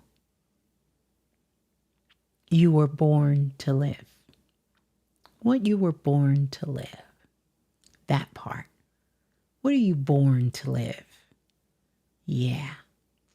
And let's get our 5 minutes in so we can visualize our lives, take ourselves into the future, shake some shit up, because we gonna do that. And keep it moving. I love you all so much. I thank you all so much for being here. Let me know also in the comment section if you're a new listener here, if this is your first time. We're going to comment. I was going to say the alien, but I know all of y'all ain't with the alien. And by the way, yes, I'm part alien, you know. Say about me what you may, but I want you to understand, let's leave a sparkle. A sparkle. And let's see, what's the other thing we're going to leave? We're going to leave a sparkle and a bell. So a sparkle and a bell is going to be what we leave to let me know that you were here to the very, very end. And I want us to level up. I think it's time that we level up well, we won't use the bell. Let's not use the bell, and I'm gonna tell y'all why, but not now. We're going to use the bell. We're going to use the crystal ball. So the sparkle and the crystal ball, and I want you to leave that and also share your takeaways from the share here. And also pass it on. Pass it on. Pass it on to others. Pass it on. Pass it on. Just pass it on. Somebody else that you say, oh, I think this will be very helpful for them. And I want us to get into joy, the frequency of joy. Go back, do the exercise, go through all of that. And I'm not going to keep running my mouth. I'm going to get ready to go out. Don't forget to leave it in the comments section. Don't forget to come back, hype the video up. And yeah, we gonna keep working on all this stuff that we working on. But I love you all. And also, let me know what we need to talk about next. We can get into some of this moon energy. By the way, I'm going to have some classes coming up. We finished Dream Makers to Dreams to Reality. You guys will be hearing from them soon. We don't have a date yet, but I'm going to be bringing some of them on to highlight. They are so powerful. Many of them have been working in their practice already. Some is just starting, and others have been working through these 12 weeks, and they have done and created some amazing, incredible shifts in their lives. And I would love for you all to hear it straight from them. And they will be sharing that with you guys very, very soon. Also have some other special guests that is coming up, and some other things that we're going to be working on, because we got some pretty interesting energy that's coming up towards the end of this month. I have a surprise for you guys. It's a partnership that I'm working on with a company. I'm going to be sharing that with you. I'm going to be sharing how that's going to be a game changer, and yeah, all that other good stuff, all that good stuff. So I love you all. Oracle kisses, peace and love, Soul family. I want to give a big shout out to Brother Lance and Lola Falana and Dante, those that always help out. They are the moderators here, and they do it because they love it as well. And I thank them so much, as well as all of the visionaries here. So all of the visionaries in the building. I just wanted the Visionary Collective. I love you all so much for being in the Blue Room, for sharing your thoughts, for asking your questions, for challenging some of the things that are happening in your world, our world, even some of the things I say, to ask questions, to want to go deeper, to do deep dive, for working on yourself, for loving yourself, for doing all the things that you need to do to just live your best life. It is time. It is go time. It's been go time, but it is time for all of us to live our very, very best life and show that it can be done with a degree of maturity, right? While growing up on planet Earth. So I love you all, and peace and love, Soul family. Peace and love. Ciao. Yeah. If you really want it, you gotta be it. As Ms.Blue has shared with the world, it's all about frequency. If you feel it, show it. If you want it, grow it.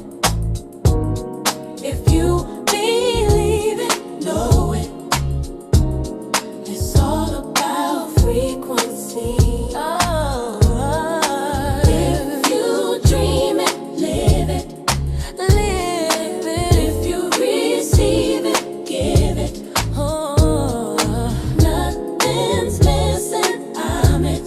Yeah, I'm it. It's all about frequency. In the past, I thought I lost it, but the truth was always near. Every scar became a teacher. Every fall just brought me here. Now I'm rising with the healing. Every light inside of me, not becoming what I'm chasing. I am the frequency. You feel it, show it. Show it. If you want it, grow it. Grow. If you leave it, know it. Know. All about frequency. Ask the question, how is this possible? The answer subtle, synchronicities audible. Keys unlocking, belief expanding. Frame by frame, new life commanding. No chase, no match, I embody the key. The light I own unlocks destiny. Raise my vibration, reality shifts. Every dream I desire already exists. Nothing's coming to me, no, no. Already here. When I raise my vibration, the vision is clear. Vision